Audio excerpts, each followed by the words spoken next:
we ready for the jury then? Okay.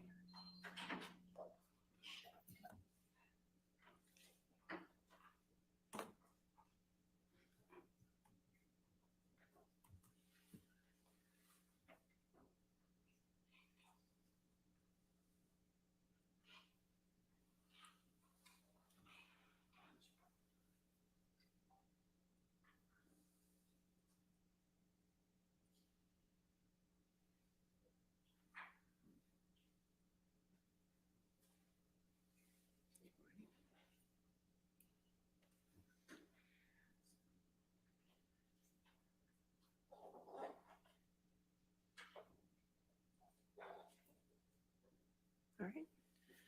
Good morning, ladies and gentlemen. All right. As you will remember, we were in the middle of a witness last evening, so we'll continue with her testimony, okay? Did you see Ms. Heard shortly after she returned from Australia? Yes. How soon after she arrived back from Australia did you see her? I believe it was immediately upon her return. And she visited you in your apartment at the Eastern Columbia building, is that right? Yes. You testified that you observed injuries on Ms. Heard on this occasion, is that right? Yes. What injuries did you observe? She had these deep cuts on the backs of her forearms. And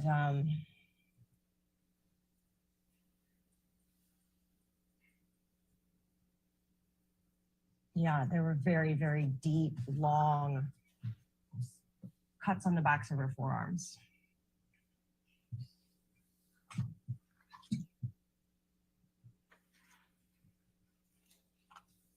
Do you see her feet?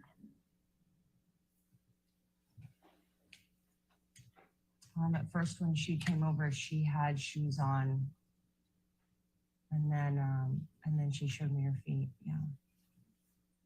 What specifically do you recall seeing on Ms. Heard's feet? They were just they were cut. It was smaller cuts than the ones on her arms. Were both feet cut?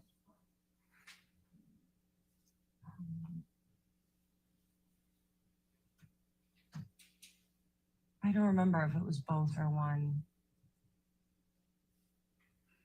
You testified that Ms. Heard told you that she got these injuries from glass from broken bottles. Is that correct? Yes.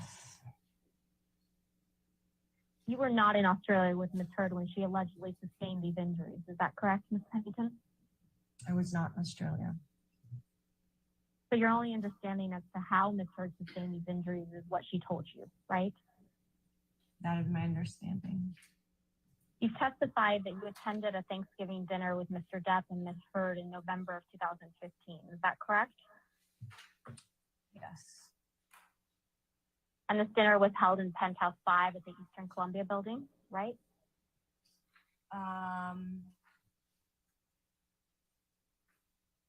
Yes. And just for clarification, Penthouse 5 was not Mr. Depp and Ms. Heard's primary residence, correct? All of the penthouses are connected. Mr. Depp and Ms. Heard lived in Penthouse 3. Is that correct? Well, technically, they lived in all of them. They were all connected. Where did they have their bedroom? In which penthouse? Their bedroom was in 3. Who attended this Thanksgiving dinner?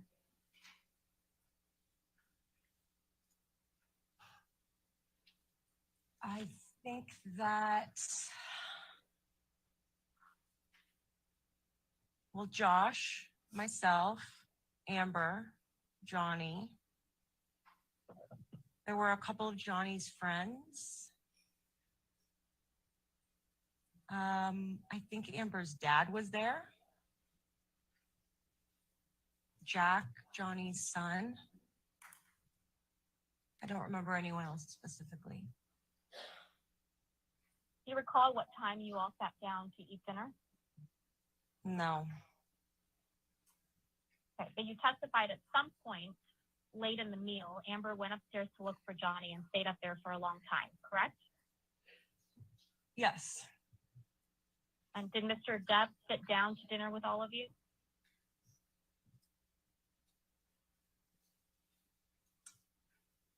I don't know if we all actually sat down at one point.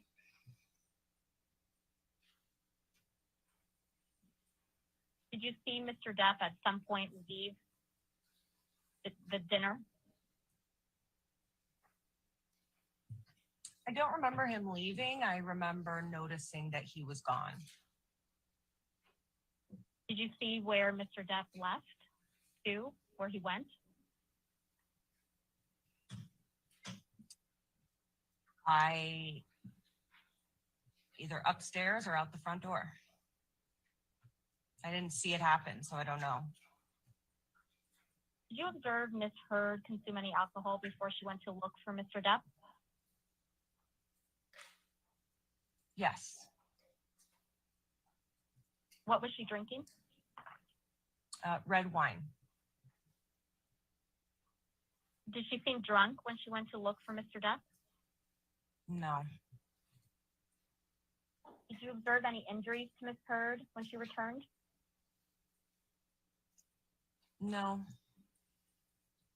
Did you observe any injuries to Mr. Depp when he returned? No. Do you remember that when Mr. Depp and Ms. Heard came downstairs, they were wearing different clothes? I don't remember Johnny changing clothes. I do remember that Amber changed clothes. Do you remember anyone that was still there when Mr. Depp and Ms. Heard came back downstairs? Believe Josh and myself.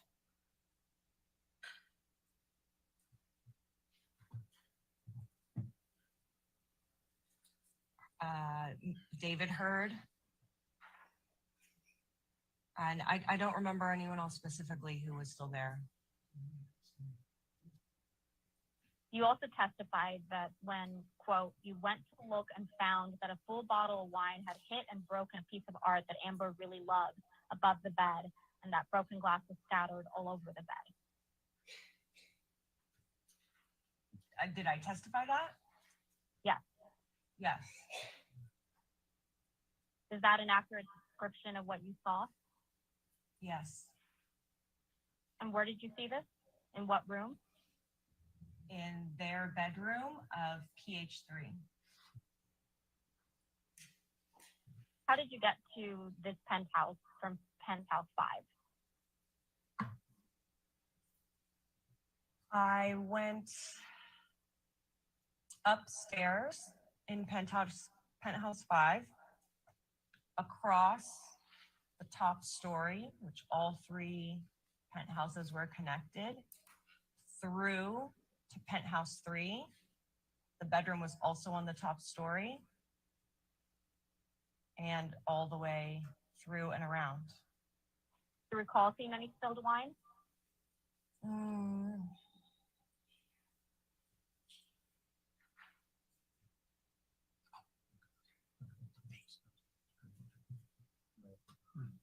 I think there was wine. Yeah, I think there was also spilled wine on the bed and on the ground.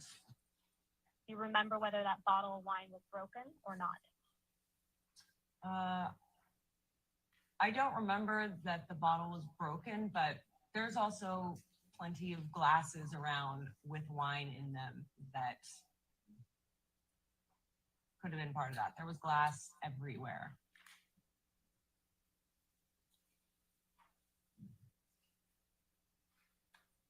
So you specifically remember glass being everywhere upstairs. Is that fair? On the bed, mostly. What kind of wine bottle was it? Magnum? Red? Do you remember? It would have been red. Was it a Magnum bottle? I don't think so. What picture had been damaged?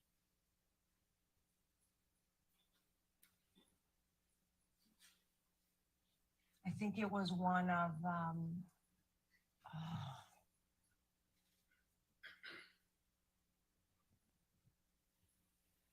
Eleanor Finney, I believe. What did, apologies, Ms. Pennington. What did it look like? I don't remember which one. You saw the aftermath? The aftermath, fair. So you don't know that Mr. Depp actually threw the bottle, right? I don't know. Ms. Heard could have thrown the bottle, true? Could have. I'm sorry, I didn't catch that. Did you say she could have? She could have.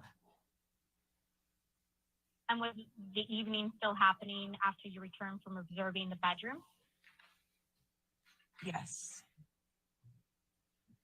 Do you recall any other issues happening, any further problems during the evening? I don't recall any. No. Do you remember providing deposition testimony about this Thanksgiving incident when you were deposed in the divorce proceeding?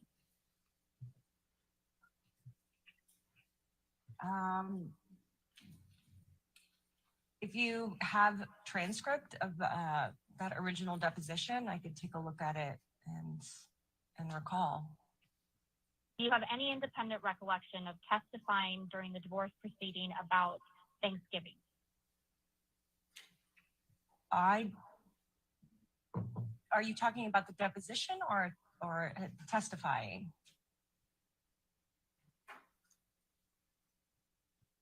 I'm talking about your deposition during the divorce proceeding. She's out there. Do you remember? I remember the depo, but it was a very long depo and a lot of topics were covered. So do you remember during the depo testifying that Mr. Depp and Ms. Heard returned to dinner? Mr. Depp was, quote, acting like nothing had happened. Do you remember that testimony? I don't remember the specifics of the testimony. Okay. So can videographer, would you mind or tech pulling up Ms. Pennington's July 14, 2016 deposition transcript? Stand by. July 14, 2016, it's volume 2.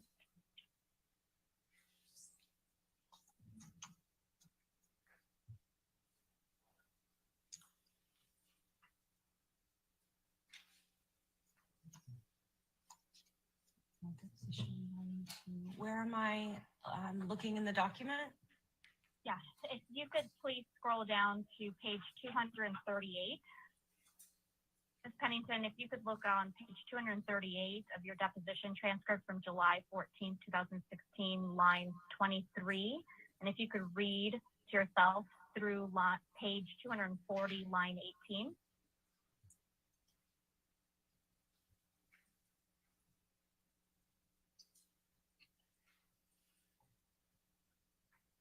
Do you have control?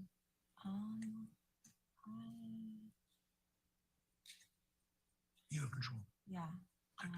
Sorry, it's just I don't have like the scrolly things. I just Put the page down.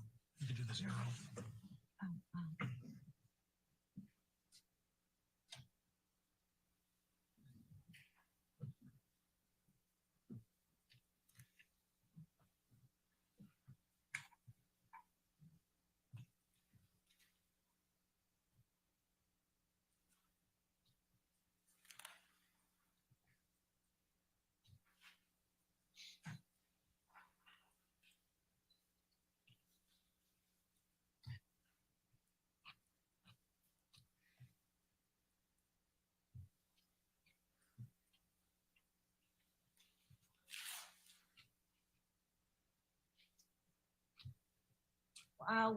What line am I reading down to?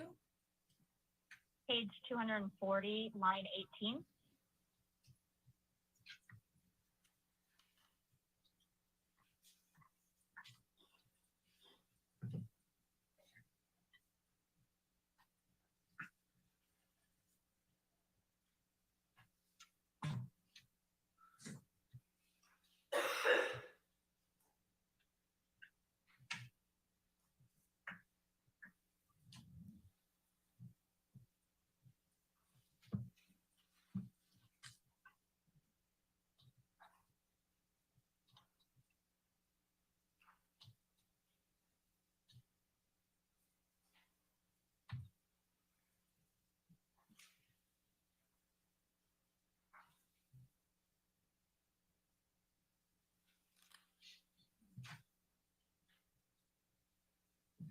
Okay.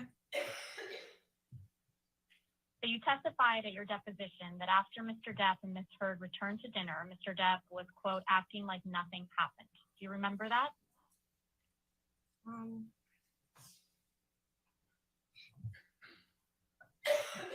Yeah, the night has faded in my memory, but as I read this, yeah. Is that an accurate description of what you observed Mr. Depp that evening? This description? Yes. Was it your observation the evening of Thanksgiving that you couldn't tell whether Mr. Depp was drunk or angry, that he just put on a facade?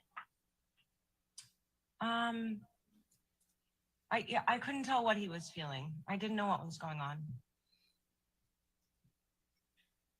And you couldn't tell if he was drunk, correct? I couldn't tell. And you couldn't tell if he was angry that evening either? Well, I can't say what anybody else's emotions are at any time. You didn't perceive him being angry in front of you that evening? At me, no. At anyone? Not that I recall. So fair to say that Mr. Depp not being angry to you when he came downstairs after the Thanksgiving dinner, right? He didn't seem any particular way to me. You testified that in December of 2015, Amber called you over to her apartment so that you could check her out. Is that a correct statement? You testified to that? Yes. Okay, my question was, after you arrived, you observed injuries to Ms. Heard, right? Yes. Do you remember seeing that her head was bloody, where a chunk of hair had been ripped out of the back of her head? Yeah. Yes. Was her head actively bleeding when you saw her?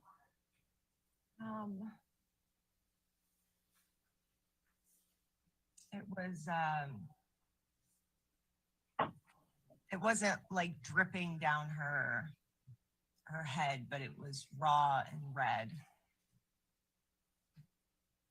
Was it actively bleeding, if you remember? Define actively bleeding. Was there blood? Yes. How could you tell hair had been ripped out of her head?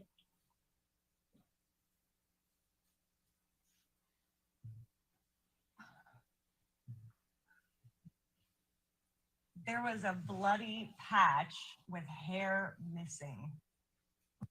Where was her face red? Her whole face. Could the redness have been from crying? It could have been. Where did her nose appear to be swollen?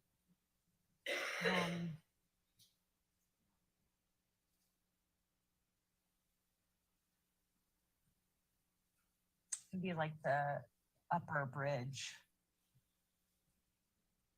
Did you observe that Ms. Heard had any black eyes?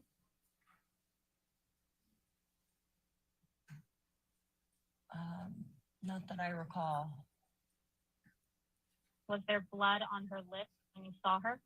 It was cut open. Was there blood coming out of that cut? Sorry, you can answer. Sorry. I don't remember if there was blood coming out of it at that point. Was it on the top or bottom lip? It was on the bottom. Before we go there, have any independent recollection of seeing a laceration on Miss Heard's forehead?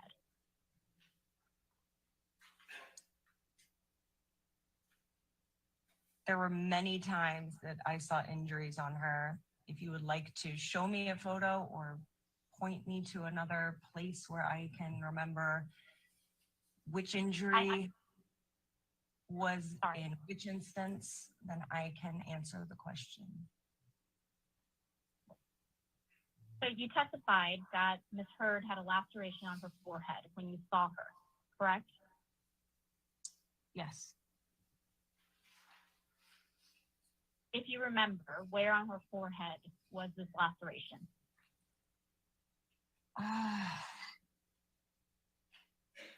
Up by the hairline. Was it on the right or left side?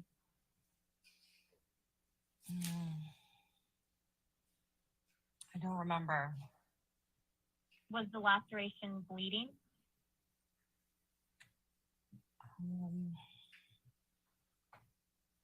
I don't think so. Sitting here today, did you observe any other injuries to Miss Heard that evening that you remember?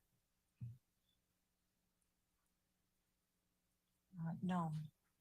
If we can go back to Miss Pennington's witness statement in the United Kingdom, that would be great.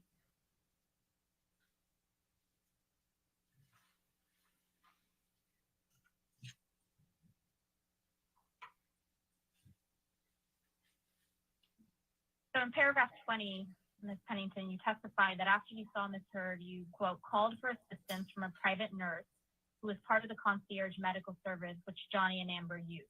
Is that correct? Yes. Is Erin Barem the private nurse you're referring to here? Yes.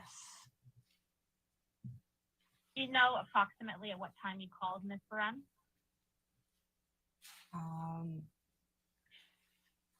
Evening. Do you recall Ms. Barem coming over to the penthouses that night as well?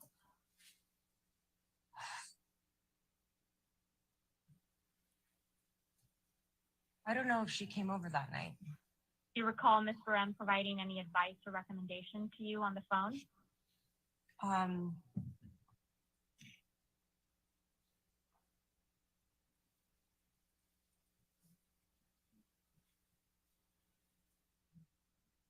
I think she said to maybe not let her go to sleep and to listen to her speech. Keep an eye on her. And you did that? Yes. You testified in paragraph 20 that on December 15th, 2015, you took pictures of Ms. Heard's injuries on your phone. Is that correct? Yes. Did you Well, send these photographs? I don't know if it was on my phone or her phone. You see the third line down, you say with my phone. Oh, then it was my phone. Did you alter the photographs in any way, Ms. Pennington? No. Do you recall sending the photographs to anyone? No. Do you recognize this photograph? Yes. Amber's face with swelling on her nose, bruising underneath her eyes. And to confirm, you don't recognize whether you took this photograph or not, right? I don't know if I took that one. Okay. I'm going to show you a document that will be marked Pennington Exhibit 3. Do you recognize this photograph? Yes. Do you recognize this photograph? Yeah. Yes. Let's pull up Pennington Exhibit 6. Do you recognize this photograph? Yes. Did you take this photograph? Yes. What is this photograph depicting? The part of her scalp where the hair was ripped out.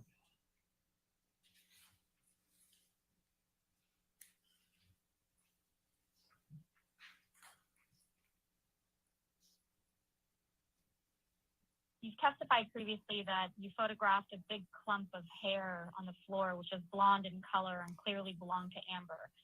Do you remember testifying to that? Yes, I remember. Where did you see this clump of hair? It was in PH4 in the bedroom. And just to confirm, PH4, is this where Ms. Heard used that penthouse as a closet? No, Which penthouse did Ms. Heard use as a closet? penthouse 5.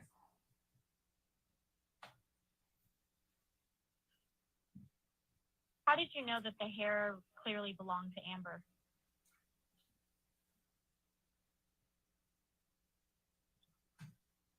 Hair had been ripped out of her scalp and it was her color on the floor of her apartment.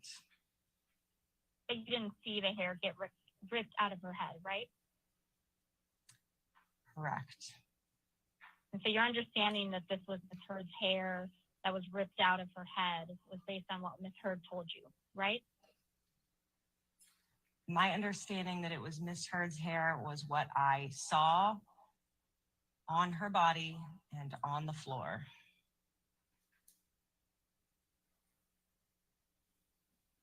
And the fact that it had been, quote, ripped out of her head, that was based on what Ms. Heard told you, right? Yes, and common sense. If we could pull up Pennington Exhibit 7, please. Ms. Pennington, do you recognize this photograph? Yes, This is a picture of a clump of hair on the floor that you referenced in your prior testimony. yes, This is a picture of a clump of hair on the floor that you referenced in your prior testimony. Objection vague. yes, Did you take this photograph? yes. Did you take it on your phone? Mm.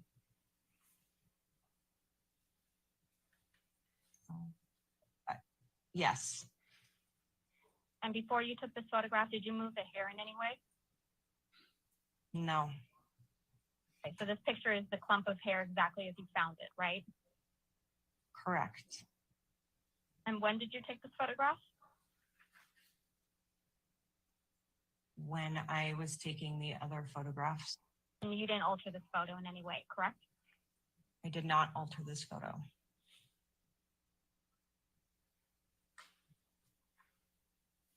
Do you recall taking a photograph of a wooden platform bed which had a partially broken bed frame?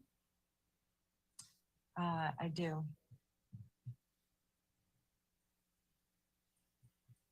And did you photograph the bed just as you found it? Yes, You didn't move anything off or onto the bed? no, Where was the bed broken, if you remember? it was a platform bed and the edge of the platform had like a long shard of wood off the corner or like off the edge.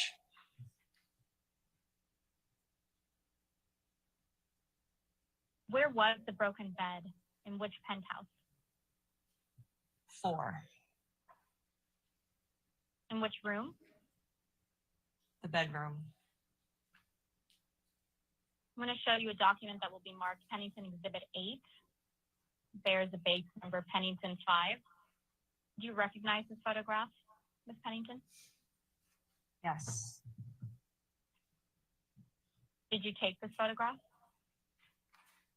yes, You see that on the left side of what I assume is the mattress and the comforter, There appears to be something on the bed. Is it possible to zoom in? Sure.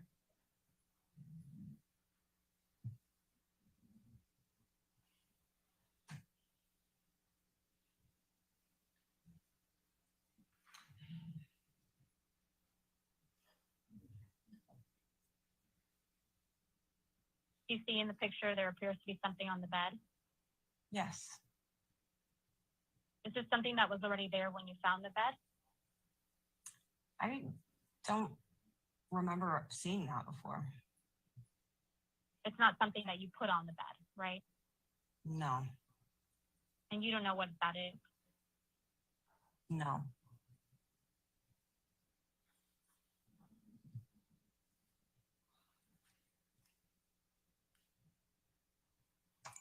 So I believe you already testified that the next day Ms. Heard was going on the James Corden show, right?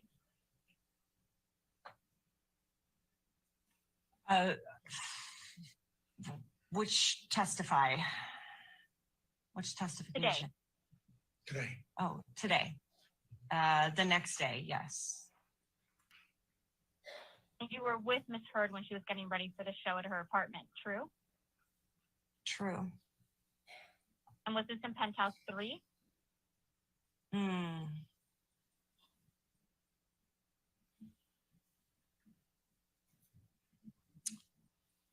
Five. Do you remember that Samantha, Melanie, and Adir were there assisting Ms. Heard getting ready? Yes. Who is Samantha? Samantha is Johnny's stylist and was also doing styling for Amber. And who is Melanie? Amber's makeup artist. And who is Adir? Amber's hairstylist. Do you recall anybody else being there? No. Did you hear Ms. Heard tell anyone of these people about her injury? I remember her showing the injuries. Who did she show the injuries to? She showed Melanie her lip and Adir the missing hair on her head. Ms. Pennington, I want to talk to you about Ms. Heard's birthday in April of 2016.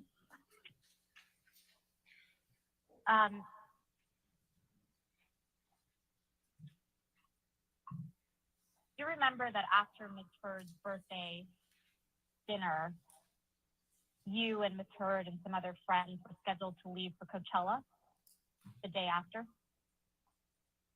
Yes.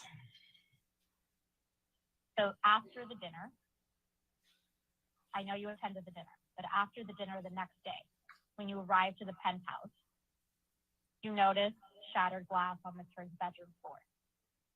Correct. What kind of glass was it? I don't know. Can you tell where it comes from?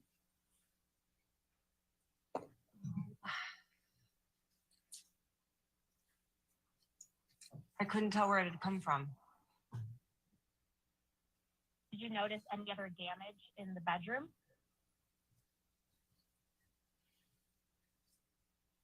I believe there was a broken lamp.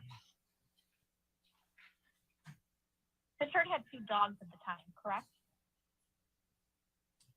At the time of this? Yes. Yes. And do you recall where the dogs were when you were in the bedroom with Ms. Heard on April 22nd, 2016?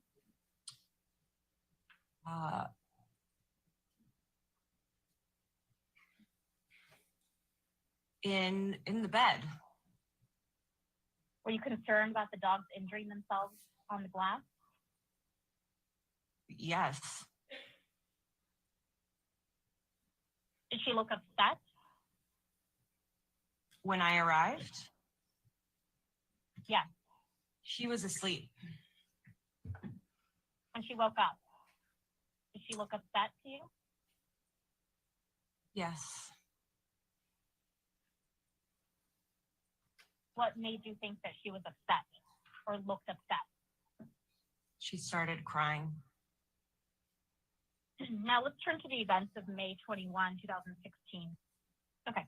At some point, did Ms. Heard tell you that Mr. Depp wanted to come to the penthouse to get some stuff on May 21st, 2016? I don't remember what exact day she said that, but she said that. I'll make the representation to you that we're talking about May 21st, 2016, when Ms. Heard alleged that Mr. Depp threw a phone at her. So,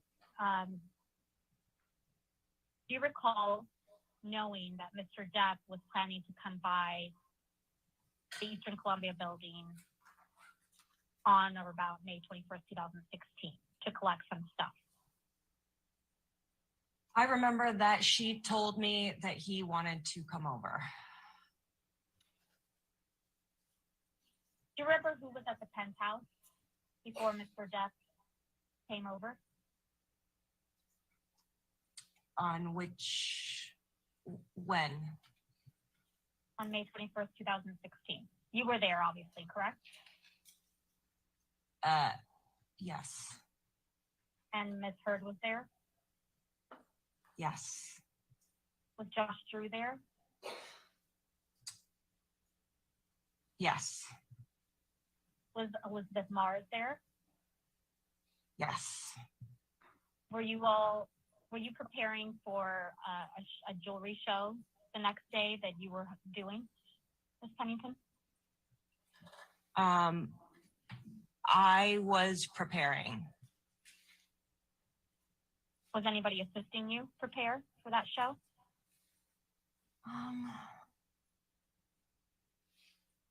Yes. And you were in Penthouse 5 on May 21st, 2016, preparing for that show? We were in and out of Penthouse 5 and Penthouse 1.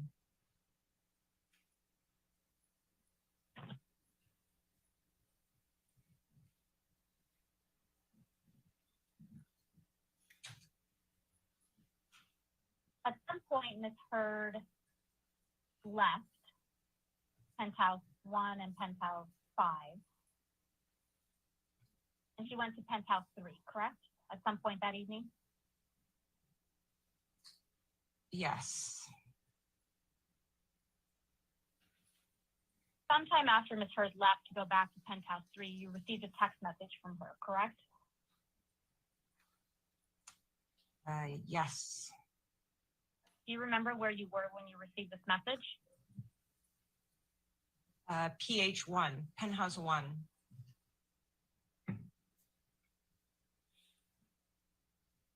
Where was Mr. Drew?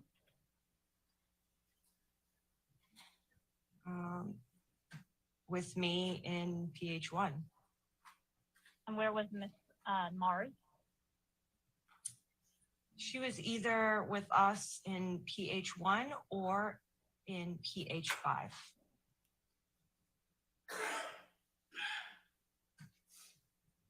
And do you remember what you were doing when you received this message? No. What did you do after you received this message from Ms. Heard?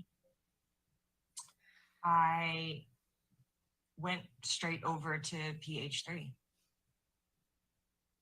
Could you remember when you went straight over to PH3, Mr. Depp and Ms. Heard yelling? Sorry, will you repeat just the beginning of the question? You broke up a bit. When you went to Penthouse 3, could you hear Mr. Depp and Ms. Heard yelling? Yes. Do you recall what they were saying to each other?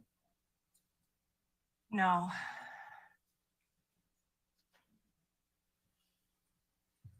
Do you recall the door being locked to Penthouse 3 when you got there? The door was always locked. Did you have a key? Yes.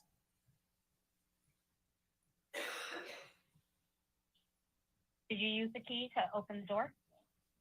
Yes. I believe you previously testified that the penthouses 3, 4, and 5 were all connected.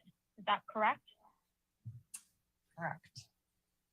And so you can get from penthouse 5 to penthouse 3 without going out the main hallway. Is that right? Correct.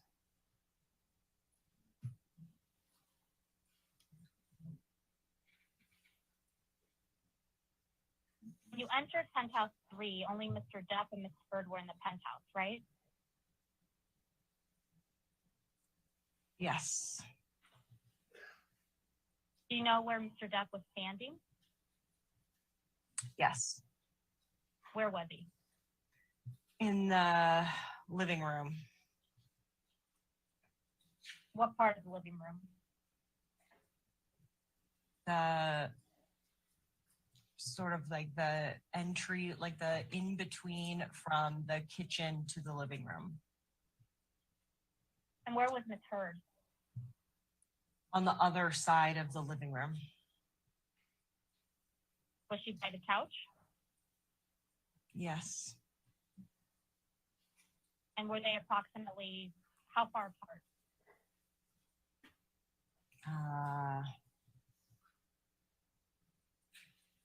8 feet, 10 feet. And they were both standing when you first came in? Yes. What's the first thing you remember, Ms. Pennington, when you entered the penthouse?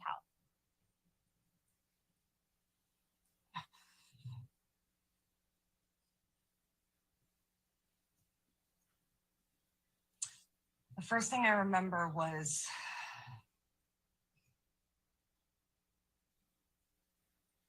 just hearing them. I don't remember what they were saying, but it was verbal argument, and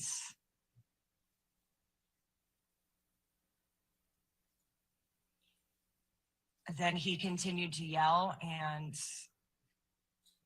I went over to her and then stepped between him. Where was Mr. Depp when you stepped between them? The sofa is an L in the corner of the living room. The coffee table fit into the L shape. Amber was on the far side. Johnny was on the other side of the L, with the coffee table between them.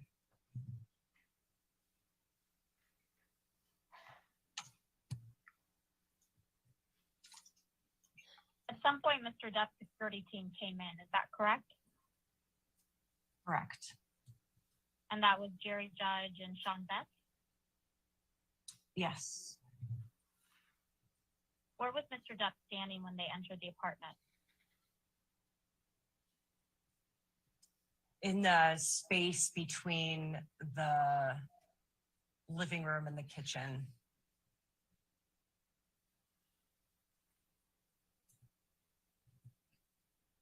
And you were with Ms. Heard on the sofa? Yes.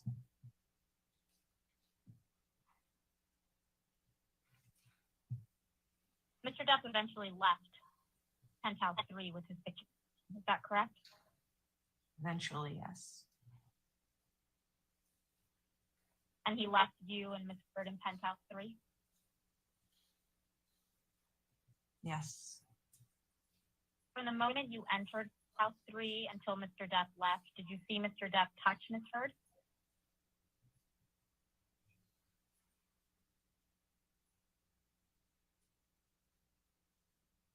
I didn't see him touch her. Did you see him throw anything at her?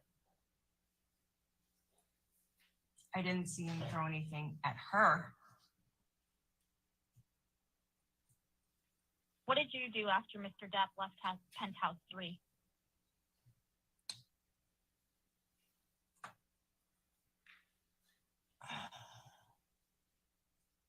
We took Amber to penthouse 1.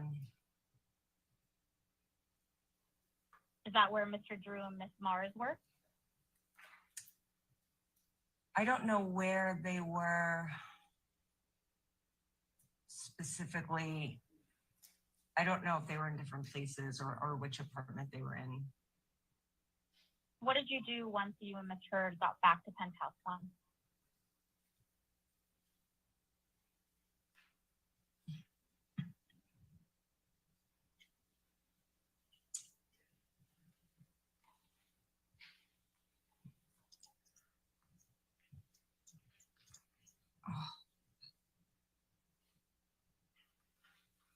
She wanted her purse. So I asked Josh to go find her purse in PH3. Did you observe any property damage in any of the penthouses? Yes. What damage did you observe in penthouse 3? He had smashed a bunch of on his way out. I saw this. On his way out, he had knocked over a bunch of items that were on the kitchen island, fruit baskets and bottles and things like that.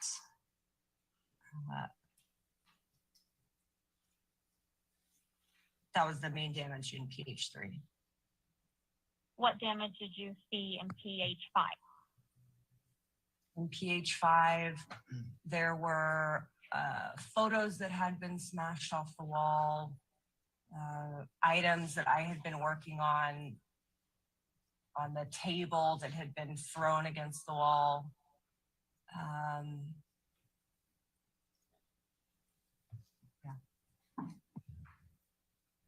You also observed injuries to Ms. Heard's face, correct?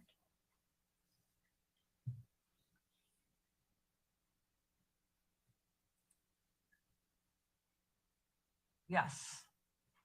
What did you see? Her cheek was red and swelling. Do you recall when you noticed her cheek? No. But you didn't see how this occurred, right? I didn't see. At some point, 2 police officers arrived. Is that correct? At 2 points, 2 police officers arrived. Before the first set of police officers showed up, had you cleaned up any of the damage in penthouse 3 or 5? I don't remember. Where were you when the police officers arrived? The first set?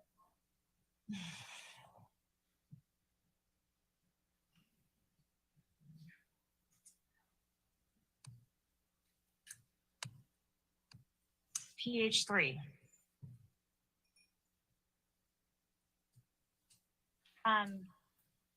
Did you see Ms. Heard speak to the officer? The first set.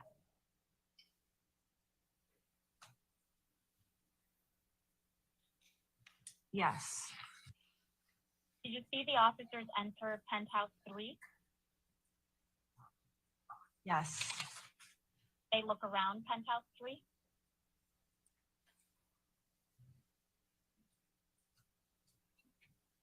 Yes. Did they enter penthouse 5, the first set of police officers? I'm not sure. Is it your testimony, Ms. Pennington, that the first set of police officers saw the damage you allege Mr. Depp caused in penthouse? I don't know what they saw, but there was damage there. And another set of 2 officers came later in that night. Is that correct? Correct. Between the first set of officers leaving and the second set of officers arriving, how much time had passed?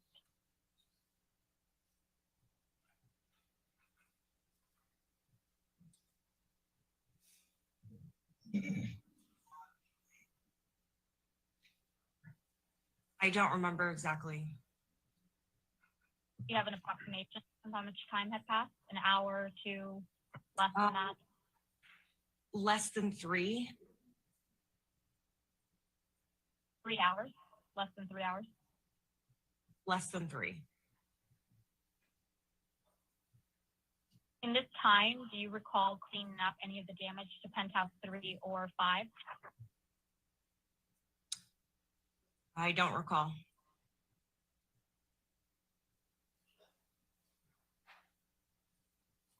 Do you recall Ms. Heard speaking with either of the second set of officers?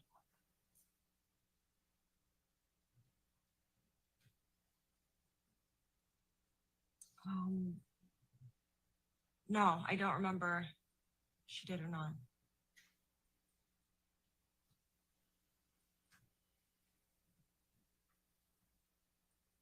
Did these officers, the second set, look around penthouse 3?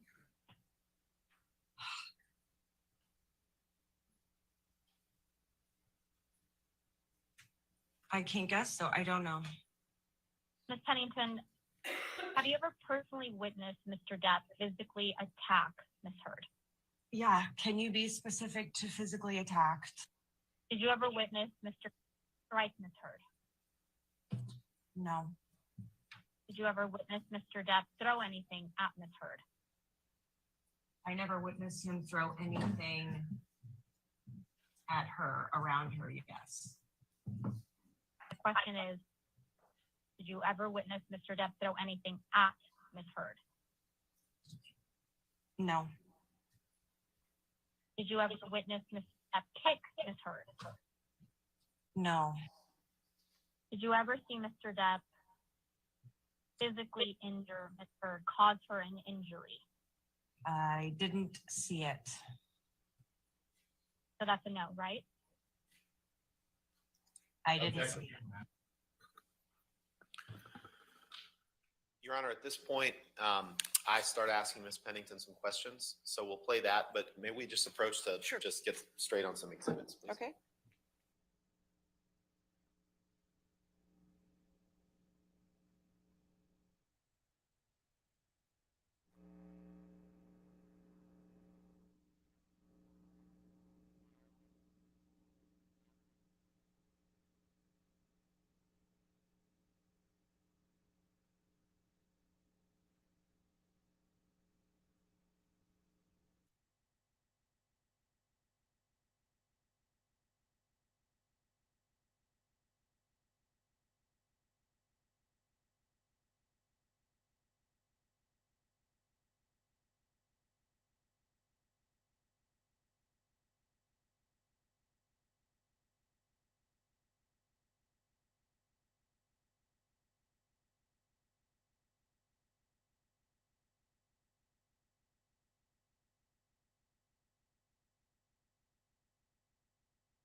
Thank you, Your Honor.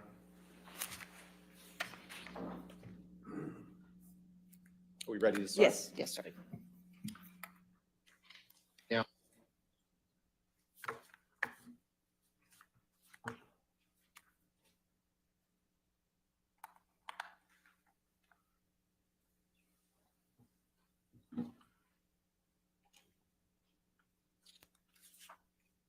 Now, I understand that you've testified a number of times about some of the events that we touched on yesterday, right? Yes. Has there ever been anything in any of those prior sworn statements or testimony that you've given that has prevented you from telling the truth? No. And is all of your prior sworn testimony, including the testimony you gave yesterday, true and accurate to the best of your knowledge? Yes. Are you here today on behalf of one side or the other? And by that, I mean on behalf of Amber or on behalf of Johnny? No. Would you consider yourself adverse or hostile to either party? No. Any other time that you can remember?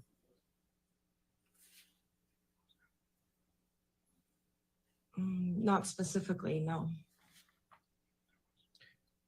Was there a name for what you describe as Mr. Depp's different self? Yes. What was that name? We called it the monster. Who is we? All of us. Me, Johnny, Amber, and anyone else in the inner circle that was privy to the private things that would happen.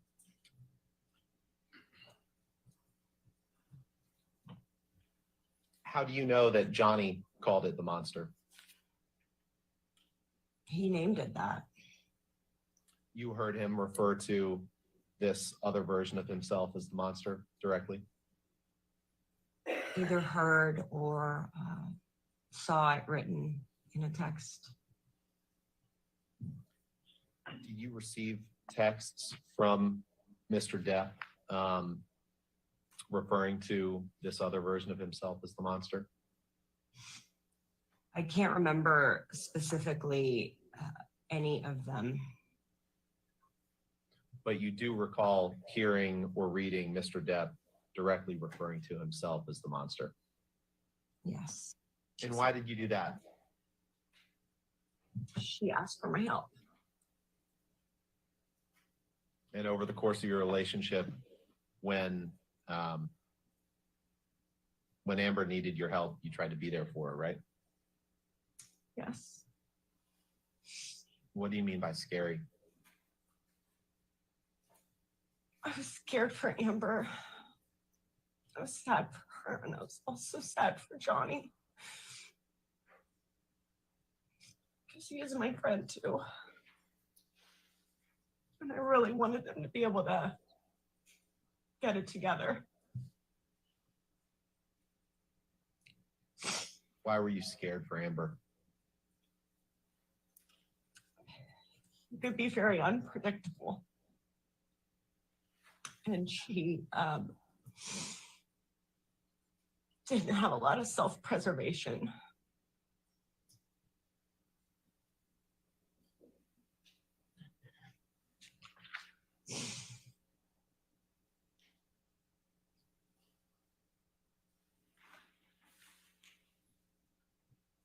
What specifically, what type of harm were you worried about for Amber?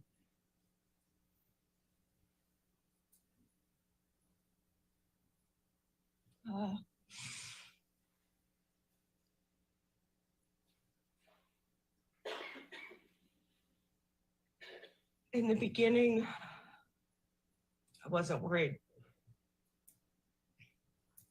Towards the end, when the physical abuse was more evident, I was worried. I was worried for her physical safety. I was worried that when he turned, he might accidentally do something that was worse than he ever intended.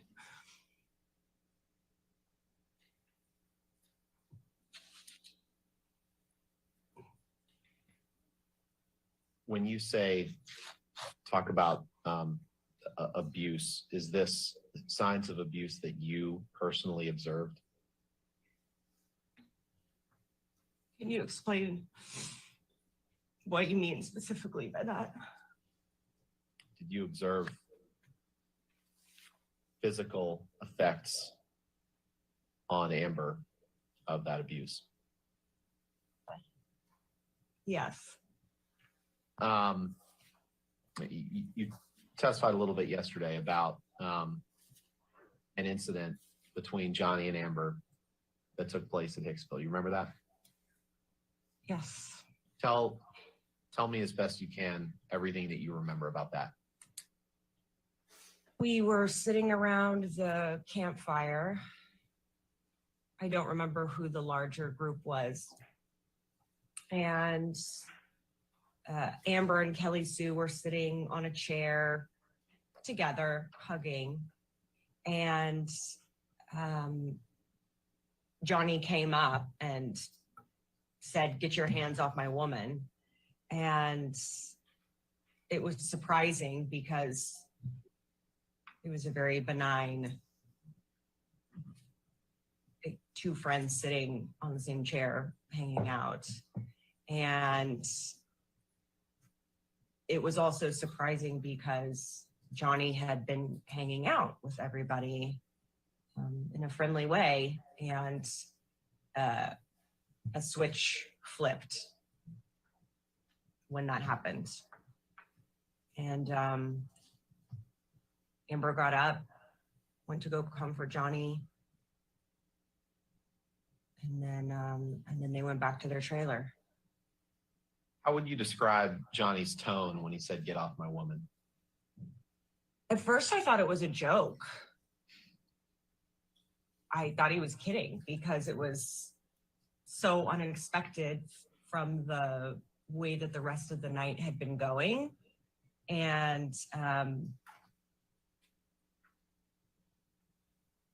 then at some point, I think Amber realized that it was not a joke and got up to diffuse the situation.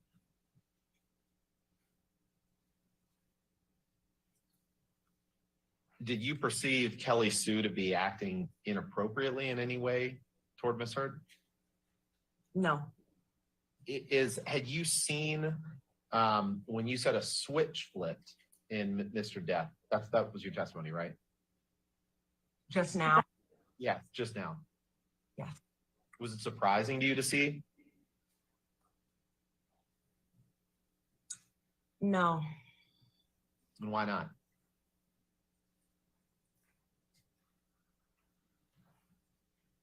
He switched sometimes. And what do you mean by that when you say he switched? Johnny would be acting like his wonderful self for a certain portion of an occasion where people were hanging out, or sometimes just privately at home. And I never knew what caused it. The switch would happen to where he would either disappear or go somewhere off by himself, or his mood would change to something darker. And yeah.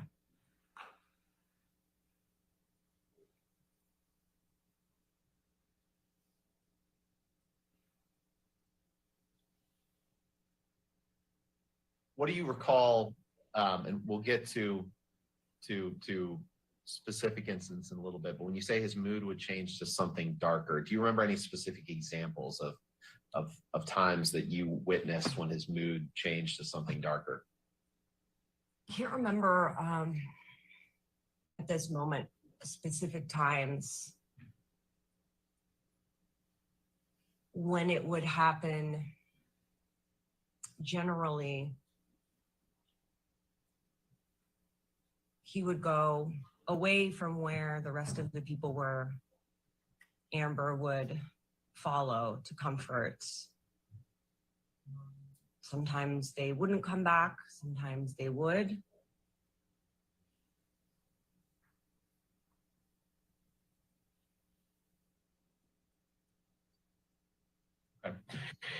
And tell us about the next morning at Hicksville, what you saw and observed.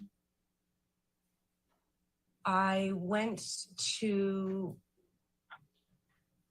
the trailer to go knock on the door.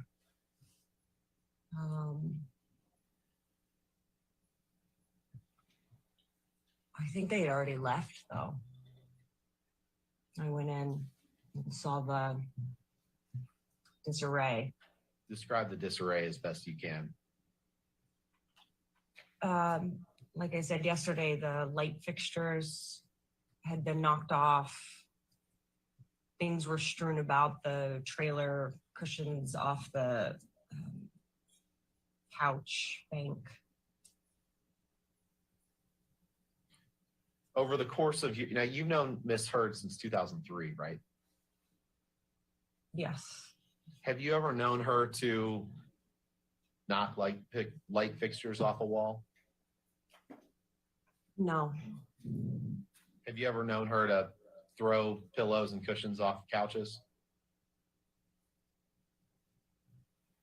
No. Have you ever known her to get in a rage and destroy property?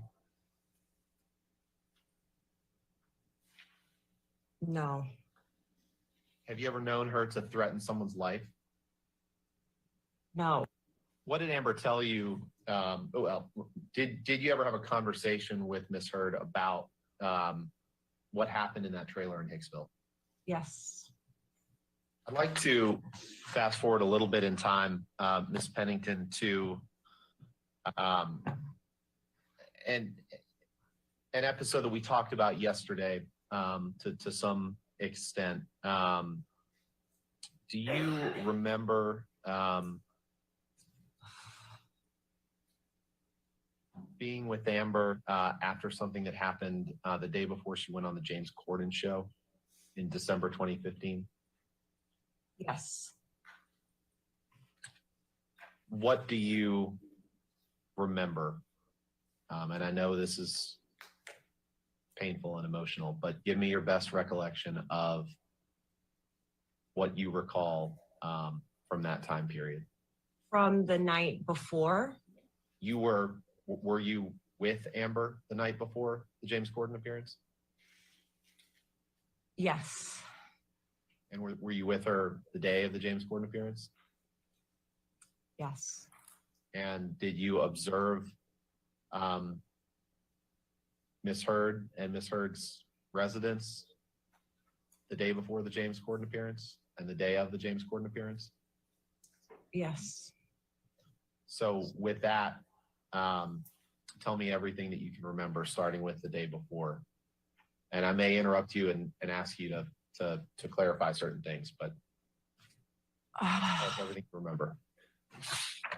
So she asked me to come over to her residence, PH3 or PH5. I don't remember which one I entered. And she was very upset. Her face was red, swollen. The hair had been ripped out of her head. I went through all of the penthouses. She didn't cancel. I don't think I even slept that night, watching her just to make sure she didn't.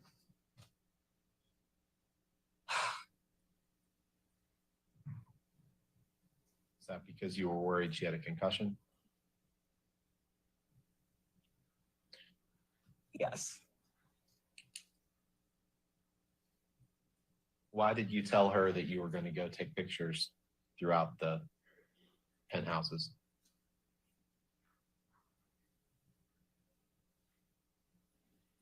Why wouldn't I?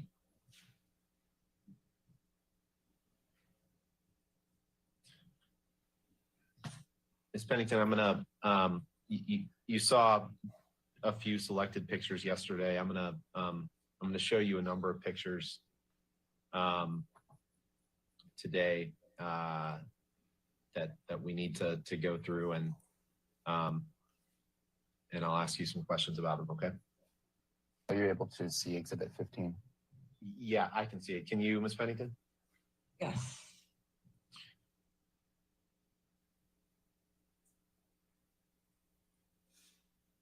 Ms. Pennington, does this picture truly and accurately depict Ms. Heard's appearance on December 2015, during the night that you just discussed? Yes. Do you know whether or not you took this picture? I do not.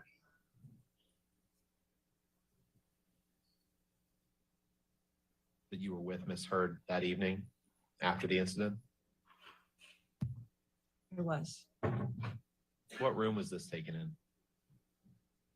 This is the bathroom of Johnny and Amber's bedroom in PH3. What injuries, if any, do you observe on Ms. Heard in this picture? Her right eye has a mark and a bruise. Her nose is swollen. There's bruising on her left eye as well. And exhibit 16 is up.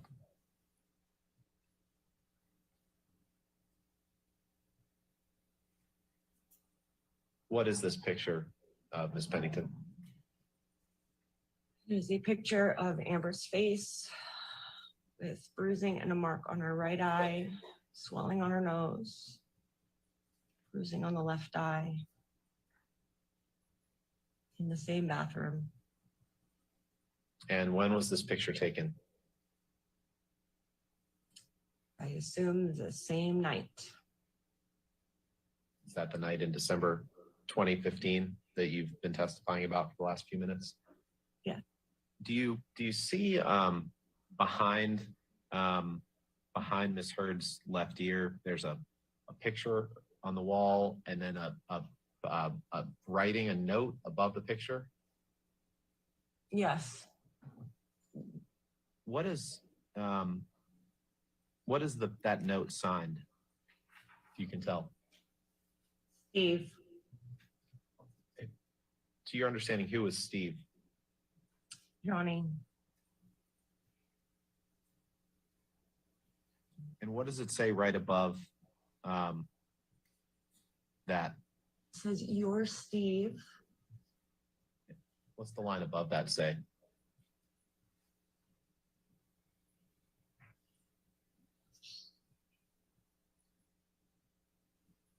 Eternally? Something, always, up, 3 exclamation points. Love you eternally, your Steve. And Steve, in that note, refers to the same man that you understood to have inflicted these injuries on Ms. Heard, correct?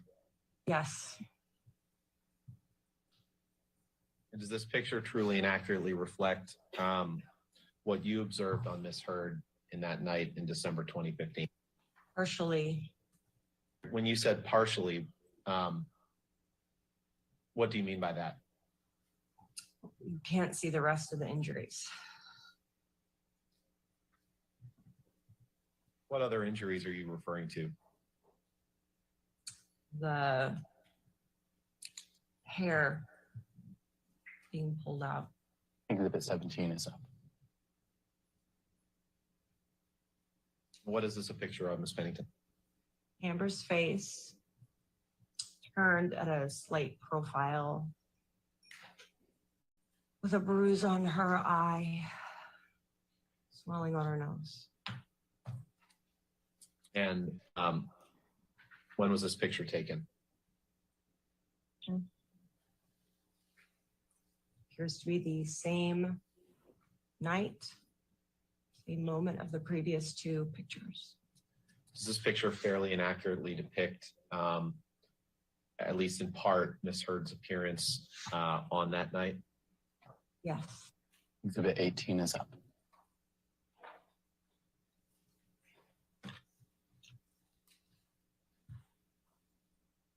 What is this document, Ms. Pennington? It's a That's in photo the of Amber's face with two black eyes and swollen bottom lip. Did you take this Swollen photo? nose. I don't remember. You said a swollen nose. Yes.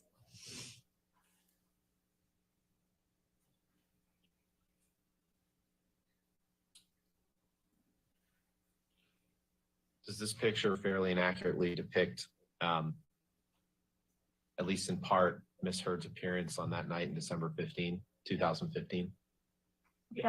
Yes. Did you take pictures of Ms. Heard that night? Yes. You believe that you took this picture? I don't know.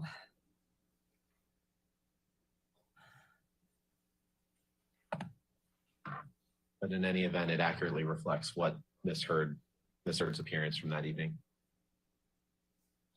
Yes. Exhibit 19 is up.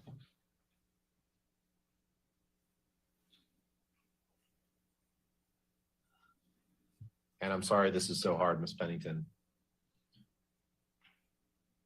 We just need to get through this the best we can.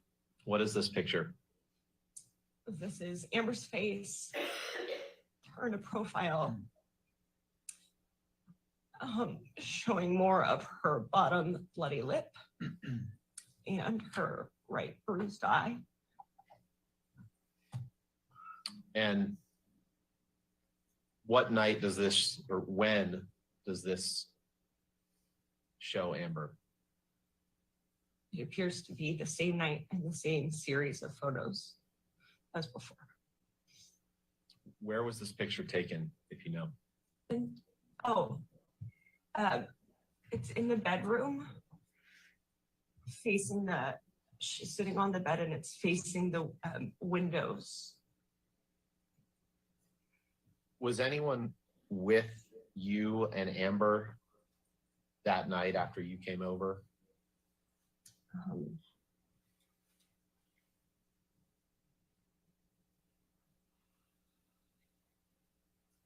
I don't think so, no. So is it fair to assume that either you or Amber took this picture? Yes. Does it look like Ms. Heard took this picture? No. Do you recall taking this picture? I took a lot of pictures. It would be, yes. Does Ms. Heard's lower lip look like it's just chapped? No, it does not. Does it look like she just has a cold sore? It does not look like a cold sore. Exhibit 20 is up. What is this a picture of, Ms. Pennington? This is a picture of Amber's hairline, a scratch injury on the hairline, and my thumb holding the hair back so that you can see it. Does this picture depict marks that you saw on Amber on the night in December 2015 that we've been discussing? Or the next morning. One or the other? Yes. And Lucas, if you could just go back really quickly to the last picture, please, Pennington 19. I may have asked you this, Ms. Pennington, but I just want to make clear for the record, does this picture fairly and accurately depict Ms. Heard's appearance on that night in December 15, 2015 that we've been discussing? Yes. Exhibit 21 is up.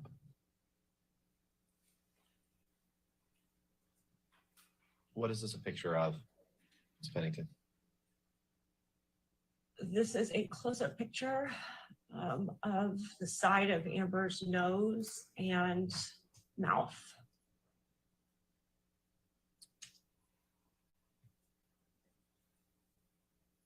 She has, Did you take, go ahead. she has a swelling and an injury on her bottom lip.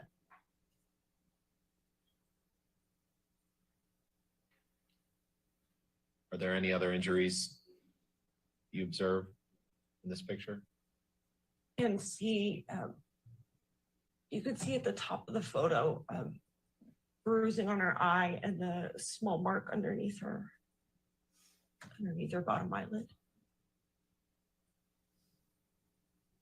Did Miss Heard,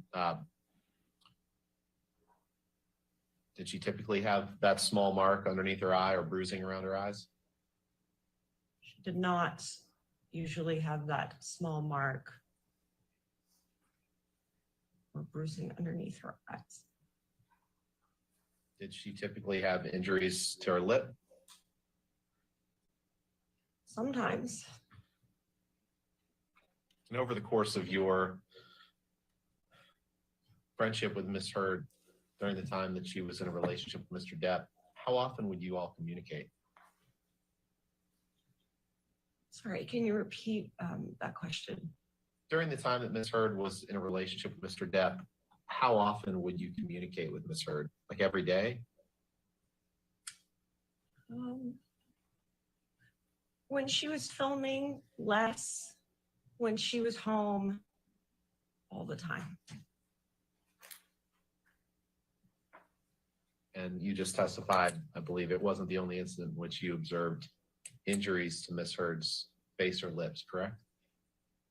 Correct. Were there any other times that you observed injuries to Miss Heard's face or lips?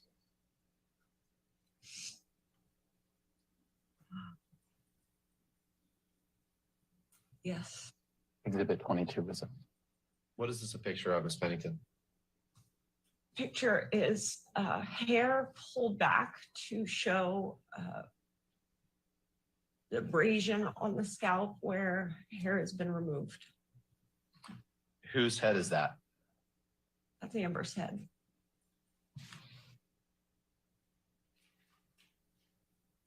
Was this, do you know when this picture was taken? Either the night of the event or the next day. And by event, you're referring to the event in December of 2015 that we've been talking about? Yes. Do you recall taking this picture, Miss Pennington, of Miss Heard's scalp? Yes. Does this picture fairly and accurately depict the top of Miss Heard's scalp?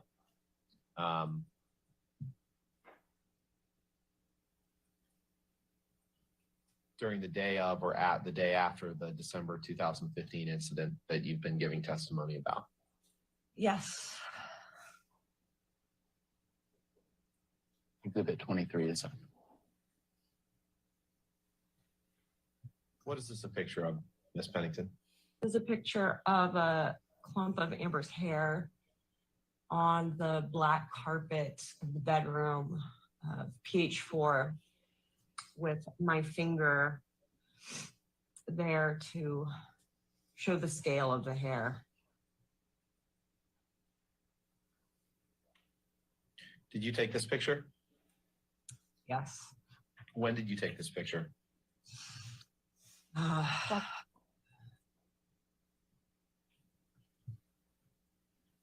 Either the night of the event,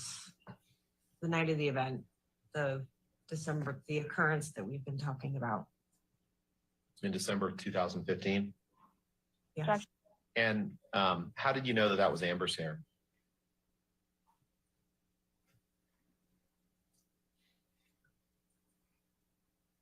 Hair had been ripped out of her head. This is the color of her hair. It's her home.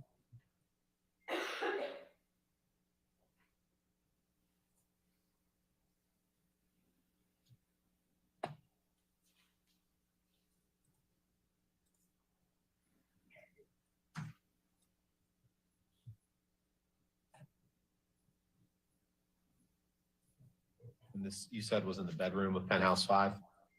4. have you ever known Miss Heard to pull out clumps of her own hair? No. Miss Heard ever paint on bruises or use makeup to make it appear as if she had a bruise when in fact she didn't? To your Gotcha. knowledge? No, the opposite. What do you mean when you say the opposite? She often had to cover bruises and injuries on her face with makeup.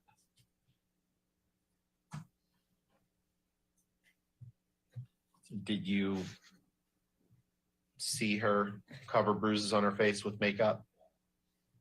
Yes. Can we pull up the document titled December 2015 ALH 28_B, please? What is this picture, Ms. Pennington? Is a picture of Amber.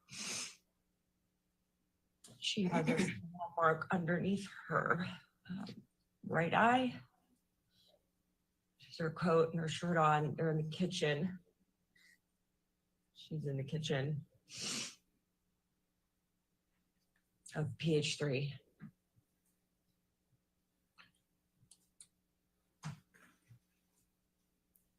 Do you know when or approximately when this picture was taken?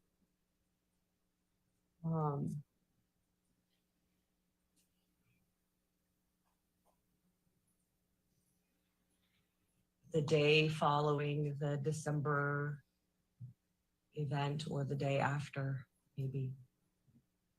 I don't know exactly when. And did you take this picture? I don't know. Does it fairly and accurately depict Amber's appearance on the day you described? On one of the days following, yes. Exhibit 25 is up.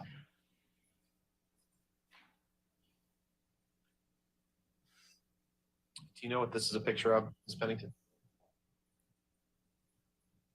This is a picture of the nightstand on the right side of the bed in Johnny and Amber's bedroom in PH3. It has a lamp that's fallen down, a book of rolling papers, half a lemon, a plastic coffee mug of Infinitum Nihil, which is Johnny's production company, a bottle of Tums, a bottle of tea, broken glass, and a small blue book on the floor that I can't make out what that is. Did you ever know Amber to break glass next to her bed? No.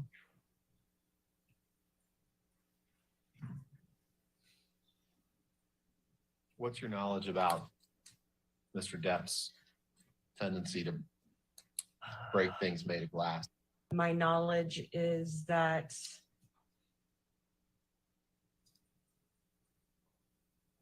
I saw him do it once, and then I saw the aftermath of him breaking glass many times.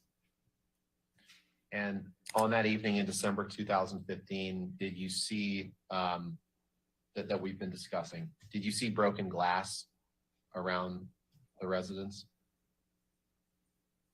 Yes. Let's go to the next picture, December 2015 ALH_509_B. You've seen this picture before. What's this a picture of, Ms. Pennington? This is a picture of the platform bed in the bedroom of penthouse 4. The edge of the platform bed has a shard of wood that has broken off onto the floor. Did you take this picture? Yes. When did you take it? Either the night of the event or the next day. And when you say event, are you referring to, what are you referring to? The Objection. December 15th event that we've been speaking about. You said December 15th. You mean December 2015? Yes, sorry, 2015. Where is this bed in the residence? This is in the penthouse 4. It's the middle penthouse between the main residence, PH3, Amber's closet, PH5. This is the one of the rooms that you walk through to get to go through the upper story of the homes. Have you ever known Miss Heard to destroy a bed frame? No, Have you ever known? Go ahead. Sorry. no, Have you ever known Miss Heard to destroy furniture generally? no. Ms. Pennington, in all the photos that you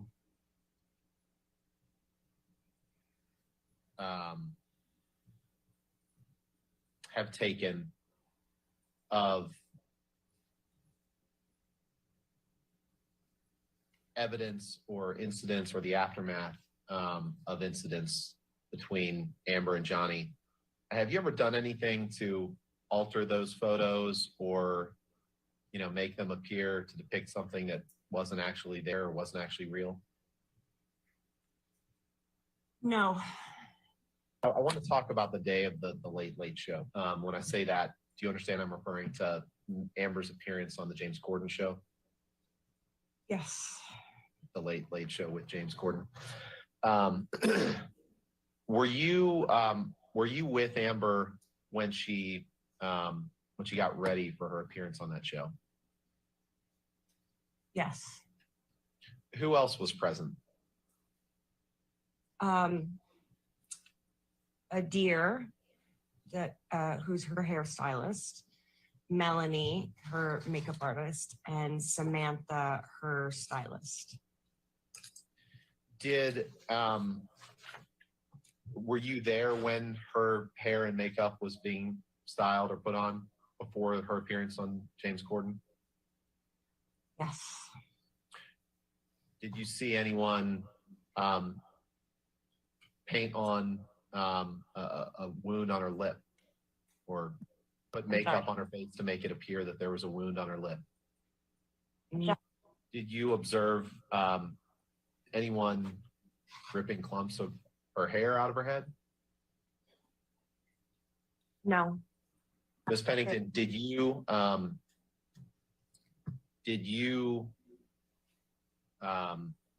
to the extent that it's alleged that Ms. Heard had no injuries when she went on the James Corden show, what is your reaction to that? My reaction is that that is a false assessment or statement. And what's the basis for that testimony? Because I saw injuries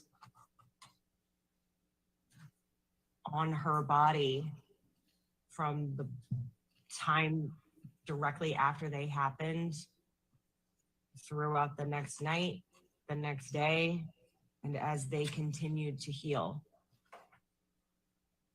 In the time that you spent with Johnny, did he ever express a similar sentiment that he was screw up or fuck up, in his words?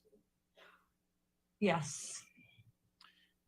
And what did you tell me what you can remember about the instances when he said that and what your understanding was of what he meant? My understanding was that he was sorry and apologetic and For what? for his behavior.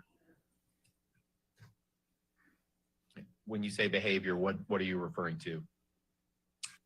Verbal arguments, physical arguments. And that was what he made clear to you in things that he said to you. Is that right?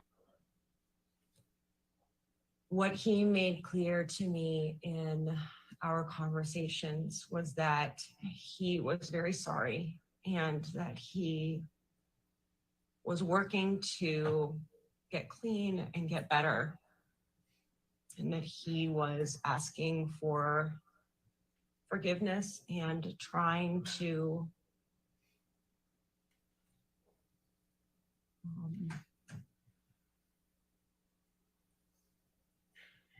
think that he was going to get better. Did you ever see him get better? Yeah.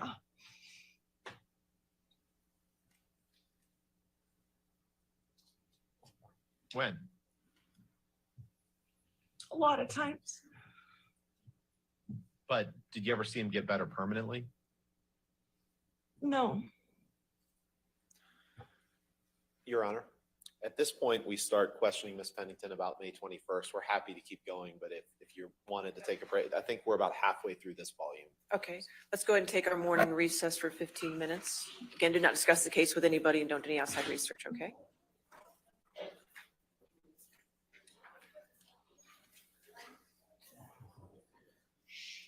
All right,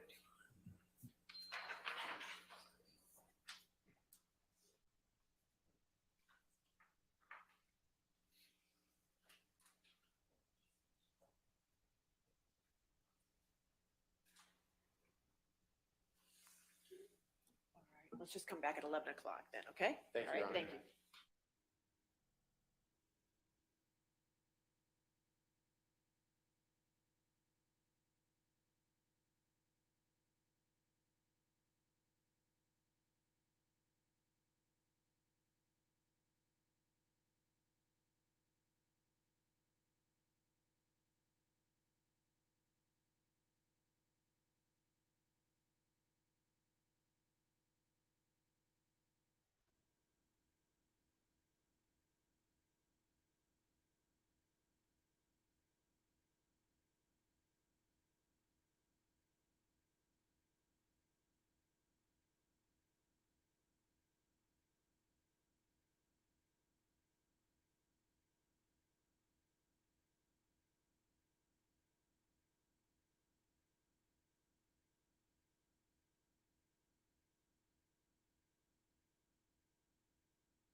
jury?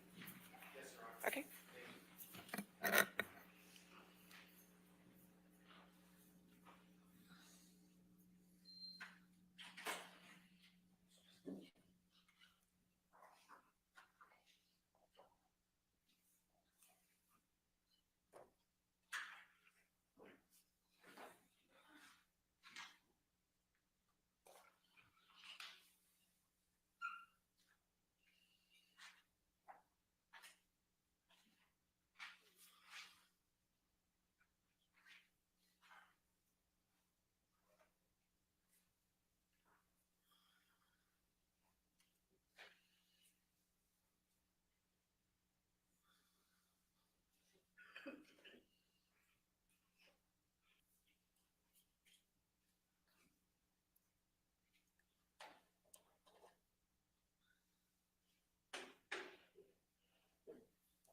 All right, you can be seated.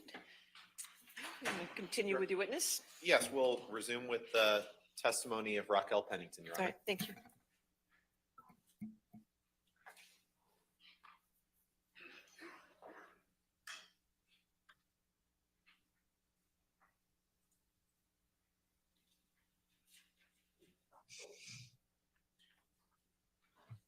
I want to talk about the events of May 21st, 2016.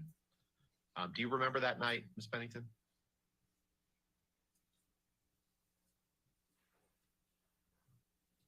Yes.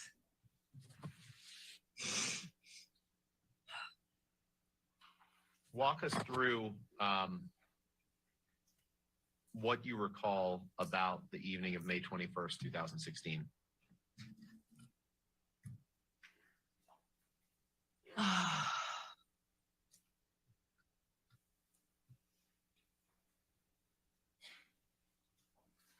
So in PH5, I was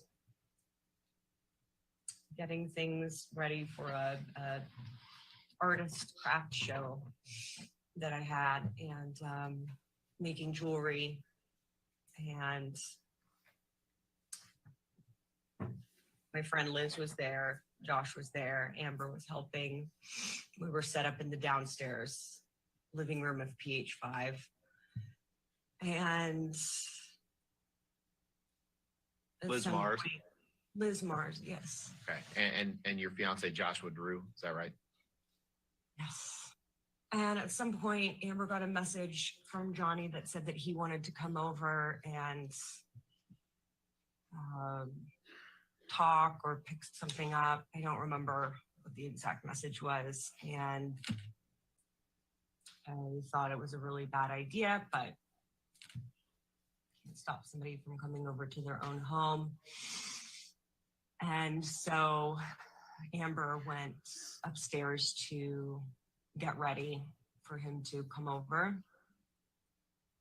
And eventually he showed up. I didn't see him show up. I didn't hear him show up. He went to PH3 and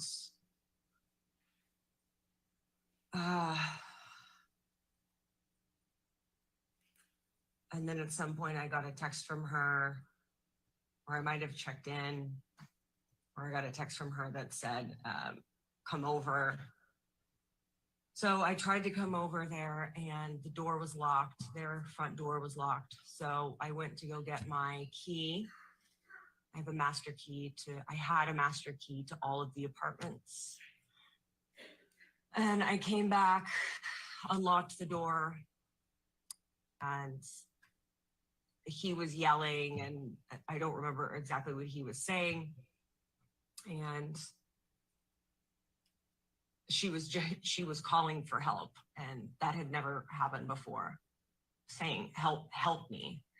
I went and I cut through the space between the coffee table and the sofa. And I went up to him, and he was yelling and yelling. And I put my hands up on his chest, and I was like, stop, just trying to calm him down. And he he hit my hands away. And so I just went straight over to Amber. She sat down on the couch, she was crying, and I just put my body over her, and he came a little bit closer to us, and he was yelling at her to like get up, or I don't know, quit crying or get up or something. And it was really loud, and he was getting closer and closer. And I remember thinking there was this like big orange ceramic ashtray on the coffee table. And I was thinking, if he gets any closer, I'm just gonna pick up that ashtray and like hit him with it, because he was so close over us. And then at that point, Jerry and Sean came in from the front door of PH3 and came in, and they, you know, they were like, boss, you know, come on, let's get out of here. And Jerry always called him boss. He's like, boss, come on, boss, let's go. And then Johnny grabbed like his leather bag off the stool that was by the island, and he had a big Magnum bottle of wine, and he was just like smashing stuff off the island and yelling. I don't remember exactly what he was saying. And then they finally left, and I could hear out in the hall just like banging and smashing and clattering around. I was just holding Amber, sort of just waiting for it to pass and clear.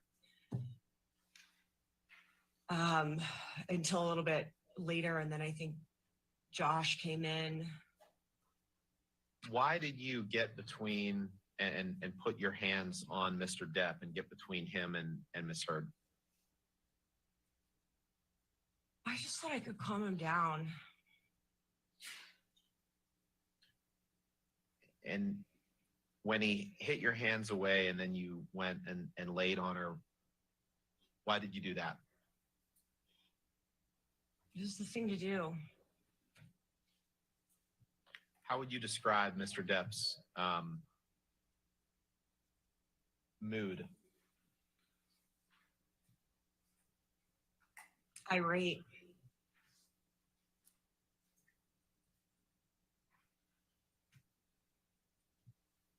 Were you afraid that Mr. Depp was going to hurt Miss Heard? Yes. And when he stood over you, you testified a little bit too, but describe what he was yelling as he stood over the couch.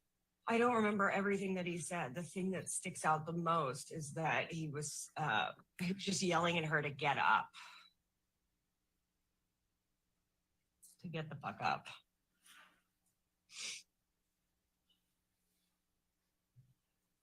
Did you let her? No.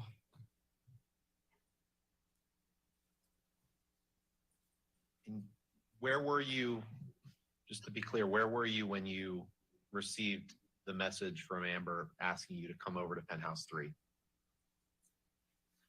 In either P5, PH5, or PH1. You weren't already in Penthouse 3 when you got that text? No. To the extent that there are allegations that you were lying in wait in Penthouse 3 before Johnny walked into that penthouse, how do you respond to those? That is not true. I will also represent to you, Ms. Pennington, that Mr. Depp's lawyer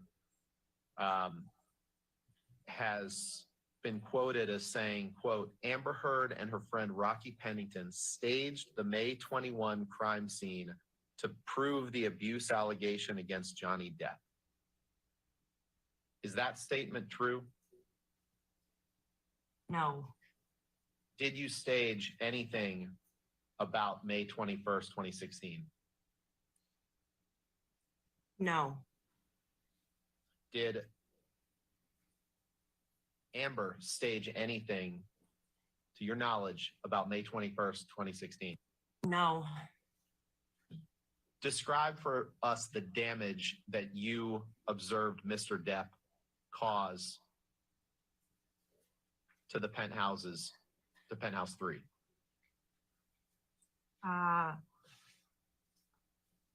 In 3, stuff had been knocked off the kitchen counter. Stuff had been knocked off a bar cart. By whom?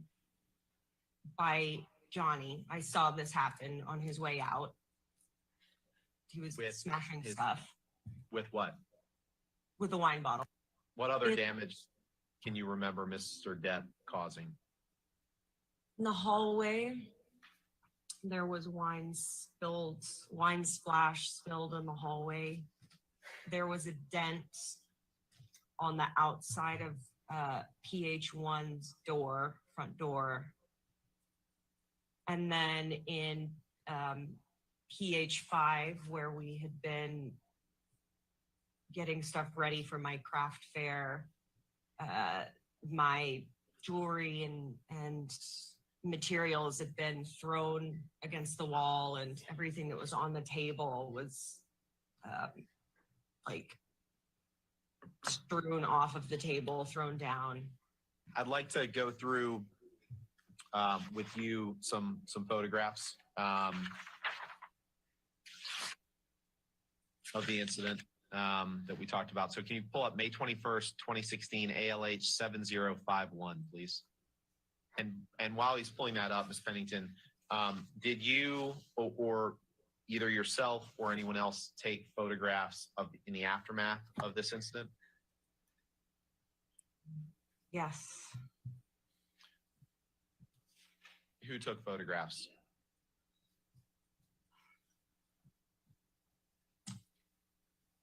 Josh Drew.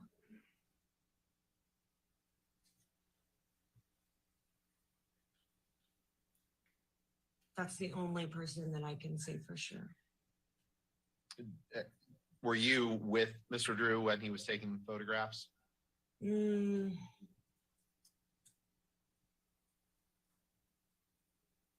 I can't remember.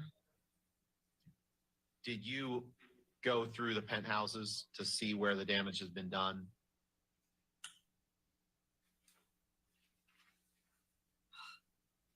Eventually. Ms. Pennington, what is this a picture of, if you know? This is a picture of the living room in PH5 with the back corner of the sofa. It has the beads that I had been working on and the stand that I used to display them thrown to the wall. Some of the beads are on the windowsill. The stand is broken. And did you, does this fairly and accurately reflect damage that you saw to Penthouse 5 on May 21st, 2016? Yes. Exhibit 30 is up. What is this a picture of, if you know? This is a picture of the Johnny and Amber's bedroom in PH3. It has several photos, framed photos, stacked on it. And do those photos appear to be intact? These do, yes. In your experience, did those photos normally sit on the bed? No. Does this, did you witness, well, was this part of the aftermath of what Mr. Depp did in Penthouse 3? I didn't see him take these down, but they were not down before he came over.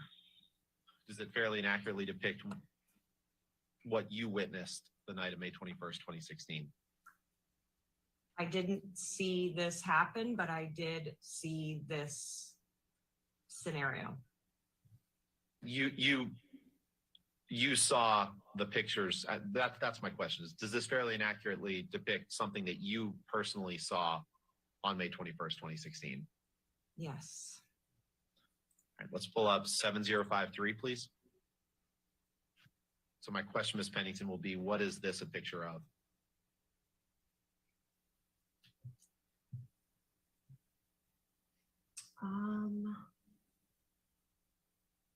Can the info thing move off to the side?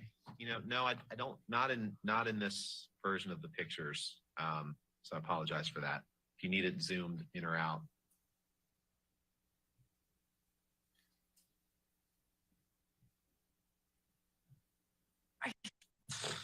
It's the landing of one of the staircases. And what do you see on the picture? It's broken glass and something spilled on the landing of one of the staircases. I can't tell if it's P3 or P5. Okay. Does this picture fairly and accurately depict something that you observed on the night of May 21st, 2016? Yes. Did you ever know Miss Heard to smash glasses on staircases? No. Did you find that question vague and ambiguous, Ms. Pennington? No. Exhibit 32 is up.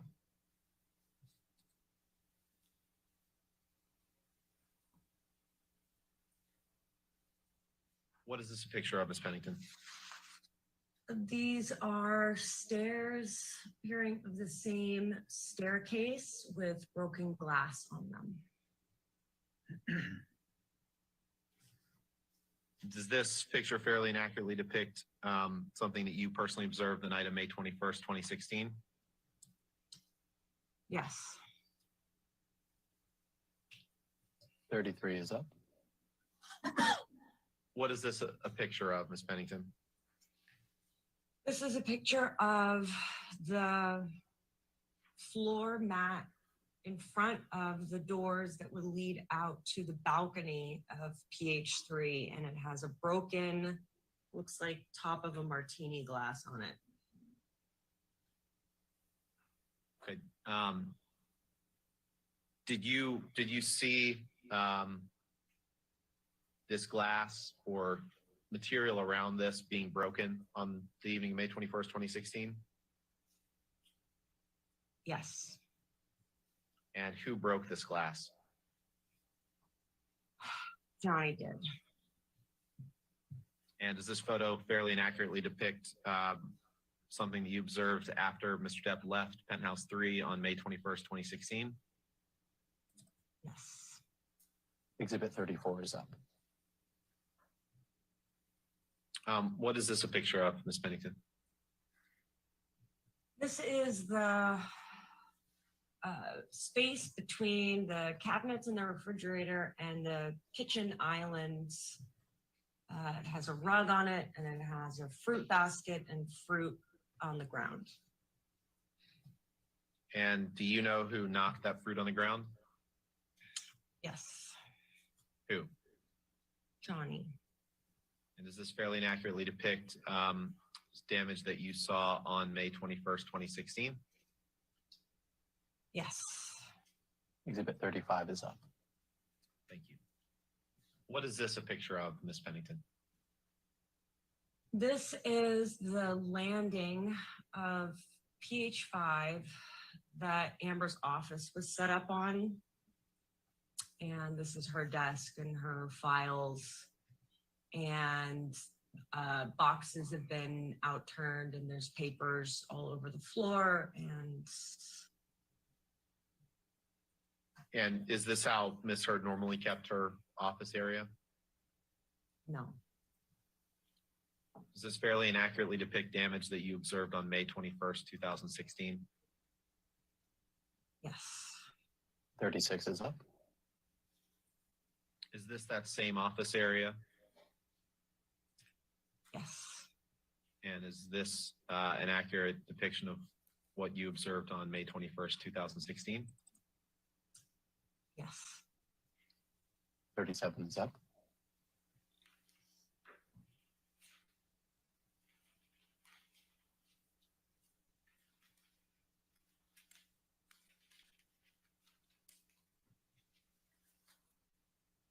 What is this a picture of, Ms. Pennington? This is a picture of two photos on the column, the staircase leading up to Amber's office. The top photo is a group photo of Savannah, Whitney, Io, myself, Amber, Aaron, Brittany, Morgan. We were in London. The glass is smashed. The bottom photo is a photo of Amber and me in France. Does this photo fairly and accurately depict damage that you observed on May 21st, 2016? Yes. 38 is up.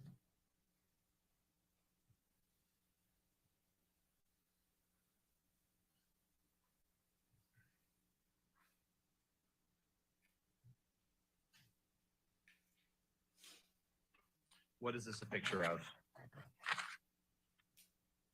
Picture of a large bottle of wine on the floor. On May 21st, 2016? Yes. Is this the bottle he was swinging, if you know? I don't know.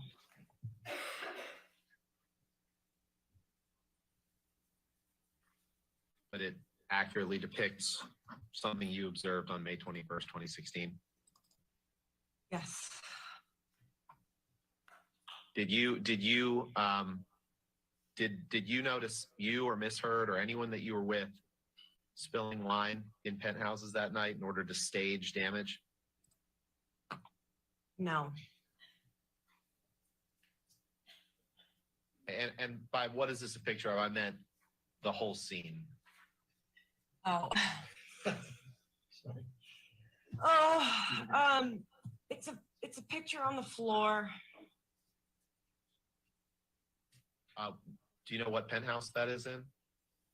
Can you zoom out again, please?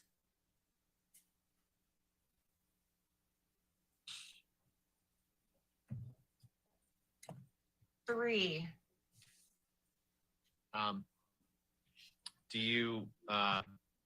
Do you know who knocked this picture on the floor? I didn't see it knocked down. Did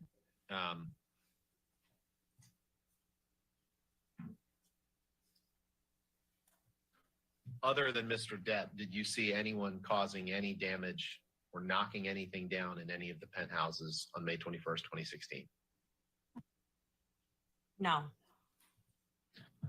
And did you see Mr. Depp knocking things down? Yes. Does this picture fairly and accurately describe something that you observed on May 21st, 2016?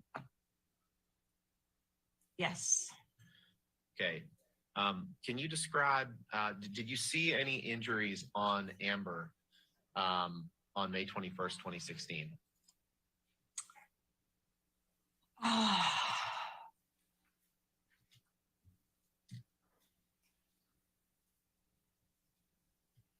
Just a swollen, like red swollen cheek. Let's pull up the May 21st, 2016 ALH 7077, please. And while he's doing that, did you, I know we talked about pictures of damage in the penthouses. Did you take pictures of Miss Heard that evening?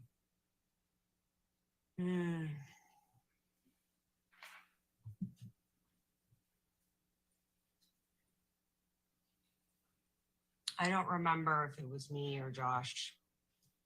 Were you present when pictures were taken of Miss Heard on May 21st, 2016?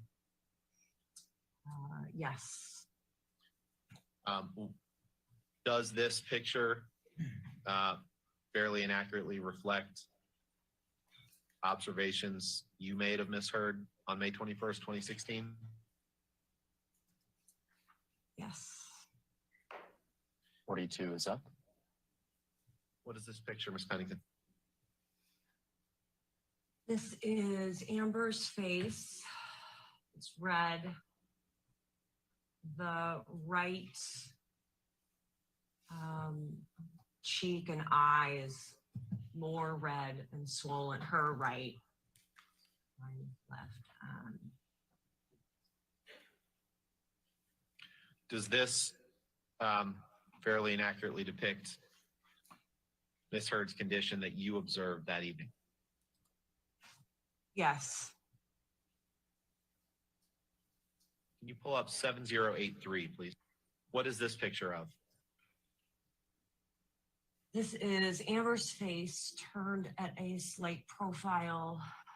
Her eye is red and bruised. The side, the side brow, temple, and cheekbone. Does this fairly and accurately depict Ms. Heard's condition that you witnessed on May 21st, 2016? Yes. And were you present when police arrived? Yes.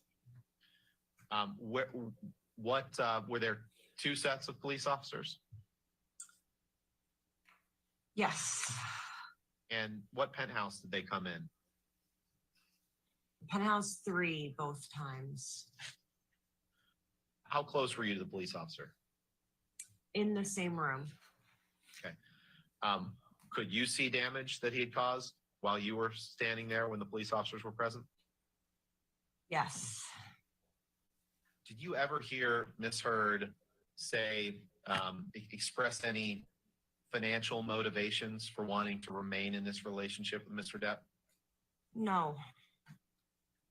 Did Ms. Heard ever express that if she went public against with what happened on May 21st, 2016, that she stood to gain financially from doing so? No.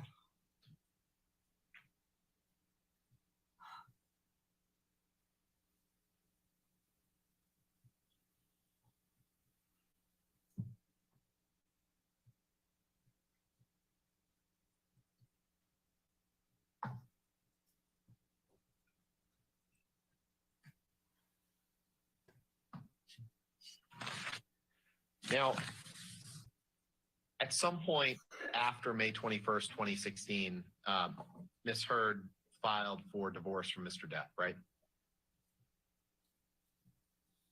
Correct. And at some point she filed for a domestic violence restraining order against him. Is that right? Yes.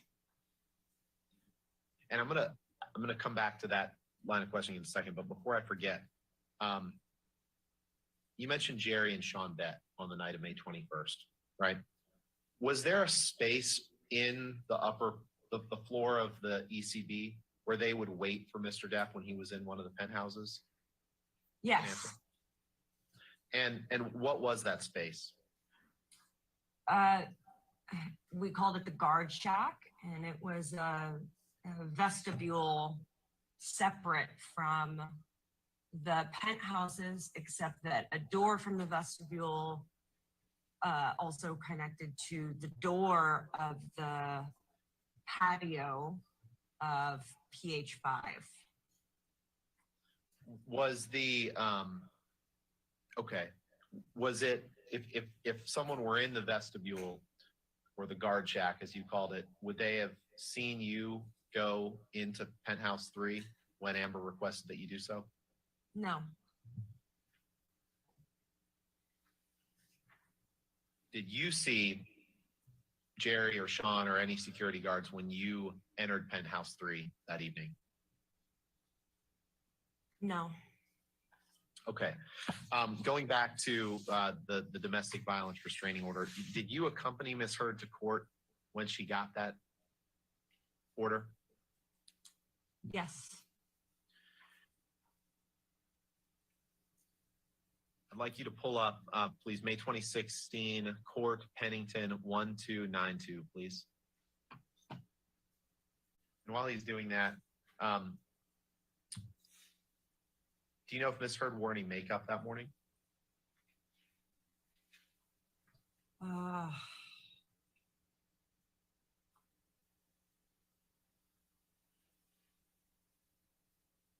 I don't remember seeing her put on any makeup.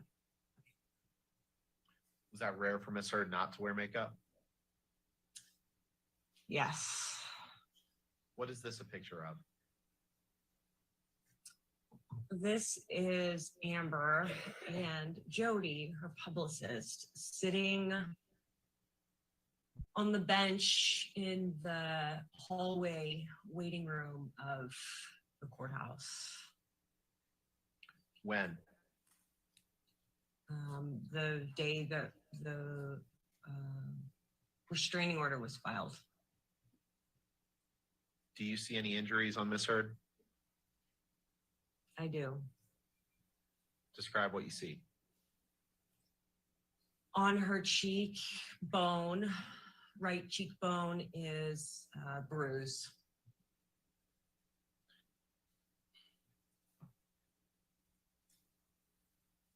And how long after May 21st was this approximately? I don't know. I don't remember.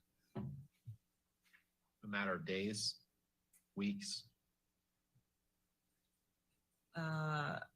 Less than a week. Did you ever see any makeup artist paint on this bruise? Put a fake bruise on Miss Heard's face? No. Can you please pull up Pennington 1295, please? And before we do, does this picture fairly and accurately depict Miss Heard's condition the morning or the day she applied for the domestic violence restraining order? Yes. Do you know whether you took this picture? To the best of my recollection, I took that. And I'm going to ask you the same thing about this next picture, 1295.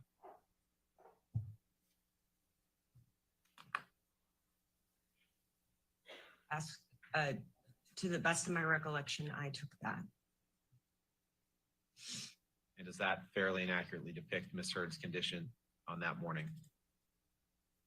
Yes. 46 is up.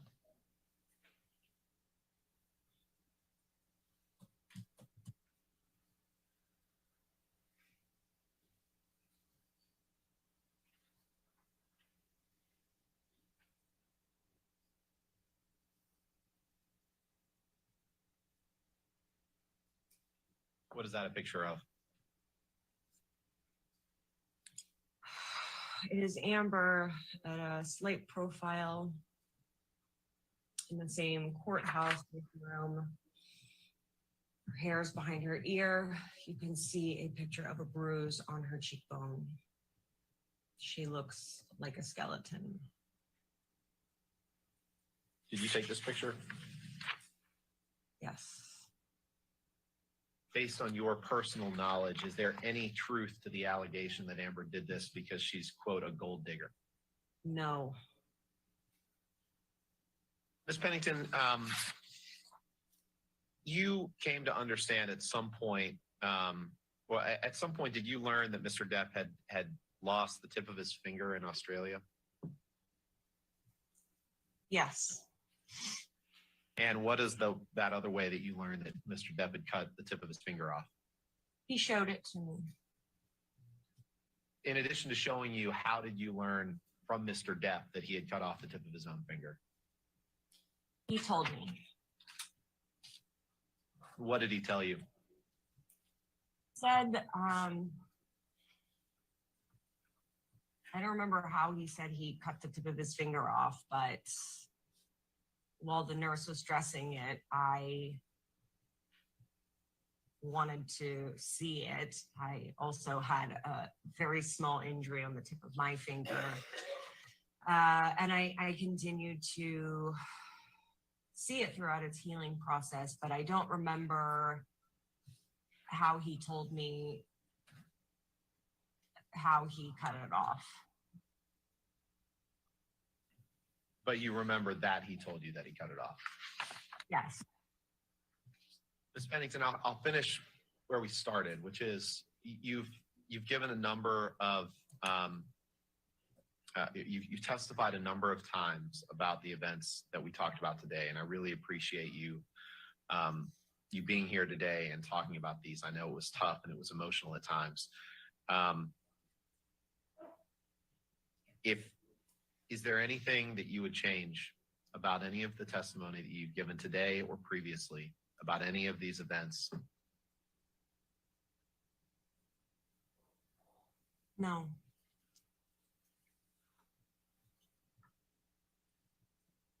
And you've done your best every time you've testified about this to tell the full truth about everything that you know, everything that you saw, everything that you heard, everything that you've observed, right? I have done the very best to tell the absolute truth exactly as I remember it at all of the points of time. All right. Yes, sir. Your next witness. Yes, Your Honor. That concludes the testimony of Raquel Pennington. Ms. Hurd calls Joshua Drew as her next witness. Okay. And if we may approach just to discuss a All couple right. exhibits. And that's by deposition, is that correct? It is by deposition, All right. yes, Your Honor. Okay.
Are we ready?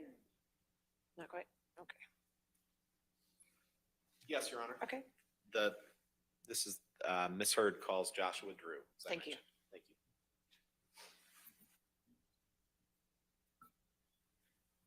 you. Do you live Los Angeles? What is your occupation? I run my own hospitality development consulting firm. Are you also a chef? Not anymore. What, if any, education have you had since high school? I have my associates of science in culinary arts, And from what institution? Johnson and Wales University. Did you receive a degree from there? I did. In what year?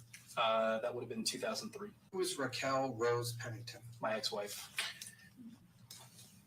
Because I want to be respectful, how should I refer to her? Ms. Pennington, Rocky, or Raquel? Rocky or Raquel is perfectly fine. Okay.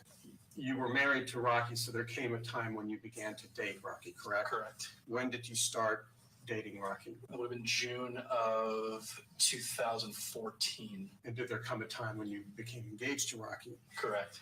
When was that? That would have been in summer of 2015. Yeah, I believe. Do you recall when you were divorced from Rocky? Officially September 24th of last year. We separated officially October of the previous year. When did you first meet Amber Heard? Probably about 3 or 4 weeks after Raquel and I had started dating, very early on. When did you first meet Johnny Depp? Shortly after I met Amber, I want to say, if memory serves, about 5 or 6 weeks after Raquel and I started dating.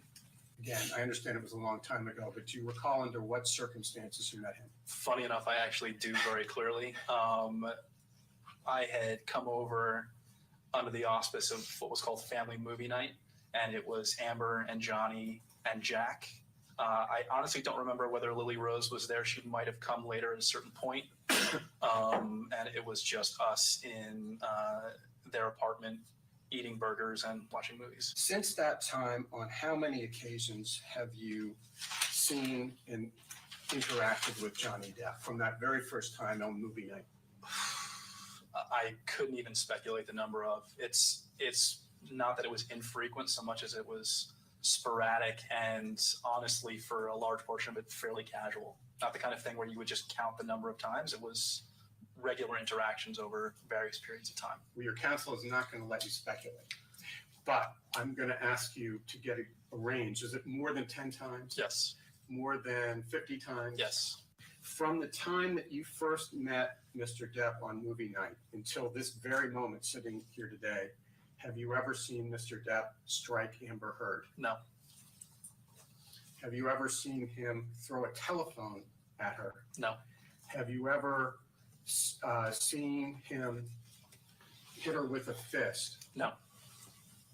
Have you ever lived at a building located at 849 South Broadway in Los Angeles known as the Eastern Columbia Building? Correct. Did you live in the condo known as Penthouse One? Correct.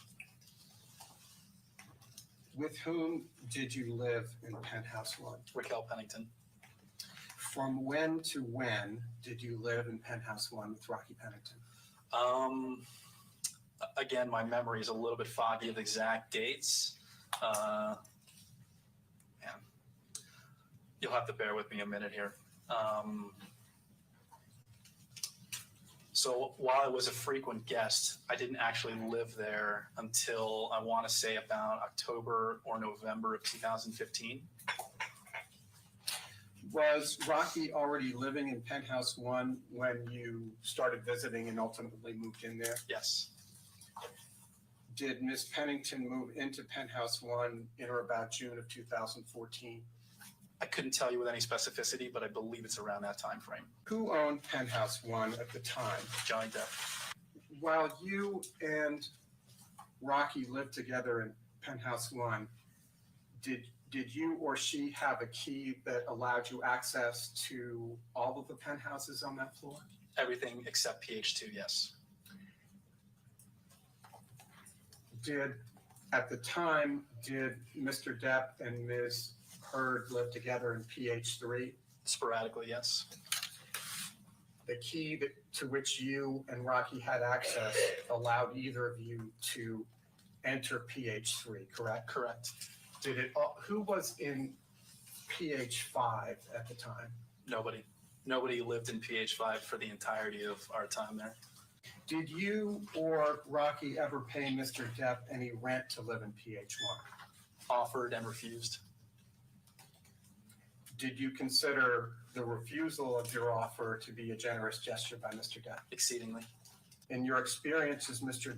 Depp generally generous to his friends? Yes. Is he generous to people generally? Yes. Did Mr. Depp own Penthouse 5? Yes. Would your key have opened Penthouse 5? Yes. When you and Rocky were living here in Penthouse 1, did you ever notice that there were security personnel standing outside the door of Penthouse 3 when Mr. Depp was in Penthouse 3? Not normally, no. Did you ever see the security personnel standing outside of his door? On very rare occasion. Normally they were in a storage room off to the side of PH5. Moving aside from Mr. Bett and Mr. Judge, while you stayed at the East Columbia building, did you come to know any of the employees of the building? Casually. Who is Trinity Esparza? She was one of the front desk people. Did you have communications with her? In the course of living there, yes. Did you find her to be pleasant? No. How was she unpleasant? She was not particularly polite or accommodating to me or Raquel or any of Amber's friends. I wasn't there specifically, but I heard similar things from Amber and her interactions with her as well throughout the course of our time there. While you lived in Penthouse 1, did you have the opportunity to interact often with Amber Heard? Yes.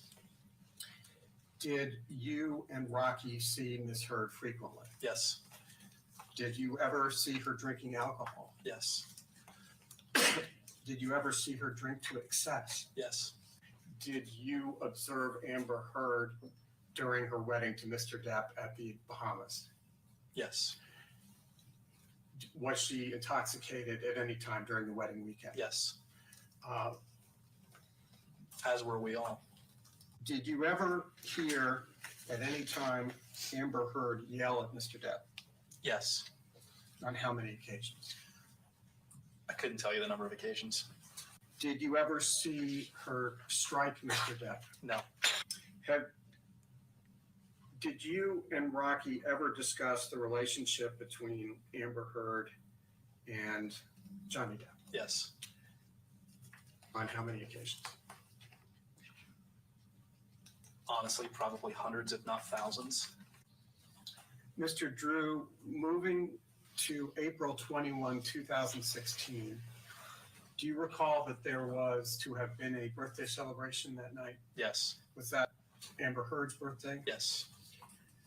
Do you recall which birthday it was for her, how old she was? It was her 30th. I catered it. What do you recall about that evening? I recall it was held in PH5. Johnny was hours late. And Amber spent the better part of the evening making excuses for him. And he came very obviously intoxicated and put on a show for everybody. And when the party was over, or we left, cleaned up, and the next morning we heard about what had transpired after the fact. So Johnny was supposed to have attended the dinner, correct? Correct. And at what time did the dinner begin? I don't recall. You and Rocky were guests at the dinner? Correct. Who else was invited to the dinner? Again, you'll have to forgive me. It was quite some time ago. I remember Amber's friend Brandon being there, Amber's friend Iggy, a rabbi. I want to say that Whitney was there as well. To be very honest, I can't say with specificity whom else was there. When you say Whitney, are you referring to Whitney Heard? Correct. Is Whitney Heard Amber's younger sister? Correct. Putting aside the state or condition in which Johnny arrived, do you recall sitting here today approximately when Johnny arrived for dinner? I really couldn't tell you with any specificity, but I can say it was quite a few hours after the party had started. Did he provide any excuse or explanation to the group as to why he was late? No. Putting aside Mr. Depp's intake of alcohol that evening, had Miss Heard been drinking before Mr. Depp arrived? Yes. Do you know how much? Couldn't tell you. Did she seem intoxicated at any time during the evening? Yes. Did you see Amber Heard the next morning, April 22nd, 2016? I believe so, yes. Did you notice any marks on her face or elsewhere that morning? I don't recall. That morning, April 22nd, did you and Ms. Pennington and Amber Heard drive together to Coachella? They did, I did not. Are you still in contact with Amber Heard? Sporadically, yes.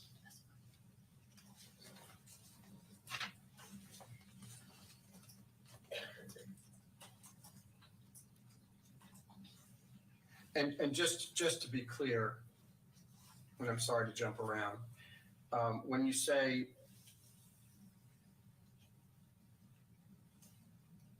strike that, you say sporadically, how frequently you're in contact with her? We didn't speak for about 2 years following my divorce, and she reached out to me to make amends about, I want to say about 2 months ago, if memory serves. I'm going to come back to that. When you said you don't recall seeing marks on the morning of April 22nd, is that because you didn't see any marks on Miss Heard, or you didn't see her at all that morning? I honestly don't recall the state of her the next morning. If memory serves, it was, but that the girls were hustling to get everything together to go out to Coachella. So it was a pretty frantic morning. I couldn't say with any specificity whether I interacted with her that morning before they departed. And Mr. Drew, you said that Ms. Heard reached out to you. When did she reach out to you? Sometime in the last 2 months. What did she say when she reached out to you? To paraphrase, it was something akin to letting me know that, you know, her and Raquel hadn't spoken in some time, and to tell me that she loved me and that she missed me, and she just wanted to make amends and, you know, reconnect. Did she mention anything about this lawsuit? Not in the initial interaction. How did you respond to her in this initial interaction when she said she wanted to make amends? I didn't for some time. I think I waited about a week and a half before I responded, and before I could, I did get a note from her letting me know that she had tried to keep me out of it, but more than likely people were going to be contacting me either about being deposed or a statement of some kind. There was nothing explicit about whom it would be coming from, whether it was from Johnny's side or from her side, only that somebody would more than likely be reaching out to me. And when you had a glass of wine, again, only lawyers remember these things, but do you recall approximately when you had a glass of wine with her? Probably about 5 or 6 weeks ago. Oh, I'm sorry, it would be longer than that. Probably about 2 months ago. Mr. Drew, let's please change subjects and move to the evening of May 21, 2016, which you had referenced previously. Was Mr. Depp at the condo at the East Columbia building that day prior to the evening? Not to my knowledge. Did you see him arriving at the condo that night? No. Did you see Mr. Bett and Mr. Judge that evening? Yes. When did you first see them? I saw them when he ordered them to open the door to PH5 following the incident. When you say he, to whom are you referring? Johnny. Did you ever see them that night somewhere outside the door of PH3? No. Do you know whether she received a text from Amber Heard at 8:06 p.m.? I can't certify the time, but the text message itself and the receipt, yes. Were you with Rocky when she received that text? Yes. Wasn't she already in Penthouse 3 as of 8:06 p.m.? When she received the text, she was not in Penthouse 3. She was in Penthouse 5 with me. But again, I can't recall with specificity the exact time of these events. Any time, including that night, did you ever see Mr. Depp strike Rocky Pennington? No. That evening, did you see Mr. Depp smash bottles of wine? No. Did you see him break furniture? No. Did you see him kick a hole through a solid door? No. Do you recall when Mr. Depp, Mr. Bett, and Mr. Judge left the building that night? If we're presuming that that text was received from Raquel at 8:06, they had left the building within 30 minutes, to my recollection. So it would be approximately sometime around 8:30, 8:29. Thereabouts, but I don't recall specifically. What else do you remember about the events of the evening of May 21? I mean, I can tell you contemporaneously from the start if there's something specific you'd like me to expound on. Who is Officer Melissa Science? My understanding, it was the name of the Latina officer that first responded with her partner. When did she arrive at the scene, if you recall? Vaguely, I remember them arriving about 45 minutes to an hour after Johnny had left. But again, exact times I'm a little foggy. Going back to the Latina officer, was there another officer with her? Yes, there was a bald gentleman, white, With which officer, if any, did you speak that night? both.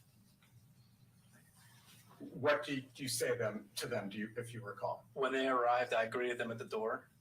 I walked them through PH3 to show them the damage, show them the broken glass. They had already walked through the hallway over the gigantic wine stain throughout the entire hallway. I took them through PH3, like I said, to show them the damage. I took them back out of the hallway, showed them the dent in the door shaped like the bottom of a wine bottle in PH1, took them into PH5 to see broken picture frames, smashed glass, Raquel's jewelry and things like that strewn about the apartment. And then I brought them back to PH3, at which point they separated. The Latino officer pulled Amber aside specifically to speak to her one-on-one. The door was closed. I was outside with the other officer. So I can't say with any specificity what happened inside. I don't know whether anybody was in earshot. I don't know whether everybody else was around. They told me specifically it was one-on-one. And I was outside the door with the male officer.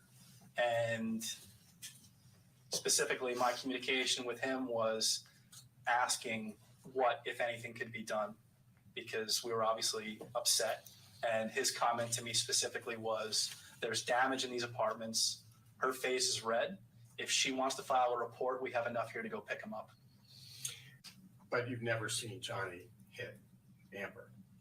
That's correct. And I've affirmed it to everybody that I've spoken to. I've been explicit about that. And you've never seen Johnny hit any woman. Correct. Do you recall having a conversation with Rocky and Amber after Mr. Depp and his security personnel left the building, but before Officer Science and Officer Haddon arrived? Yes. Tell us about that. You'll have to forgive me again. My memory of the exact sequence of events, that transpired after all this is a little foggy. If memory serves, Amber was damn near catatonic after all this. We had gotten her into PH1 so we could deadbolt the door and keep her safe until he left. A few minutes thereafter, I had gotten a little bit of a rundown from Raquel over what had transpired. Raquel got her to call her lawyer, Samantha Spector, to find out what to do. And if memory serves, Samantha's recommendation was that we immediately put together a contemporaneous, matter-of-fact statement together of what had transpired that night. And that ultimately was up to Amber as to what she wanted to do with the police or whatever it may be. Are you aware that Amber Heard spoke to Officer Science and Officer Haddon that evening? Yes. Were you present when she was speaking to them? No. Did Amber file the complaint that night? No. Did the police arrest Mr. Depp? No. Did they issue a warrant for his arrest? Not that I'm aware of. Mr. Drew, let's turn for the moment to May 22nd, 2016. Did you see Ms. Heard at all that day? Yes. When did you see her? At various points throughout the day. If memory serves, Raquel had committed to a jewelry show somewhere, I want to say it was downtown, I might be mistaken, it might have been out in Venice, somewhere in Los Angeles. So she was out most of the day. So I cleared my schedule to be able to be there should Amber need anything. If memory serves, either her attorney or somebody in her group had a friend come over with a locksmith to change the locks just to be safe. And I was there to make sure that that happened, and just like I said, be there for Amber should she need anything, just so she wasn't alone. When you saw Amber on May 22nd, you don't know whether it was the morning or the afternoon. Is that right? It was sporadic throughout the day. I think it was some point late morning and throughout the afternoon. When you first saw her, did you notice any marks on her face? Yes. Describe the marks, please. To be very honest with you, I don't actually remember which side of her face it was, but I do distinctly remember there being a red mark and a small bruise on her cheekbone, and red marks just above her eyebrow and to the right side, or to the side of her eyebrow. Did you see any swelling? A little bit. Can you remember anything else? Did you see marks anywhere else other than the ones you described? No. Did you ever notice anyone visiting Amber Heard at night while Mr. Depp was away? During the time that I was living there? Yes. Yes. On how many occasions? I wouldn't even be able to estimate. Was it more than 10? Yes. Was it more than 20? Yes. Was it more than 30? Yes. Was it more than 50? Again, I can't really speculate. I was there for quite some time. When did that first occur? I mean, I'm not privy to her comings and goings, and she had other friends than us that were coming to see her. So. And again, to be specific, I'm just talking about visitors at night when Mr. Depp was away. Again, I can't say with any specificity. When did that first happen that you were aware of? I mean, I would say pretty early on, but again, there's no context to it. The other consideration that I would say is that the hallway between all of these penthouses was public right of way going to the pool. So my understanding of people coming and going, it might have been the public, it might have been residents, or I'm sorry, not public, it might have been residents in the building. I can't really say with any specificity. Who was Elon Musk? Elon Musk was a gentleman that Amber dated intermittently following the restraining order. When did can you recognize Elon Musk? Yes. When did you first see Elon Musk at Penthouse 3? I'm not quite clear exactly, but I want to say it was about 3 to 4 weeks after the restraining order was filed. But while Mr. Depp and Ms. Heard were still married, correct? Yes. After May 22nd, 2016, did you ever see any marks on Ms. Heard? Not to my knowledge, no. Would you please describe, as far as you can remember, what cleanup efforts were undertaken and by whom? Well, myself. In Penthouse 3, there was a number of pieces of broken glass and items strewn about the counters and the floor in the kitchen. Only in the kitchen, sort of around the kitchen island. In the hallway outside of the penthouses was quite a bit of spilled wine. I don't believe we dealt with that at all. And then in PH5, all of Raquel's things had been strewn about pretty dramatically. So we did our best to sort of put that back together and pack everything back up. And there were, things like piles of books and picture frames were broken, and or piles of books were strewn about, and picture frames were broken and things like that. We just picked the glass up off the floor so the dogs didn't get hurt. And I think we left everything else for the time being. Did you actually see who strewn about? That's not the right verb. But did you actually see the person who threw her clothes around? I didn't witness firsthand any destruction of any kind. Are you aware that Ms. Heard alleged that Mr. Depp hit her on or about December 15? Yes. What, if anything, do you know about that incident? So my recollection of that is Raquel and I had come back to the penthouses from where I don't recall specifically, sometime, I want to say late afternoon, early evening. And Raquel was supposed to meet with Amber as soon as they came back. Amber had not been responding to her text messages for some time. So we let ourselves into PH3 together to go check on her and make sure everything was okay. When we came in, the kitchen was completely, I wouldn't say it's trashed, but it was out of order enough for something to be off. And then when we turned the corner on the section of counter next to the kitchen sink, there was something written on the counter, and I don't know, I can't remember what material it was. And to be honest, I can't actually recall exactly what was written. It was something very, very weird, like all is such a fraud or something akin to that. You never saw Mr. Depp strike Amber Heard on or about December 15, 2015, correct? Correct. Did you see Ms. Heard that night? Yes. Did you notice any bruising or other signs of injury? Yes, pretty significant. What did you observe? I noticed specifically she had pretty significant bruising on the inside of both eye sockets, kind of extending down the bridge of her nose, and her forehead was red. But you have no first-hand knowledge of how that injury occurred. That's correct. Are you aware that Amber Heard made a television appearance the next day? Yes. Do you ever see Mr. Depp take drugs, either prescription drugs or drugs that were not by prescription? Yes. How many times?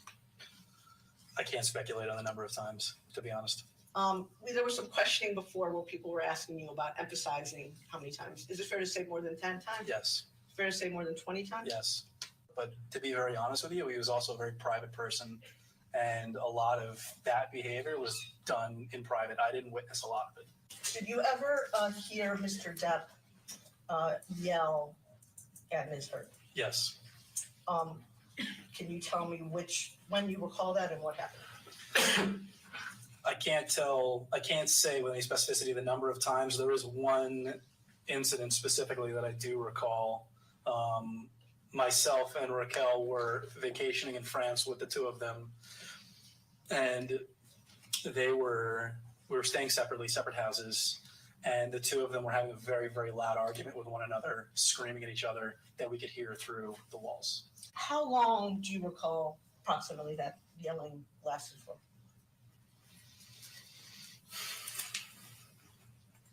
I want to say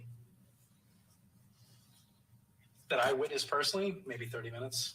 Did Mr. Depp often wear heavy rings that you noticed on his fingers? Yes. More than one? Yes. And were they large? Is that fair to say? If memory serves, yes. December 15, 2015, Los Angeles, California, which is the next page.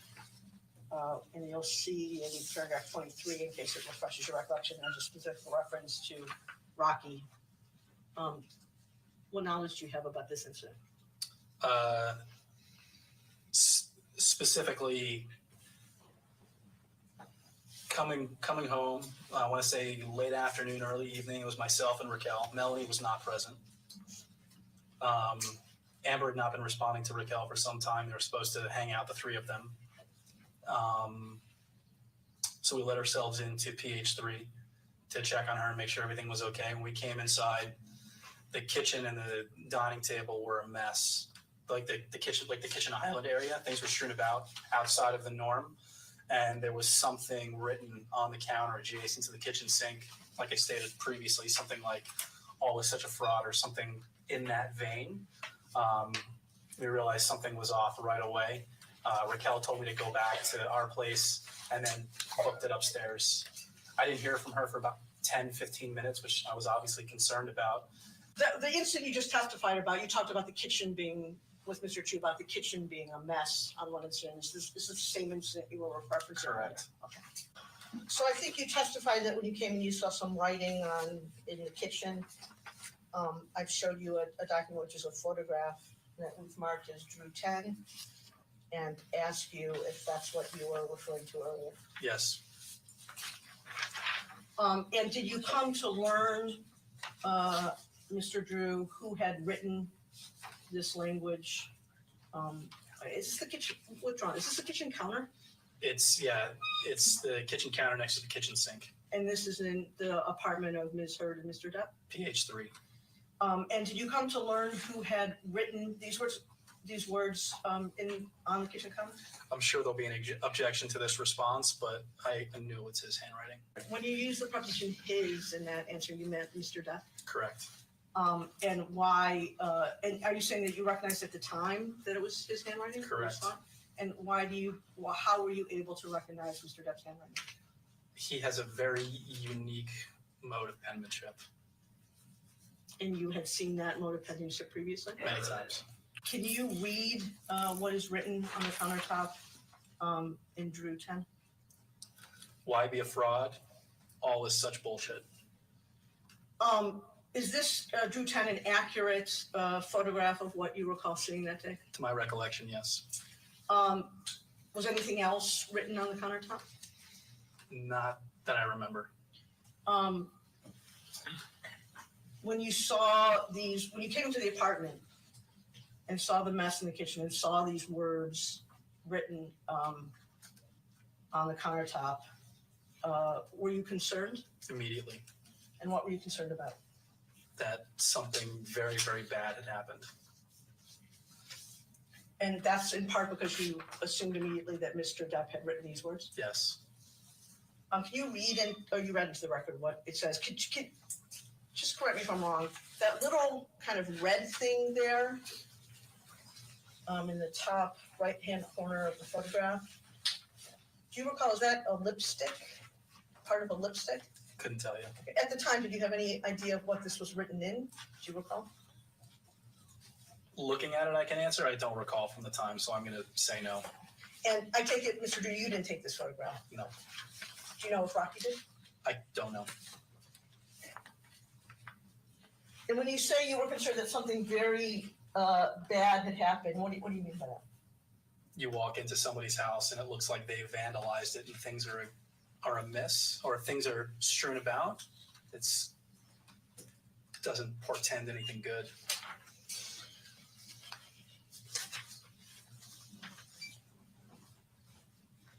Did you go anywhere else in Mr. Depp and Ms. Hurd's apartment other than the kitchen that day? The living room later.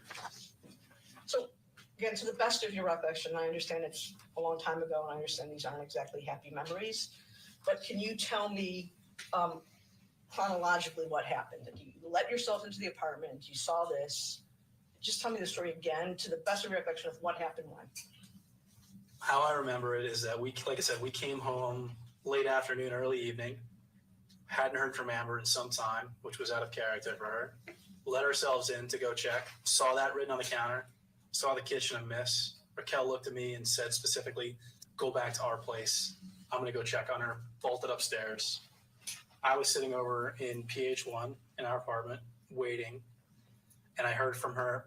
Again, I don't remember exactly. I want to say it was about 10 or 15 minutes later. I really don't remember what my response was. I don't remember what transpired after that, other than there was some time that she was over there. I don't remember when or even if Melanie came over at any point during that evening. What do you recall about that? And I remember it specifically because she had pretty significant visible facial injuries and didn't know if she was going to be in a state to do it or didn't know whether she was even going to have the physical appearance to be able to do it. Okay, when you say these things, first of all, she in those statements is Amber Heard, correct? Yes, Did you see Ms. Heard's face that day? yes. Do you have good vision? I didn't have glasses and I didn't need them then, so yes. So I'm handing you a document that was marked as Drew 11. You can see from the top page, it was attached to Ms. Heard's affidavit declaration as Exhibit 13. And I want you to look at the photos of Ms. Heard's face and tell the jury, Mr. Drew, if those were consistent with what you observed on her face that day. It is. I was with Raquel when she took the pictures. And the pictures were taken on Raquel's iPhone or photo camera? To my recollection, yes, they could have been taken on Amber's phone. So there wouldn't be any potential accusation of bias or anything like that. And you described earlier to Mr. Chu that there was, as I recall, kind of color under both of her eyes. Yes. And I say her, I mean Ms. Heard. If you look at the 1, 2, 3, 4, 5, 6 photo, this one, so I'm going to hold it up. Yes. Did you personally observe that day this injury on Ms. Heard's face I did. in December 2015? I did. And you said before you were there when Ms. Pennington was taking the photos? Yes. There's a couple more photos in there. It looks like there's a busted lip. See those photos? Yes. Do you recall seeing that personally on Ms. Heard's face that day? Honestly, I don't remember without looking at this photo, so I'm more comfortable saying I don't know. Mr. Drew, were you there? Do you just to refresh your recollection? You were there when all of these photos were taken, or just the photos of the face? I can't say definitively.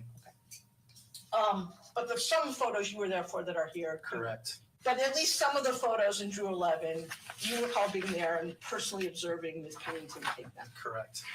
And are you aware of any efforts by Rocky or anyone else to manipulate the photos that were taken that day with Photoshop or any other method of changing a photograph? If I had any knowledge of that or even suspected it, this would be a very different interview It's a deposition, but yes. or a very different deposition, whatever. I'm gonna turn now to the incident on April 21, 2016, in connection with Ms. Heard's birthday party. I guess it was her 30th birthday party. What I'd like, if you can, Mr. Drew, is for you to tell me in your own words. Again, separate and apart from anything that's in Ms. Heard's declaration, what you recall happening that day and what you did, saw, and observed. So if memory serves, it was Amber's 30th birthday. She wanted to have a dinner party at the apartments, just close friends, and I offered to cook dinner for everybody. There had been some mention that he had appointments or he had some things but that he would be there and so on and so forth. I really don't recall specifically who the appointments with, what they were for, what time they were, and anything like that. Quite frankly, any talk of schedule with either Amber or Johnny was pretty much moot, to be very honest.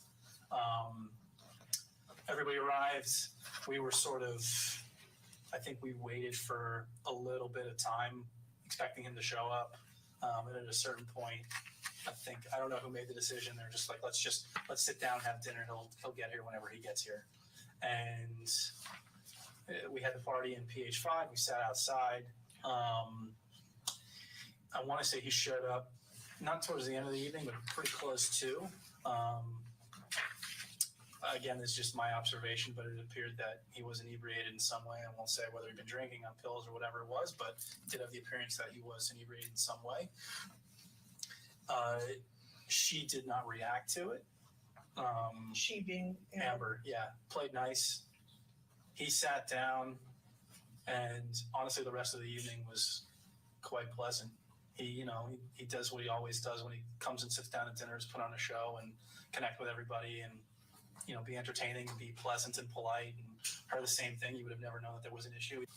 And then I didn't hear anything until the next morning. And I knew that there was a scramble. The girls were leaving the next day for Coachella, which I did not attend with. But all I knew was that they had gotten in a pretty big argument. But because of the rush to get out that day, I didn't really get too many stories about it. You cooked the dinner that night? Correct. What'd you cook? Oh, I don't remember that. Actually, I do remember. What'd you cook? I made tacos actually. Don't ask me why I remember what I made, but I did. Amber she wanted Mexican food, so I did a big Mexican spread. When you say that when Mr. Depp walked in, he appeared inebriated, do you recall, was he swaying? Was his voice, his words slurred? What do you recall?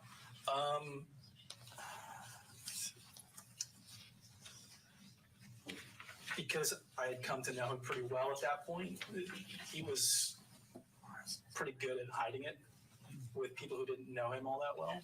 But you could sort of see that if you spend enough time around with him, you could see the little ticks, slurring his words a little bit extra, swaying, being a little bit more discombobulated, and being a little bit more, what's the word? Like just gregarious and loose. It's not his normal mode.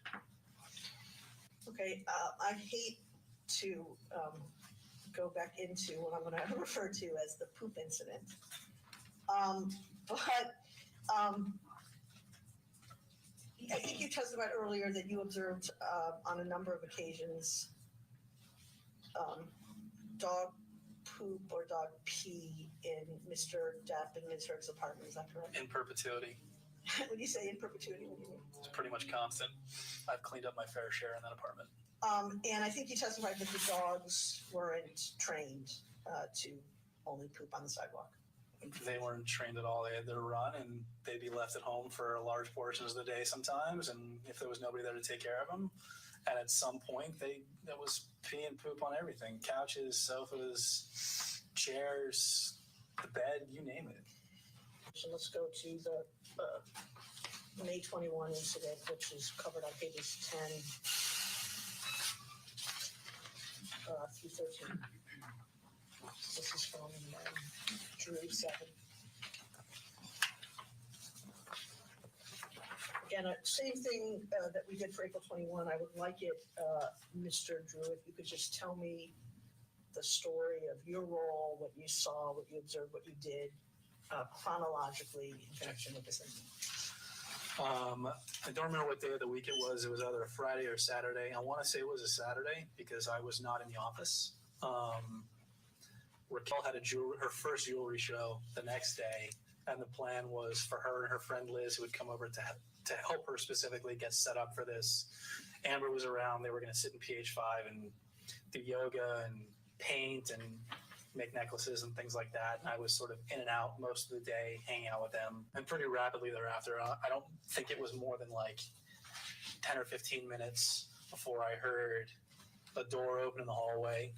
And a couple seconds later, I heard a really, really loud slam, which I later learned was a wine bottle being smashed into our door, PH1. And then I heard keys jingling, and Johnny shouting at one of his security to open this. Is it all right if I swear? I mean, I'm telling you here. That's okay. You should say the words exactly as they were said. As I remember, he said, "Open this fucking door, get me in here." And he came in, caught eyes with me right away, and beeline for me, screaming, cursing, spitting in my face. I walked calmly to leave, realized that I'd forgotten my keys and the dog, so I turned around and walked back to go get both. He stayed and followed with me, walking, pacing, screaming, cursing, spitting in my face, and I left calmly. At that point, Liz was still in the apartment, and the last look I saw of her is that she bolted around the corner and went upstairs to hide from him. Had Mr. Depp ever done this to you before? No. Did he? How close was he to you when he was when he entered your apartment and was screaming at you? Close enough for it to be aggressive. Within a foot? Yes. And you said that you originally heard him say, open the fucking door. When he was spitting and screaming at you, what do you have him saying? Couldn't tell you. Honestly, it sounded like gibberish. At that point, I don't think I was really hearing anything. It was just, how can I get the hell out of here without something else happening? Because quite frankly, like the reality, like even though he's standing there in front of my face, he's also got, you know, 2 bodyguards right there with him that are bigger than me. What's really going to happen here? What were you feeling when this was going on? I'm trying to, I mean, I don't think, honestly, I didn't feel threatened. I'll say that flat out. It seemed really, really silly. I wasn't really surprised. I just wanted to get out and make sure that the girls were okay. and sometimes you can say someone's spitting at you because they're like performing on a stage and It wasn't like actively spitting in my Right. face. It was just the nature of how close he was and the way in which he was acting. Okay, so you go get your keys, you guys have your own dog, I take it? Yes. You got your dog, you go out, what happens next? I walked out of the hallway, and to be very, very candid, I don't remember in this instance whether I went to PH3 to go check on them or whether I went into PH1. The sequence of events after that as to when I actually got to Raquel and Amber or whether they came to me, I really don't remember that sequence of events offhand. I couldn't tell you. So when you got to Raquel and Amber, what did you observe? I remember first speaking to them specifically in PH1 in our place, but how it is we got there, I don't remember. I remember deadbolting the door, and Amber was like catatonic. She was just like 1,000 yards there, just done. And Raquel was like trying to calm down herself. And I was like, just what the fuck just happened?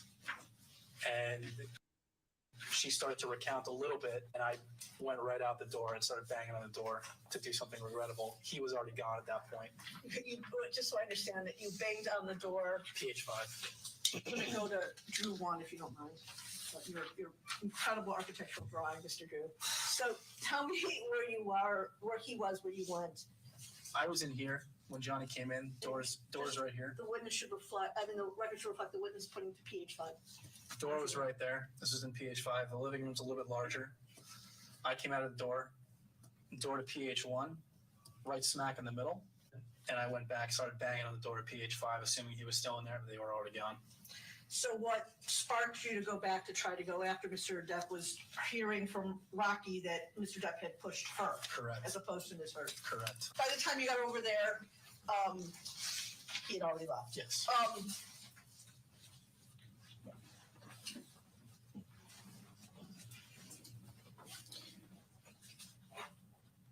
You said that Amber, when you saw them, that Amber and Rocky, I think you said Amber seemed catatonic. Yeah. She was just a ghost. How did Rocky seem? From what I remember, sort of like when somebody's coming down from an adrenaline rush, she was just sort of like, she didn't really know what to do. Couldn't sit still, just sort of standing there and shaking. So after you had gone to try to find Johnny, he already left. What happened next? I went right back to the girls to make sure that they were okay after my own little selfish outburst. And they were at that point still in your apartment. They were still in my apartment. I came in. Amber had started to come out of it a little bit. Raquel had started to calm down a little bit. I started to get a little bit of information as to what happened. The thing I remember most distinctly was that Amber had Johnny's cell phone in her hand, so I took it from her. And when did you first learn about the police? We were in PH1.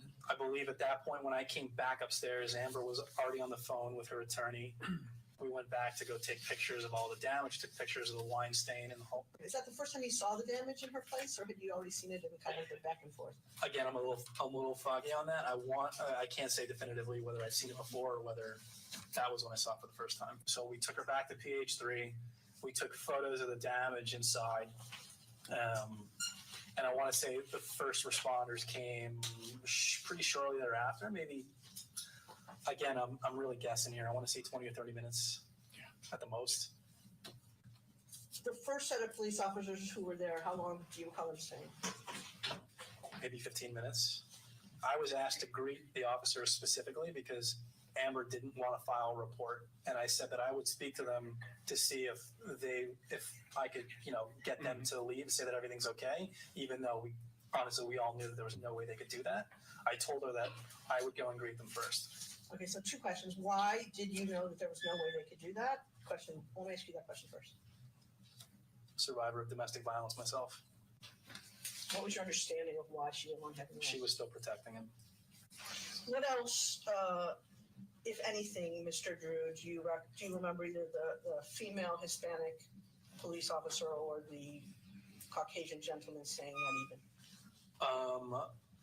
I remember I was the one who walked them through PH3 where the original incident had occurred. I showed them the broken glass.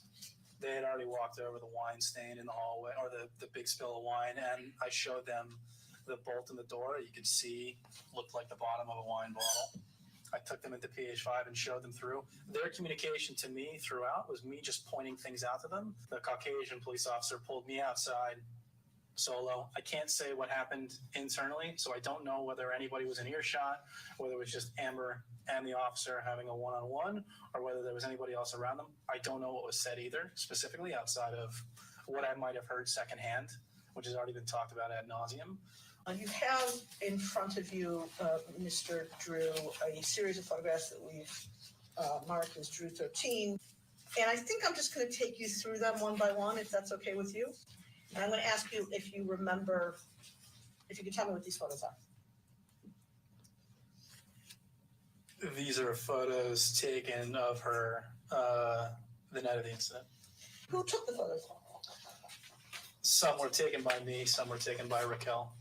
And when you say the night of the incident, May 21. and are you sitting here today, can you distinguish which were taken by you and which were taken by? No.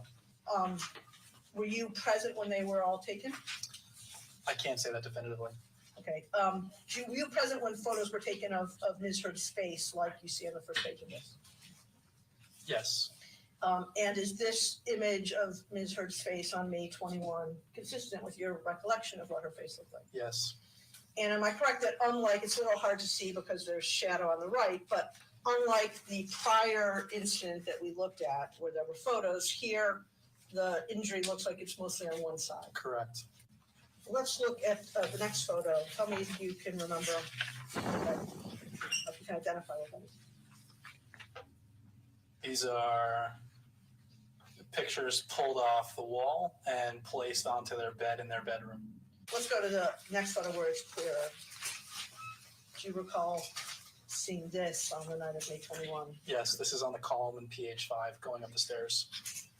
And there, the glass on the pictures were shattered. Yes, Starting with the first photo of Ms. Heard's face, is that what Ms. Heard's face looked like when the police arrived?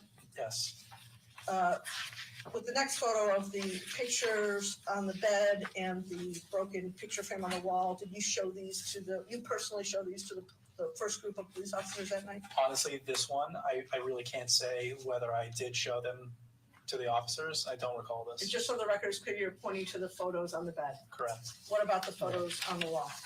The third photo, yes, I showed them personally. For the photos on the wall, you had been in the apartment prior to this. Yes, Was the glass broken when you had last been in the No. apartment? Okay, go to the next one. What's that? this is broken glass. I believe this is from the landing directly beneath the photo shown in the third photo. And it's a landing on a staircase? Yes, Did you show, was that photo taken by either you or Rocky? yes,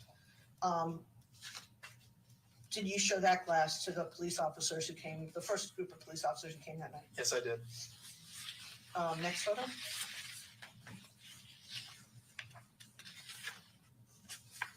I take it even I can figure that out. That's the stairway, I Yep. think. And that photo was again taken by either you or Rocky. Correct. Was the broken glass on the stairway depicted in this photograph shown to the first group of police officers that night? Yes, it was. What's the next photo? This is the hallway where there would have been spilled wine right outside the door of PH1. And do you see spilled wine in this photo? Yes. Can you indicate for the record where that is? Here and here and here. He's pointing to the sort of middle of the photograph on the right side, on the floor, on the stripes. And was this a photograph taken by either you or your then wife? Yes, And Did the police officers, the first group of police officers who came, see this on that evening? They would have walked through it before they even got to the door. But that's not something you showed them. No. Last photo in the series?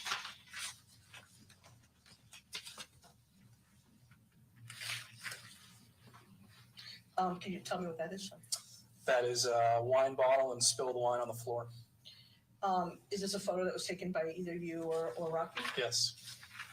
Is this something that you showed the first group of police officers that evening? Yes. Which apartment is this in? I believe this is in PH5.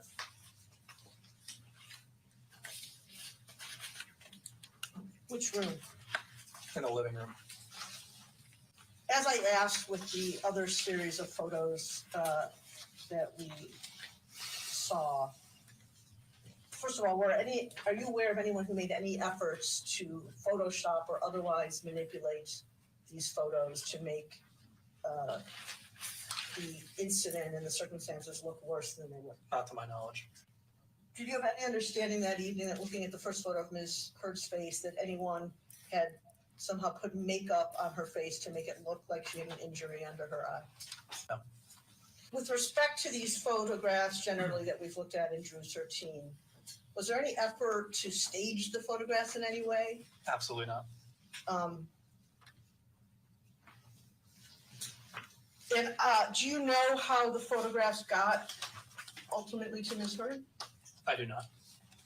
So I think you testified earlier with Mr. Chu, Mr. Drew, I have rhyming here, that you were in contact in the building with Ms. Heard on the day of May 22nd. Yes. And I'll represent to you that the photos in Drew 14 were taken on that day. Sitting here today, do you know who took these photos? We're talking about the two I have in front of me right Yes. now. Yep. It was either me or Raquel. Is this consistent with your recollection of how Ms. Heard looked the next day on May 22nd? Objection, Yes. lack of. Did you see Ms. Heard's face on May 22nd? Yes. Did you or your ex-wife take photos of Ms. Heard's face on that day? Yes. To my recollection. And similar to questions I've asked in the past, was any effort made to stage those photos in any way? Not to my knowledge, no. Was any effort made to put makeup on Ms. Heard's face to make the injuries look redder or more serious? Not to my knowledge, no. Was any manipulation of the photos done, either using Photoshop or any other similar method? Not to my knowledge, no. I'm showing you a document that's been marked as Drew 18. I'm directing your attention to the photos there and asking if you can identify where these photos were taken. The photo on the first page, honestly, I'm not sure. I don't really remember which stairwell this was from which penthouse. Each penthouse had a stairwell. Yes. Next one. Both of these photos are taken from PH5 where Amber's closet was located, or what Amber used as her closet, I should say. Next page, same thing, Amber's closet. Same thing. Next page, at least the top one, Top one, same. bottom photo on that page. Bottom photo is taken from, it looks like it's taken from the landing on the stairwell of PH5 towards the kitchen, towards the Broadway side. And the next page just seems like similar copies. Were you ever made aware, Mr. Drew, of anyone destroying Amber Heard's closet this way? Not to my knowledge. Are you aware of any efforts between and among Rocky Pennington, Io Tillett, Melanie Iglesias, Elizabeth Mars, or Amanda DeCadenet to, quote, get their story straight? Not to my knowledge.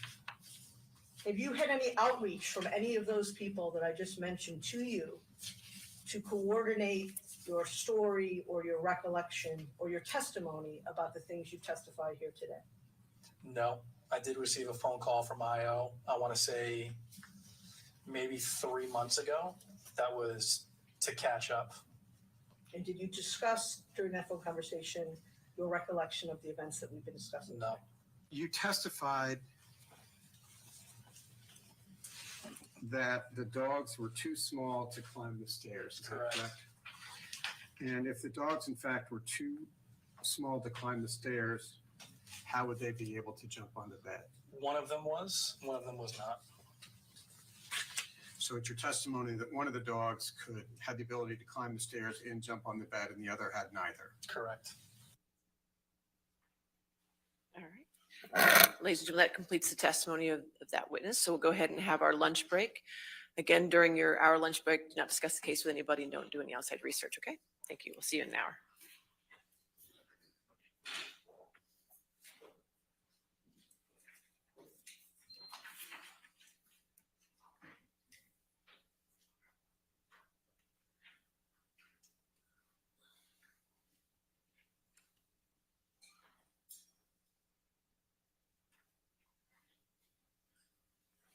All right, so we'll come back at 1:45 then. Is that fine?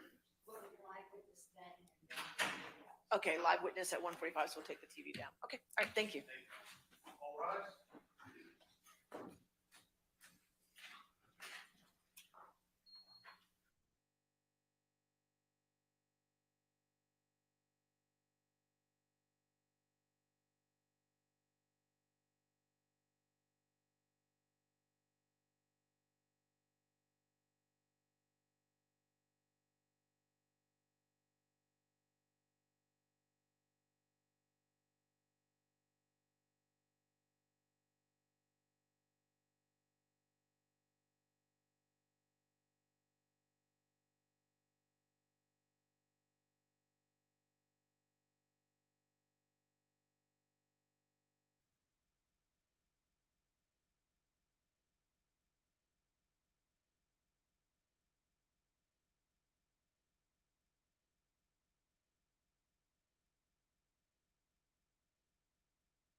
Hello, hello.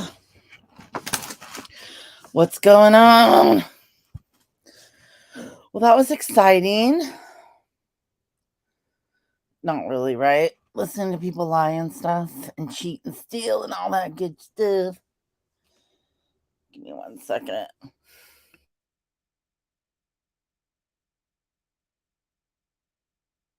Hey, son, what's up?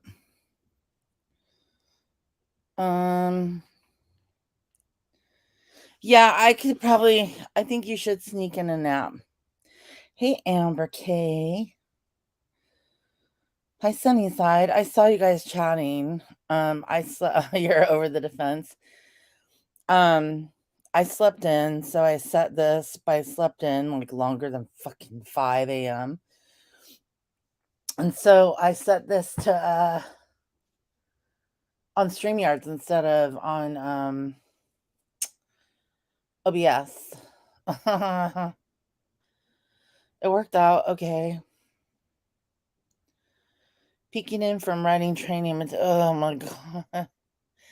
So I'm having a procrastination feeling that I'm working I'm working so hard to get over it because today I gotta get a lot of work done. And not even work, like my stuff that I have to get done just in life. But, oh, what's this?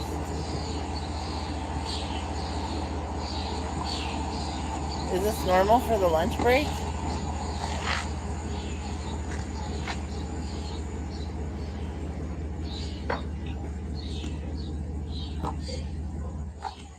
Hello, what's going on? Oh, the witness?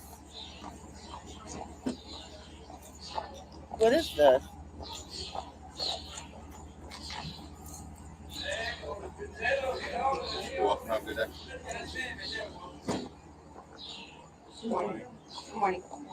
Are they replaying stuff from the morning?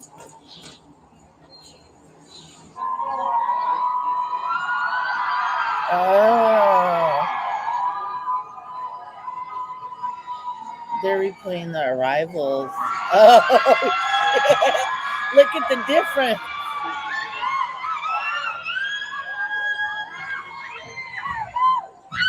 Okay, I've changed my mind. I could not marry Johnny Depp. Until the last with all one race superior and another.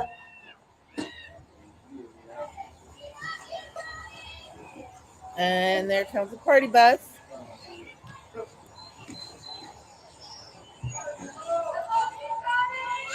Everybody loves me. Thank you. Since people are talking anyway, I brought this way. We're talking about what?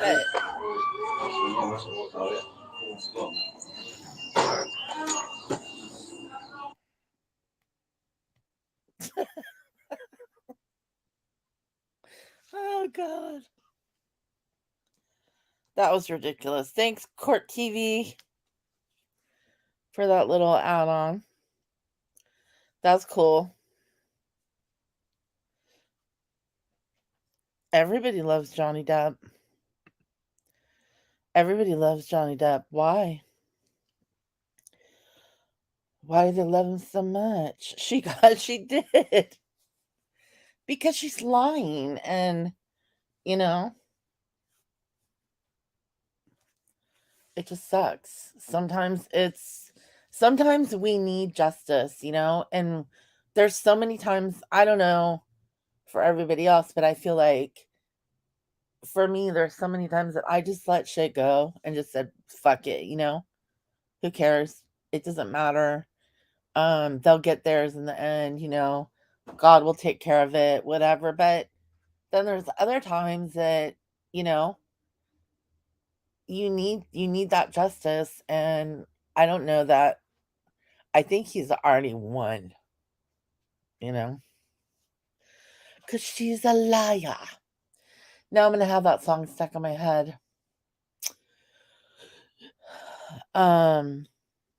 What's that song?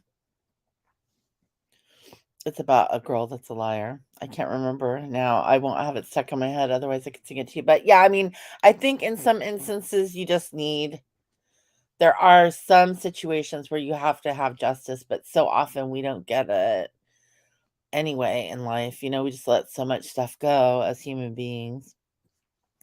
This time I think he's got it. Even if he loses the case. I don't really think it matters at this point.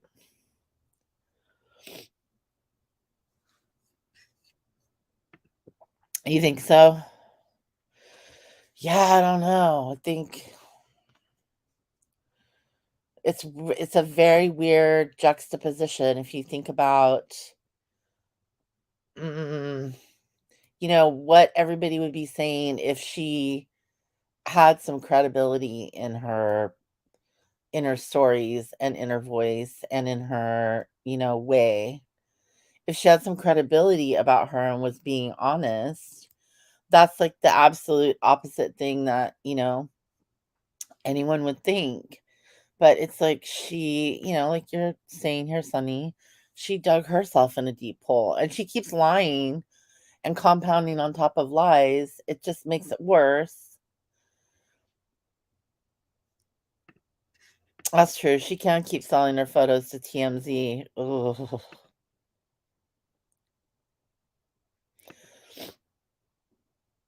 Yeah, I didn't realize. I think I've learned some stuff listening to this or watching this and listening than watching for sure.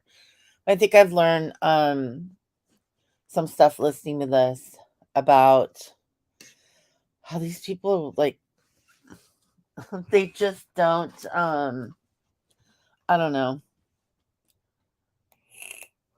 I don't know what I was trying to say there. About the paparazzi situation. I don't think people understand how annoying it is. And then you have people that they'll call the paparazzi and have them come out to take pictures of them and shit. Like Kim Kardashian and all those witches. And then you get people who get followed around, which is, I don't know. TMZ has a lot of time to fill.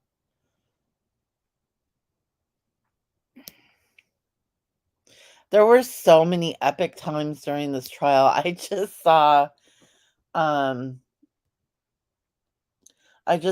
tweet, and there's so much I missed. I saw a tweet from yesterday, I think it was. Emily D. Baker is trying to chop her stuff up and put clips out and things. And she took a little snip of her own reaction to when Amber took the stand, and she says Elaine, basically is imitating Johnny Depp, saying you'll never see these eyes again, or you'll never see my eyes again. And her reaction was she mocked him, and that wasn't necessarily my reaction, wasn't that she mocked him, but just thinking about the fact that an attorney or somebody that prosecuted cases in Los Angeles had that response that this is not appropriate to act that way in court.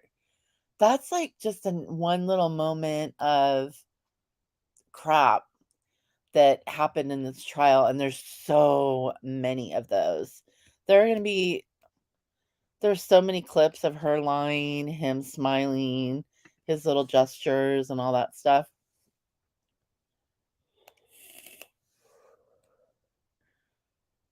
Yeah. I don't know. I mean, I've known a couple of celebrities, but um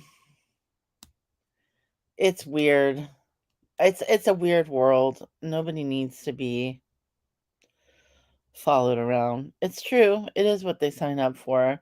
You do sign away most of your personal life and privacy, but I always felt like at the end of the day, if you see someone famous, just let them be famous and just admire them from afar, and who cares if you have to admire them at all. Just look from afar. Don't go talk to them. It's always a bad idea because they're never who you think they're going to be.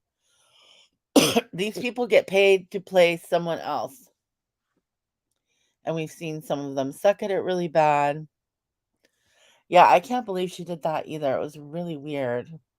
See, and it's weird too because I started it took me a few days because I was working while I was streaming, and it took me a few days to figure out where people were getting all this information, all this buzz was going on all these lawyer channels, and then looking at the Twitter feeds and stuff, and I was like, okay, they're seeing all their reactions. So I started looking around where I assumed you guys were probably looking around and stuff and watching things, and there's just so many things like that I can't even remember what they are.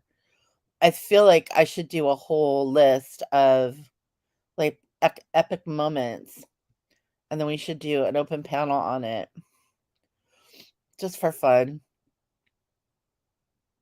Of course.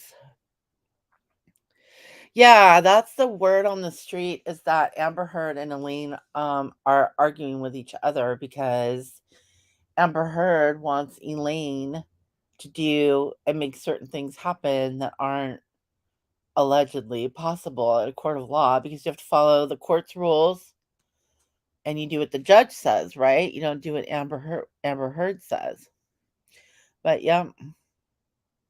So that's the word on the street is that they're in disagreement because Amber Heard's a bitch and basically yells at everybody when she doesn't get her way.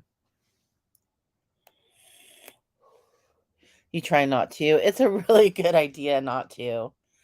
And I've struggled before when I've seen certain people like just sitting around reading a weekly or something. I'm like, oh, it would be so easy to just go sit next to him or whatever, you know. But no, I didn't. Because I know they're going to turn out to not be who I think they are. Everything always does turn out to be what I don't, what I'm not expecting anyway.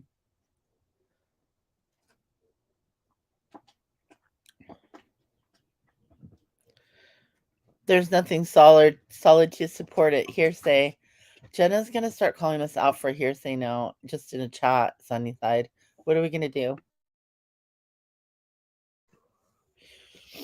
Dude, Kiki wants my spot so bad, and she's about ready to get it. What do you want, Kiki? Yeah, just for funsies. Just for kicks. I think it would be fun to have, even if we're just speculating and it's all based on hearsay, then, I know, right? It was great. It was great.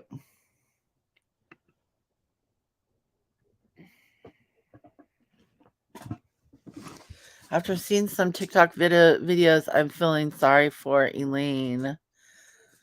Wait, making her look like a fool. Yeah, that's that's the problem. You guys can say that it's just hearsay because it is just hearsay, right? Stop calling me. But there's plenty of witnesses to it. Objection, badgering. There's plenty of objections to it. Hey, I'm just countering, okay? So, you made a claim. I'm just countering your claim. But yeah, they're basically hearsay. I object. Okay. She's annoying. Yeah, because she's listening to what's her butt. It makes the most sense. I know. Look, they're saying, or word is from other attorneys, from allegedly competent trial lawyers. Okay. Allegedly, these people practice law. Not for like 5 minutes or 5 days or whatever, but like for years. And they're saying that under different, I'm sorry, a big televised trial like this is way different from some podunk, two people nobody knows, kind of civil suit. This is a huge, deal for us. So huge of a deal that, people aren't even paying attention to some of the crime stuff that's going on right now because they're paying attention to this. This monitor is so messed up on this laptop. So I couldn't read the chat. And no, I don't need a laptop. I have plenty of devices. Thank you very much. If Elaine was smart, she would rescue herself. She would. Oh, recuse herself. Yeah, she could. But this is gonna also, for better or worse, it still gets her name out there, right? I don't know. What do you want? Look like a fool or not? Allegedly, they're undercover Depp fans. Oh, please. Really? You think she's borderline incompetent? Attorneys are saying that under regular circumstances, she wouldn't be how she is right now.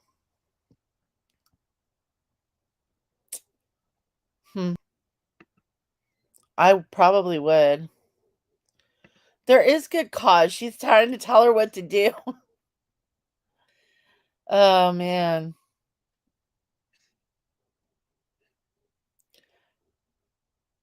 Yeah, you can't. Not mid-trial. Well, they're at, I think, and correct me if I'm wrong, court clerk here. Actually, sorry, court clerk, my bad. Fire marshal, corporal, deputy counsel, Jenna, who's overseeing these proceedings today. Now I lost my whole train of thought.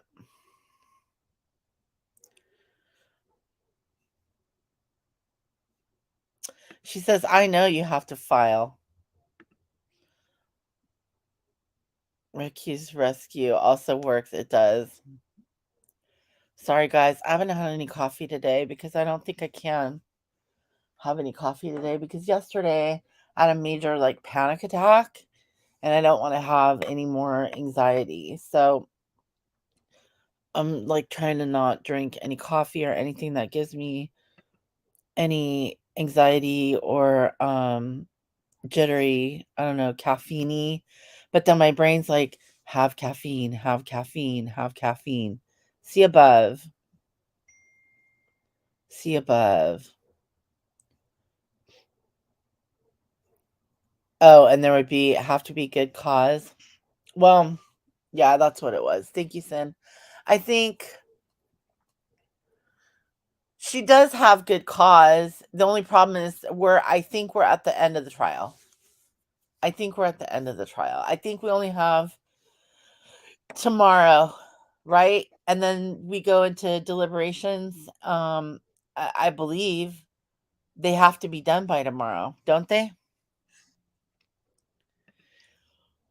They only have so many hours left. I don't know. Maybe they have a few more days. Does anybody know? Is anybody listening to that? They're on lunch, Clary. They just went to lunch. And we haven't seen any in-person witness yet, right? They've both been recorded depositions that were terrible. Yeah. I was just kind of BSing a little bit. Talking some shizzle. Okay, so then they have next week too. What the fuck? I thought they were supposed to be done.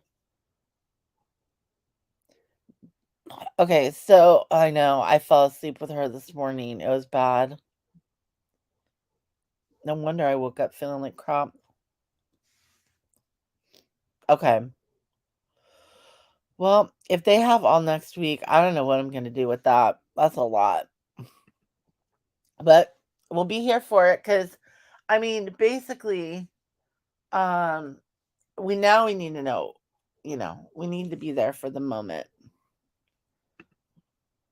She was so boring. They were so boring. I mean, the guy talking about making the tacos or whatever, the dude, the ex-husband. I didn't even know he was the ex-husband. I thought he was the current boyfriend or something. Because I forget that all this crap happened, in 2015, 2016 is when they filed for divorce or whatever. And then when did they have their public trial in England? Does anybody remember?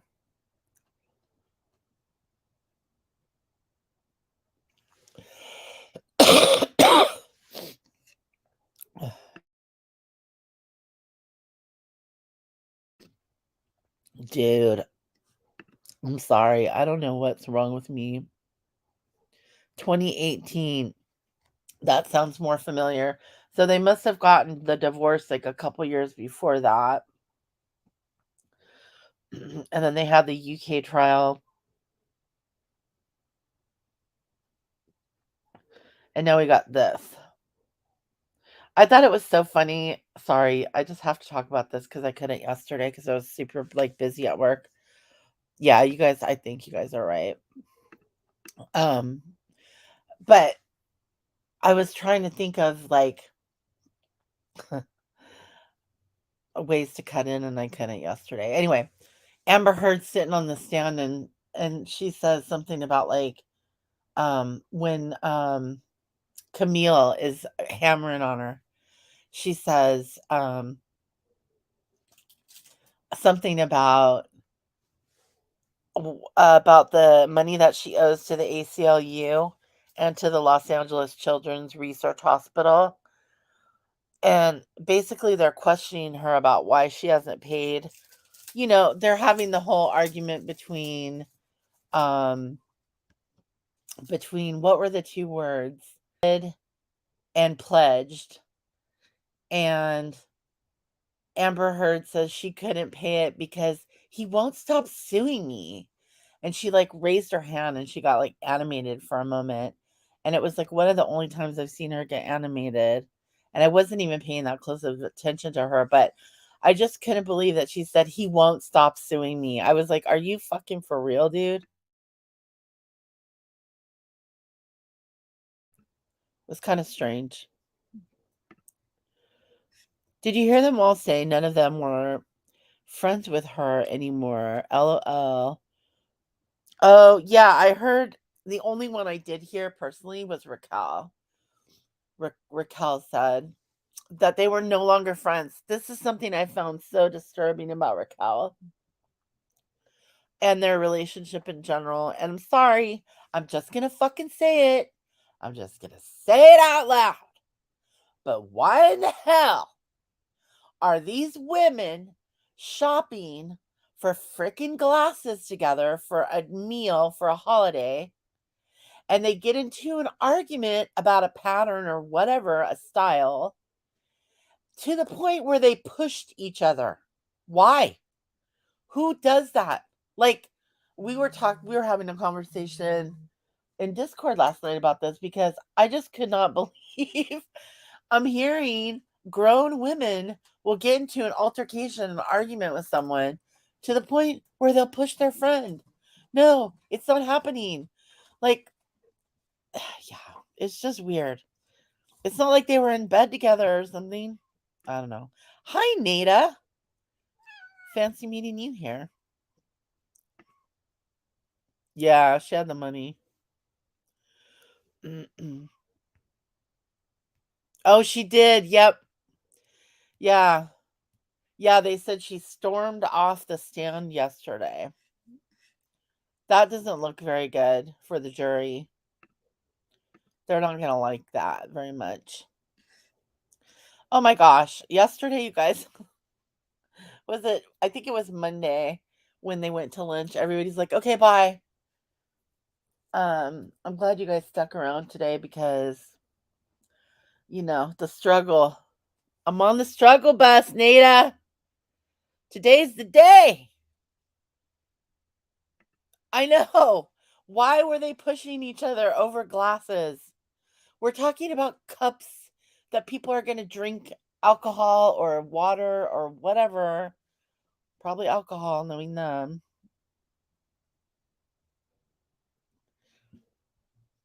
Yeah, they're on lunch break.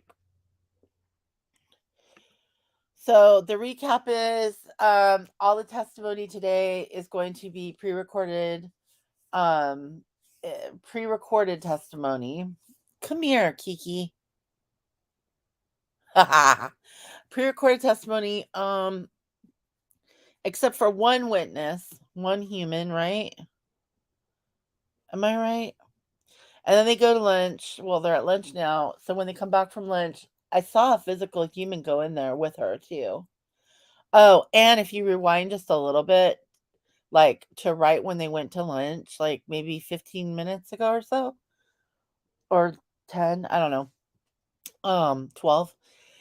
They show when they arrived in the morning, they showed both Amber Heard's arrival and Johnny Depp's arrival. And it is, it's an interesting juxtaposition. Just say there's some disparity there between the two.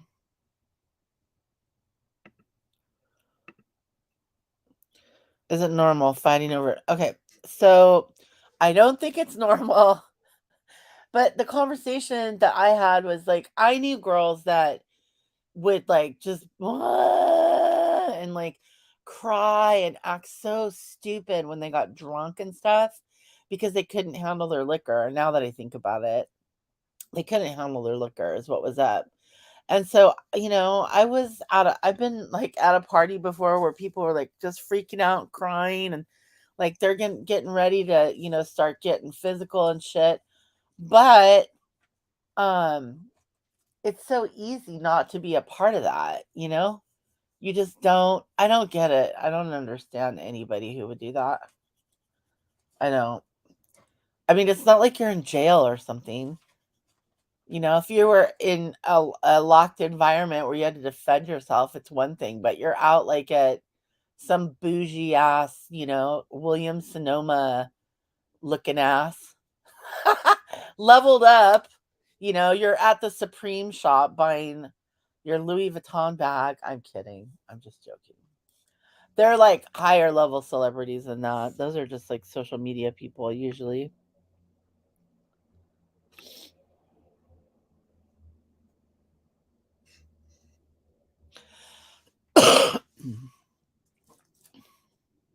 Okay. They're gonna need it.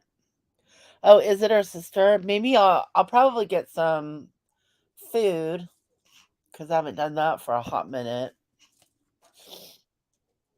myself. I have to get work done. Work, work, work, work, work.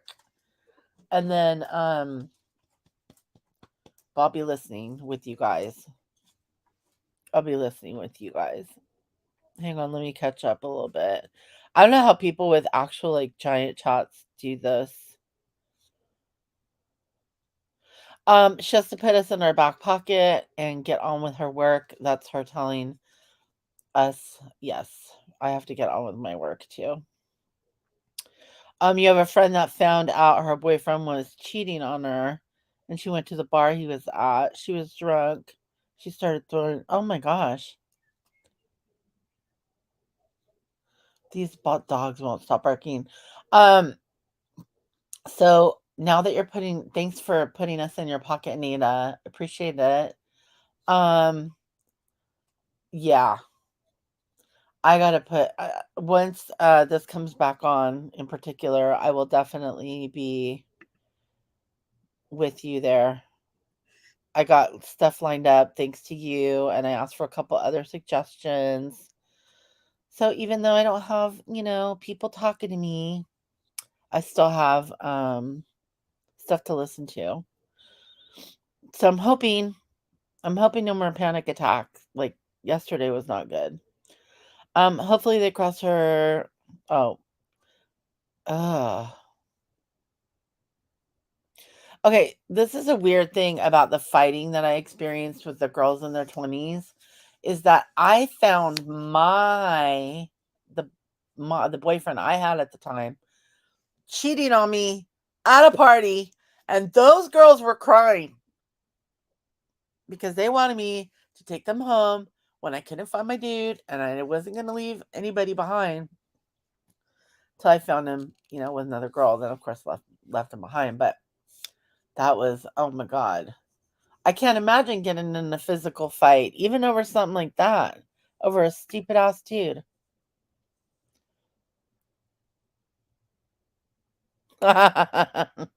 Did she beat up her sister? Oh my god,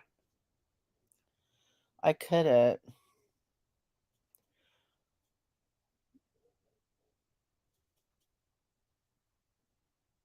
Okay, I'm confused. Hang on. Read my message for Nada since we are in her back pocket, please. Nada, Clary says, yes, you should have done that, Nada. Haha, sorry, babe. I suck at texting back. Love you.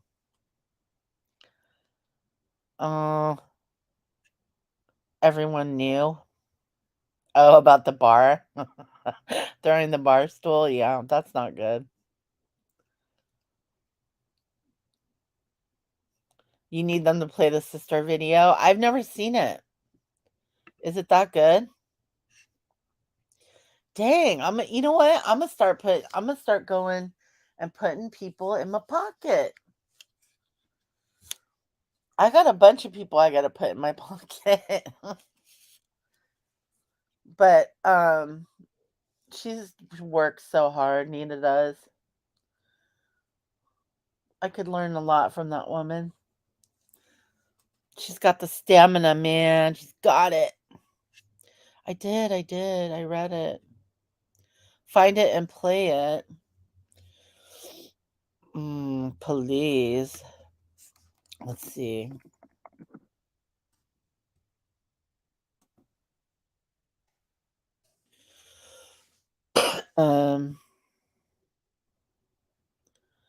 Let's take a look.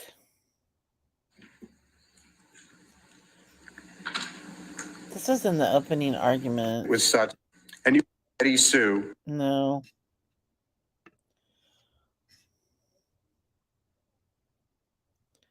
Okay, this is from 2020. You do it. Did you get Oh, this might be it. Right? fight or something? Oh, thank you.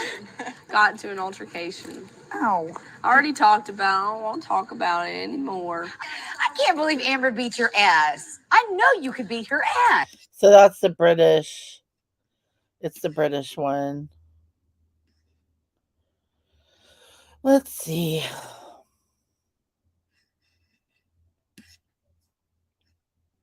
I'm looking. I've been given an order. I'll check the chat in a second. I promise.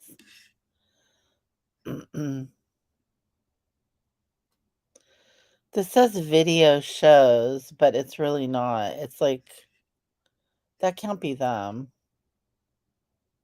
That's them? Okay, I guess that's it. I guess this is it. Whitney Henriquez denies sister Amber Heard assaulted her despite video. Okay, so they're both just liars. Did you get in a fight or something? Oh, thank you. Wait, okay, hang on. Let's see. Hang on, let me share this and you guys tell me. You tell me if this is the video. It does sound like it, really? It sounded to me like a put on. Like somebody was faking it. Okay, how do I change what I'm sharing? Why did it go to something else?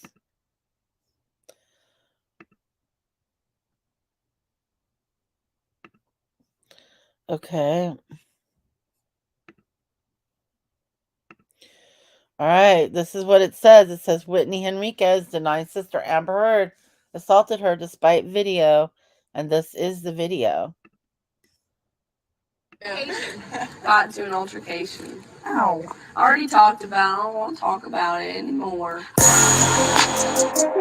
Okay, what does that mean? Why did I open this?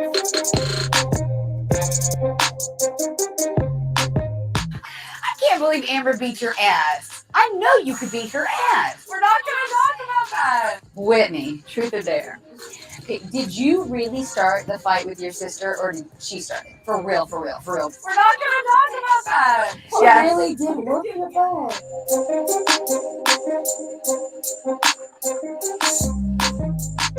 Who's writing this? Hate sick shit.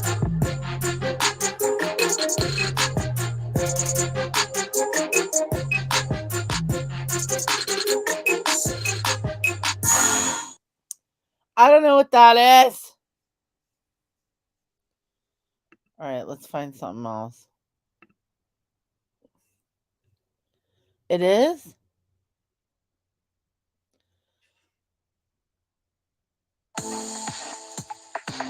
What the? Sorry.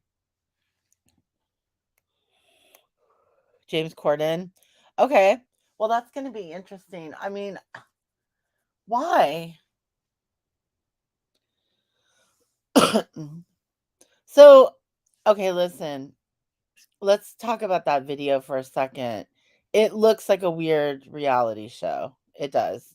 It's a bunch of chicks sitting around the side of a pool acting stupid, which basically describes every show in Los Angeles. Okay. But I don't know. I don't get it. Where are the bruises? How is James Corden going to testify against her when it's now the defense, right? So they're saying they're going to call him in. Stop it.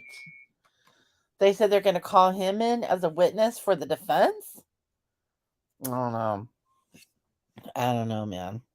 I wish they would publish like a list. That would be kind of cool. I bet the judge really wishes that, right? That they would publish a list of what they were doing from the beginning. Let's see.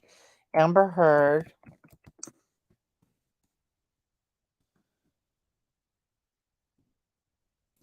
See if there's anything good. No?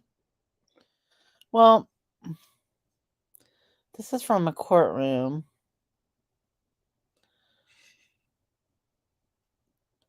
This says video shows Amber Heard beat up her sister. There's nothing that shows it.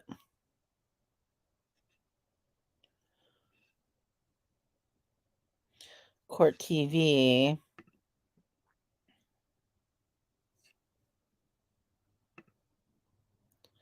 Let's see. Oh, wait a minute. Hang on one second. This might be something of interest. Stop it. Stop it, Court TV. Stop it, Court TV.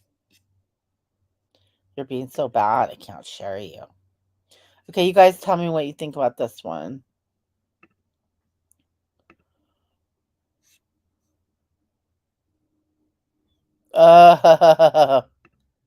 Do they? Okay, I think this is the one. Okay, so it says, does this video show that Amber Heard, quote, beat her sister?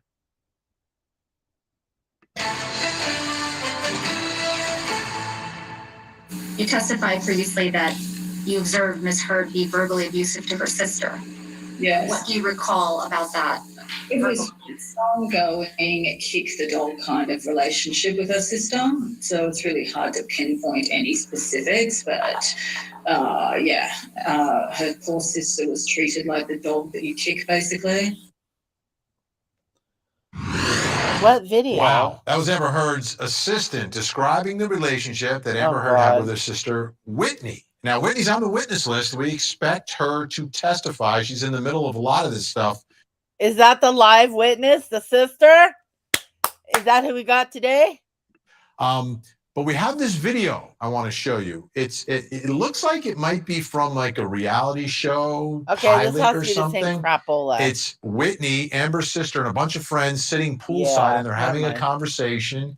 And we get it. We're not going to talk about that, Whitney. Yeah, that doesn't show anything. Sorry. That shows a bunch of people talking about stupid shit. But she probably did get beat. Amber Heard is a physically abusive person. It's pretty obvious. Let's say that Johnny Depp hit her back. She's still physically abusive. I don't know if he did hit her back. I hope not, but whatever. Sometimes you do have to defend yourself, so.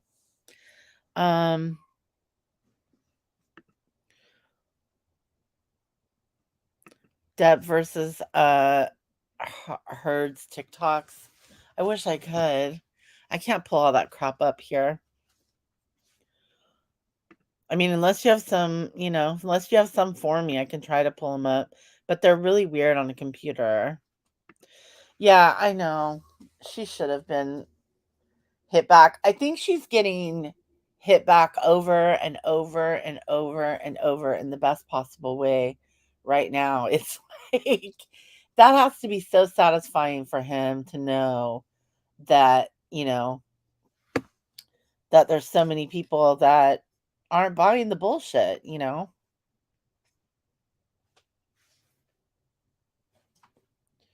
Yeah, I did hear about the dog fighting conspiracy in the family. I don't understand that either. Like, that is so gross. That's just evil shit. That's just evil shit. So maybe she learned the violence from her father. TikToks.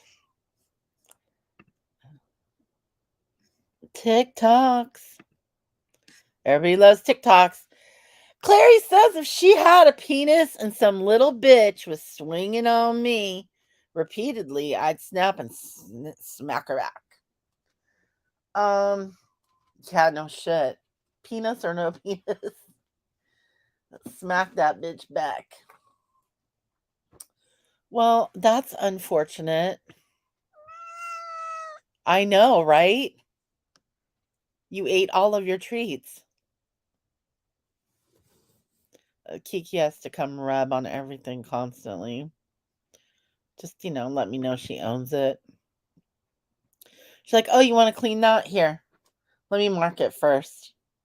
Oh, you just cleaned the baseboard? Oh, let me mark that. Now let me mark this. Oh, that's your cup?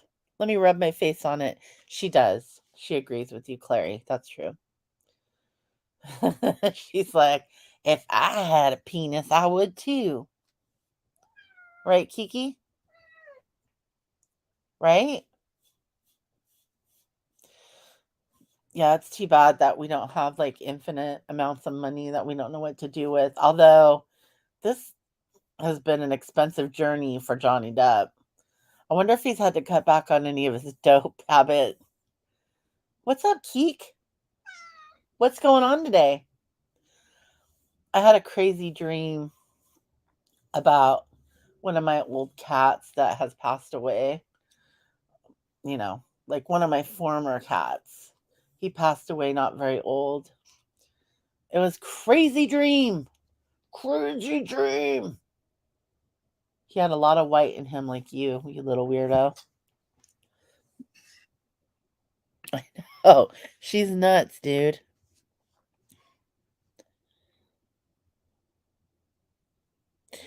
You couldn't take her. Well, it's the crying and the like the first time that she did that with him, I'm sure he acted a different way depending on his state of mind. But after, it's like over and over and over. People just can't take that.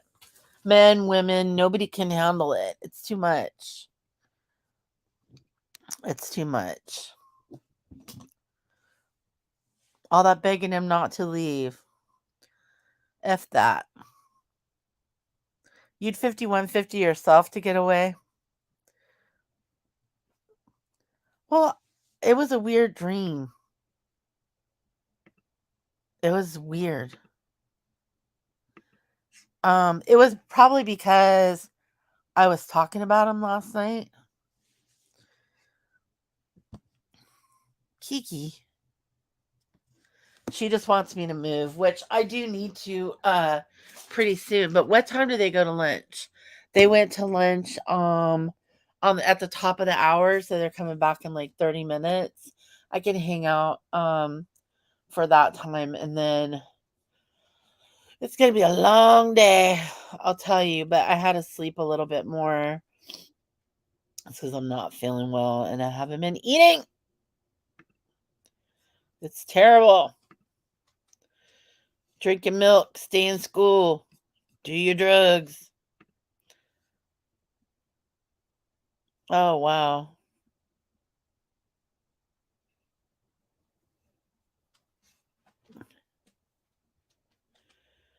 Un momento, por favor.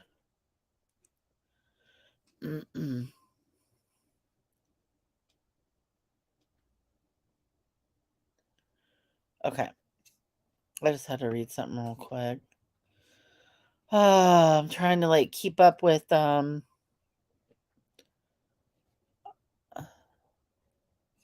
yeah. Okay. I just trying to keep up with work stuff. Hey Pepper, what's up? I need some coffee, but I can't drink it right now. Sleepy meds in the psych ward. No kidding. Okay, what is this? Oh, you have a witness list? Let's look at it. Let's take a look see. Now how do I get that freaking thing out of StreamYard? Is there any way in hell you could put it in the Discord? If not, I'll just come into the chat and open it from there. Whew, what a day so far. What a morning. Okay, let's see. I'll just go. I'll go and I'll find my I'll find the channel. Kiki, I don't know what you want. I'm lying. I know what she wants. You're gonna have to just go crawl under the blanket here. She's still cold. Go on. Yeah. It's exciting. I know. Can I do stuff and things? Thank you. Just climb under the blanket and you'll be fine. Okay. There we go. Here we go. Here we go. Thank you, Jenna. You're the bestest. All right.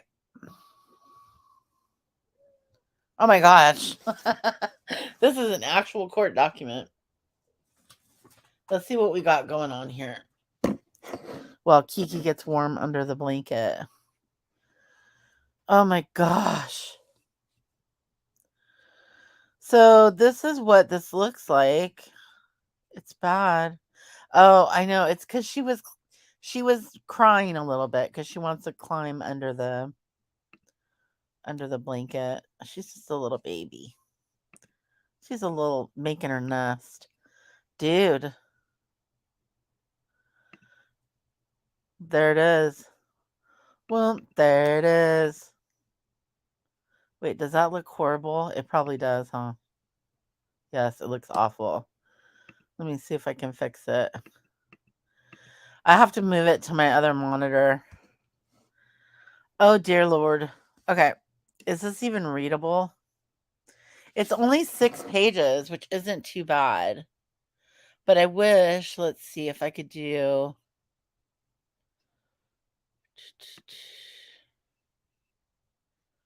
No, I don't want to do that. Look at all the... I can't read it. I'll have to go read it. Let me see if I make it bigger.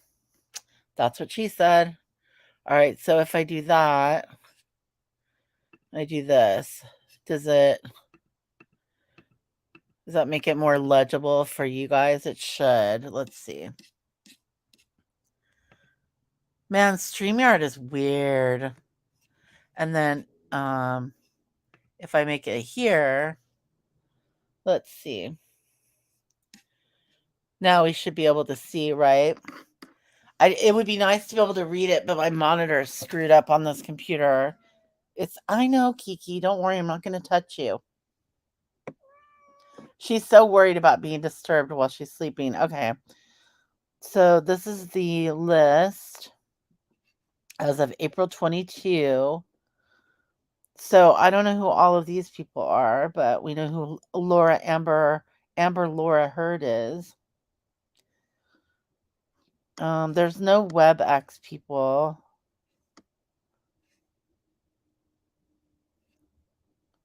Custodian, blah, blah, blah. Okay, so this is deposition. These are the recorded ones. Oh my gosh, there's so many. All right, so do we have a cordon on here? We don't have a cordon on here. We have a carino. Now, is this subject to change? Let's see.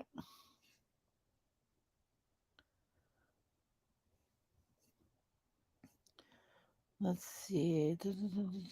Comes now, the defendant. and counterclaim plaintiff Amber Laura Heard. This is her witness list, right? So there must be one for this is just her witnesses, right? Defendant and counterclaim plaintiff Amber Laura Heard's witness list comes now. The defendant and counterclaim plaintiff Amber Laura Heard by counsel and pursuant to the scheduling order issued in this case April 22nd hereby identifies the following persons as individuals who may be called as witnesses at trial.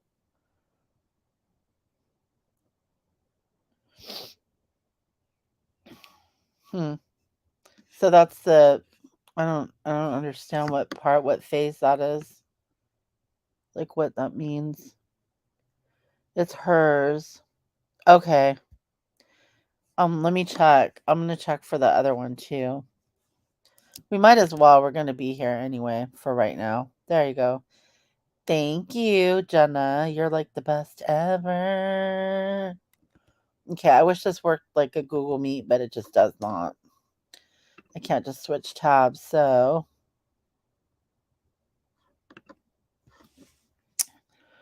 let's do this one, and we're gonna pick, I guess it's this one. They have the same number on them. Or is it this one? It's this one. Okay. So this says, if you guys knew what I was working with, the line that's in my monitor right now, it is so bad. So let's see. Plaintiff, counterclaim defendant, Johnny C. Depp, list of witnesses. So Johnny Depp, Sean Bett, Gina, somebody, Stephen, Ben, Malcolm, Travis. Okay. I'm looking for a James.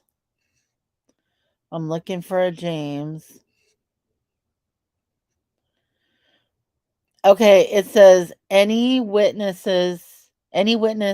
identified by defendant and counterclaim plaintiff to whom plaintiff does not object. And that's all there.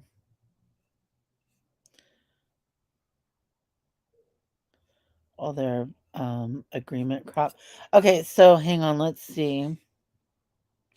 List of witnesses who he may call to testify at the trial. All right, well, specifically reserves the right to amend this list, to reflect any change in the manner in which the witness is identified. To reflect any change in the manner. So not anything else. And it's just listed out, in-person testimony, etc. Is she on here? Let's see. Let me take a closer look. I must be missing stuff. Did I get ditched? No, you're still there. Okay. I thought you left me, Kiki.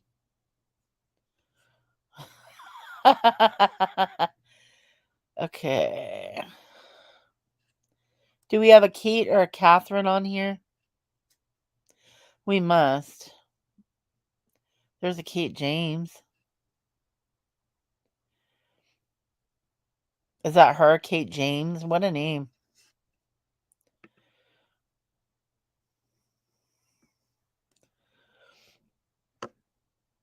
Who's 37?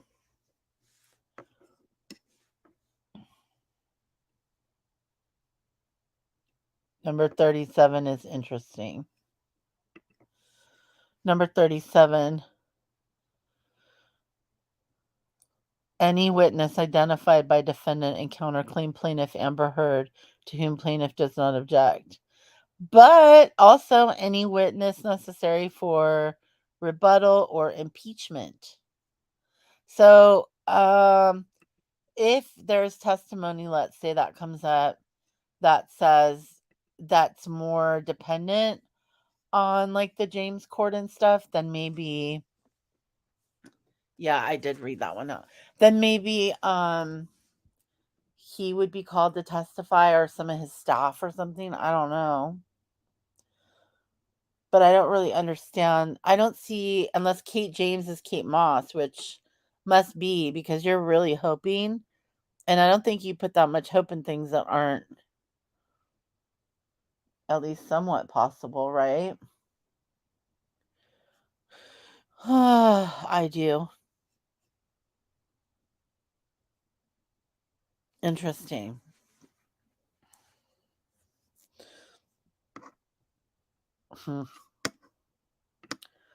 Well, thank you for that bit of additional information, Jenna. I wish I could say the check's in the mail, but I don't have any.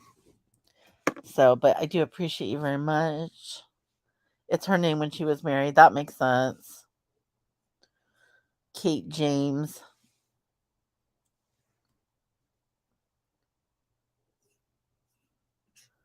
Kate Moss was ineligible to be a witness unless invoked by defense.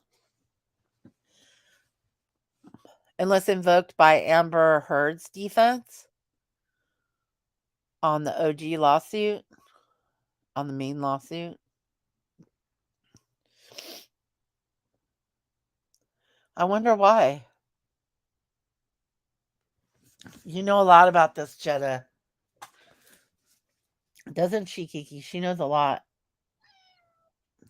She's like, would you just leave me alone for fuck's sake? I just want to be by myself. All by herself under the cover. You know how they do that deep sleep under the blanket? That's the deal.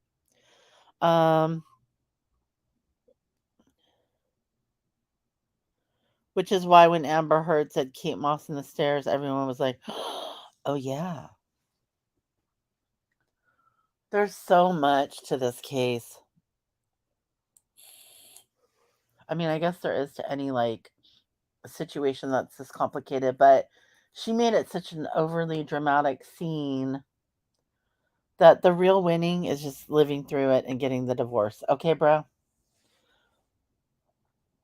Like all this other stuff is just gravy, baby. It's just gravy, baby. Let's see, we got 15 more minutes before they come back. I need some kind of... Okay, what can I use instead of caffeine or coffee? If she brought Moss's name into it, she can be called at rebuttal. What can give me energy instead of caffeine? I'm going to take some extra B12. That's what I'm going to do. I loved Ben's reaction when she said Kate Moss. Yes, I'm going to testify. My testimony is Amber Heard's a fucking liar. You know, we know that Johnny Depp has, issues. We get this. We understand this. But her issues are mind-blowing compared to his issues. I will say that. They're mind-blowing. Donna, you're just so cool. Are you going to testify? Yep. Here's my testimony. Next on the docket. She don't want no part of it. She's like, oh, hell to the no. Are you? Yeah, I guess I am too now.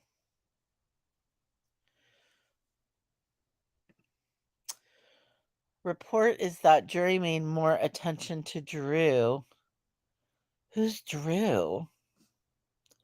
Why don't I know who Drew is? Okay, so that's the thing is I need my physical energy. So really what I need is food. So I need some food, which I'm going to do. Yes, you cannot right now. Thanks.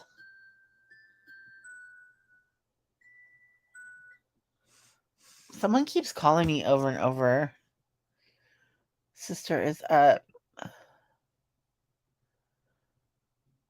Exactly. That's the thing.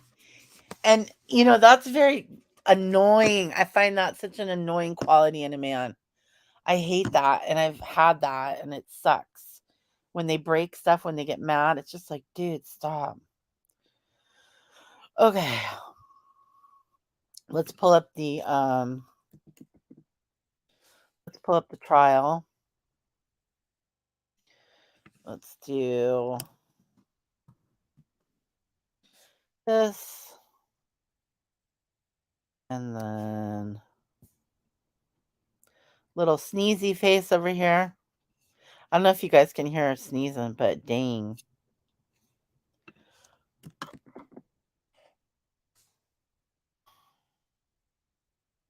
Okay, this has to be it. Yeah, that's it.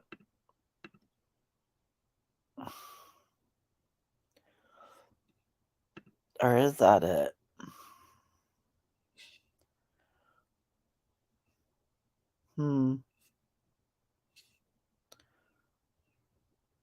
I just always leave it open. Why do I think this is day 18 and they say day 19? Do I have 2 day 18s up?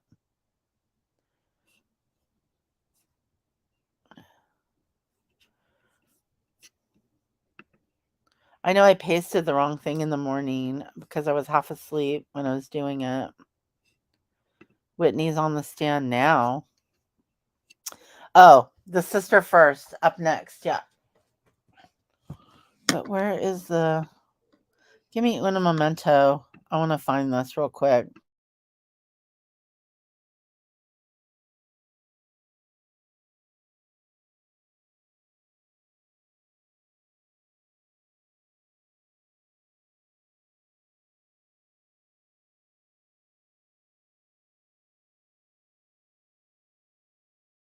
So yeah, basically, that was really nice. Okay, let's share it because they're back.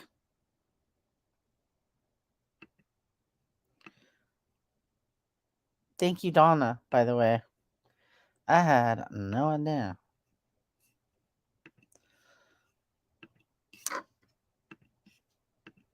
That when Johnny was using, there would be a fight. I saw it firsthand. Objection, Your Honor, same objection. Overruled. Thank you. Please continue. If he was using or if he was drinking, there was almost always a fight. There was always an argument. There was always a period where they weren't getting along, and it seemed to oscillate pretty quickly. He would be sober for a little bit and then almost just as quickly fall off the wagon and start to use or drink, and there would be some big blowout, and it seemed to go back and forth pretty frequently. There was never an extended period of time where it was one or the other. What, if any, changes did you observe in Amber over the period of her relationship with Johnny?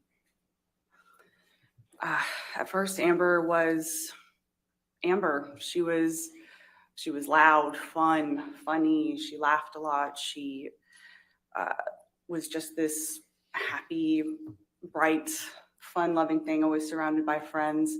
And then it was a progression that took over such a long period of time, and it was so slow. In hindsight, it was like watching a slow motion gunshot. She suddenly stopped sleeping as much. She wasn't as funny. She wasn't as loud. She wasn't as gregarious as she used to be. Cut to the end of their relationship, she was so physically unwell. She maybe weighed 100 pounds soaking wet. She was emaciated. She wasn't sleeping. She had developed a heart condition and her eyes were sunken in. She just looked Objection, like Your two Honor. different. Lack of foundation calls for hearsay. She's giving her observations. Well, heart condition, I'll sustain as to heart. Okay, other than the heart condition, please continue. She just, if you were to do a photograph side by side, you would see two very different people. And people that knew her throughout the entirety of their relationships, all the same thing. What, if any, observations did you make about Mr. Depp's Mr. Depp exhibiting controlling behavior over the course of their relationship relating to Amber's clothing? Objection, Your Honor. Leading. What, if any, observations I'll did she sustain make the about, I'll sustain the objection. what, if any, observations did you make about Mr. Depp's treatment of Amber relating to clothing? At first, you know, it would be like light jokes, or, you know, she left the house wearing something like, oh, you're gonna wear that, you know, or just some joke. It was very subtle, you know. And then over time, again, just like the progression of their relationship, it just intensified. Then suddenly it's, you know, they have the same stylist. He and I forgot her name, but suddenly they have the same stylist, and he had been essentially controlling what she wore to events and things like that. So she went from being able to wear whatever the hell she wanted, and then suddenly she's wearing anything that his stylist wanted her to wear, or wanted him to wear. And her style over time just got more and more conservative. What, if any, observations did you make about Mr. Depp with respect to Amber's work?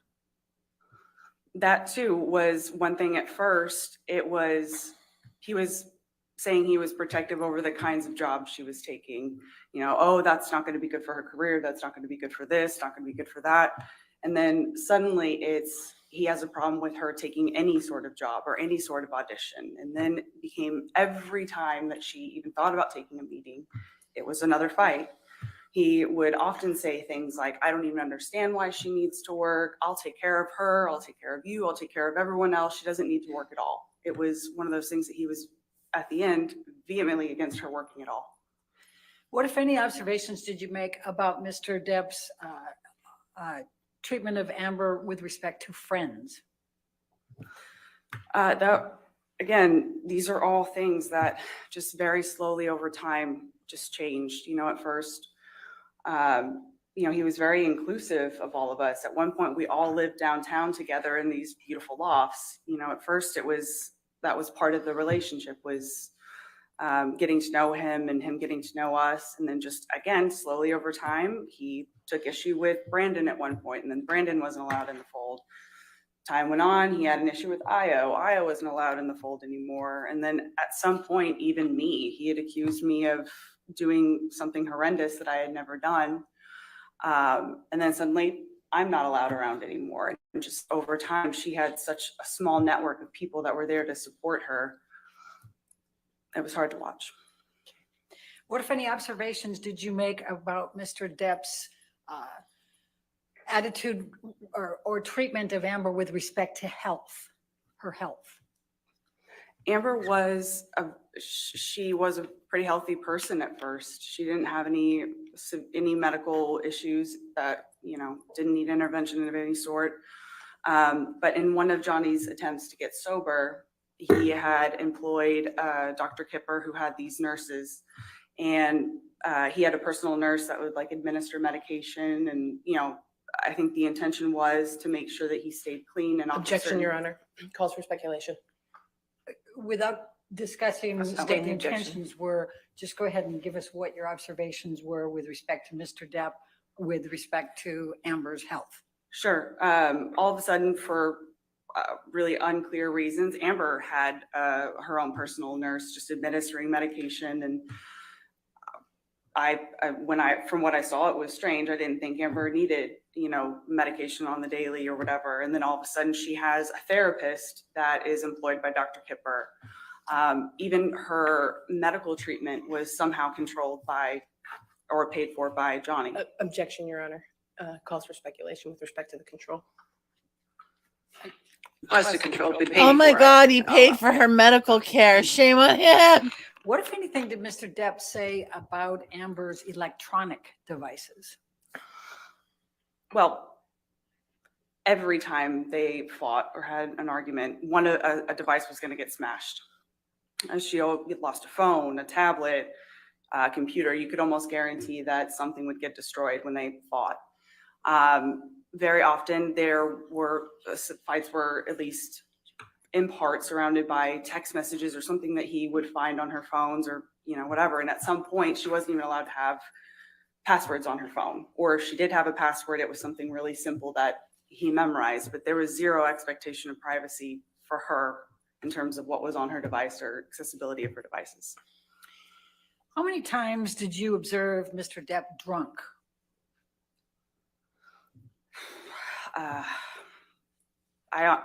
Countless. I mean, too many times for me to quantify. How many times did you observe Mr. Depp high on drugs? Again, it would be really hard to put a number to that. It was a lot. And what types of drugs did Mr. Depp use to your knowledge and your observation? Well, personally, I've done cocaine and drank with him on a number of occasions. So that, he almost always had weed of some sort, marijuana, like, you know, joints or whatever. I have seen him take MDMA on an occasion, shrooms as well. I once saw him consume a Ziploc bag that had a bunch of just unknown pills, some prescription, some not. He just took them all at once. Oh to my see what would happen, gosh. and he laughed about it. Those are what I can recall. Okay. Now, you said that you also did cocaine with Mr. Depp, is that correct? Yes. What, if any, observations did you make as to what Mr. Depp carried in his pockets? Well, he always had cigarettes or rolling papers. When I say cigarettes, I mean the tobacco and rolling papers. He always had a joint on him. If he was in a phase of using How does coke, she he would know? carry around a little pill box that had his cocaine in it. He always had a pocket knife, a lighter, and yeah, it's about what I can recall. Okay. What, if any, behavior changes did you observe when Mr. Depp had been drinking alcohol or using drugs? Like I said, it was, you know, a completely different version. You know, he was almost unrecognizable when he was Yikes. drinking and using to an excess. If it was alcohol and coke, he would slur. He would go on these paranoid, delusional rants about things that didn't make any sense. He, you know, his speech would be slurred. I almost never knew him to use cocaine without drinking. Those were generally combined. When he would smoke weed, he was much more relaxed. He was kind of what you would expect, happy on a couch, laughing. But when he was drinking, he would just get very angry. And he would just say really nasty, unkind things. And it almost didn't, usually about Amber, sometimes about me, but it almost didn't matter if she was in the room or not. He would just say really horrible, horrible, horrible things about her or to her. Can you give the jury a few examples that you can recall? Pardon my language, fucking cunt. He called her a fucking used up trash bag, slimy whore, saggy whore, just, you know, fucking cunt was thrown out a bunch. Just horrible things like that. I'm going to take you to March 21st, 2013. We've called it the painting or Keith Richards incident. When did you arrive at the Orange apartment on March 21st, 2013? It was sometime in the afternoon. I came in and Orange was typically a very neat, clean place. But as soon as I walked in, there was smoke in the air. Remember, it smelled like cigarette smoke and there was smoke in the air. So somebody had been smoking inside, which was odd because Amber and I don't smoke and Johnny used to always just go outside to smoke. But walking a little bit further in, there was like furniture askew. Going into the kitchen, there was, you know, Johnny was sat at our little breakfast nook table that we had there. And he was wearing glasses. He had, you know, there was cocaine in front of him. There was booze in front of him, journal, like no newspaper, things like that, just kind of scattered around at the table. And I sat down to talk to him to see what was going on. And it was really hard to understand what he was getting at. It was really clear that he had been drinking for some time. His speech was slurred. And again, it was really hard to follow what he was trying to tell me. At first, he seemed to be upset that my sister had been photographed with our friend Marie in France. He then started saying that it must have meant that she was having an affair with her, and everyone would be laughing at her. And this woman, her father was a French politician, so he then starts rambling on about Amber is in the kitchen, and she's not sat at the table or anything. She's kind of hanging back, and Johnny's still talking to me about what the problem was. And then all of a sudden, the focus shifts to this painting that has been on the wall ever since Amber and I moved in. And the painting was done by one of my sister's exes. So he was convinced that it was on the wall to taunt him, to tease him, and how disrespectful that he had to wake up next to this painting. And it surely meant that Amber and Tasha were back together again, which of course was not true. But he was then upset about that. He was upset about this painting that was on the wall. I was trying to talk to him, not only to just try to figure out what was going on, but I was trying to get him out of the house because he was already very late for filming this documentary that was being shot at one of his houses. Was that with Keith Richards? Correct. Okay. That was my understanding of it. Please continue. So for hours we sat there. I was trying to, talk to him, make him feel like everything was okay, just try to get him out of the house. His assistant kept coming in and out at one point. And all the while, Amber is just in the kitchen. She's like giving us space, but she's in earshot and saying these things about her. And at one point she tries to come over to like check on him, and she kind of embraces him from behind, and he's just like, fuck off, and continues to say these things about her. And again, we sat there forever, and eventually we did get him to leave the house. So but he insisted that Amber come too, and that if they were going to work it out, she'd have to be there, and they would talk about it at some other point, I guess. Let me just stop you for a minute. What, if any, injuries did you observe on Amber at that time?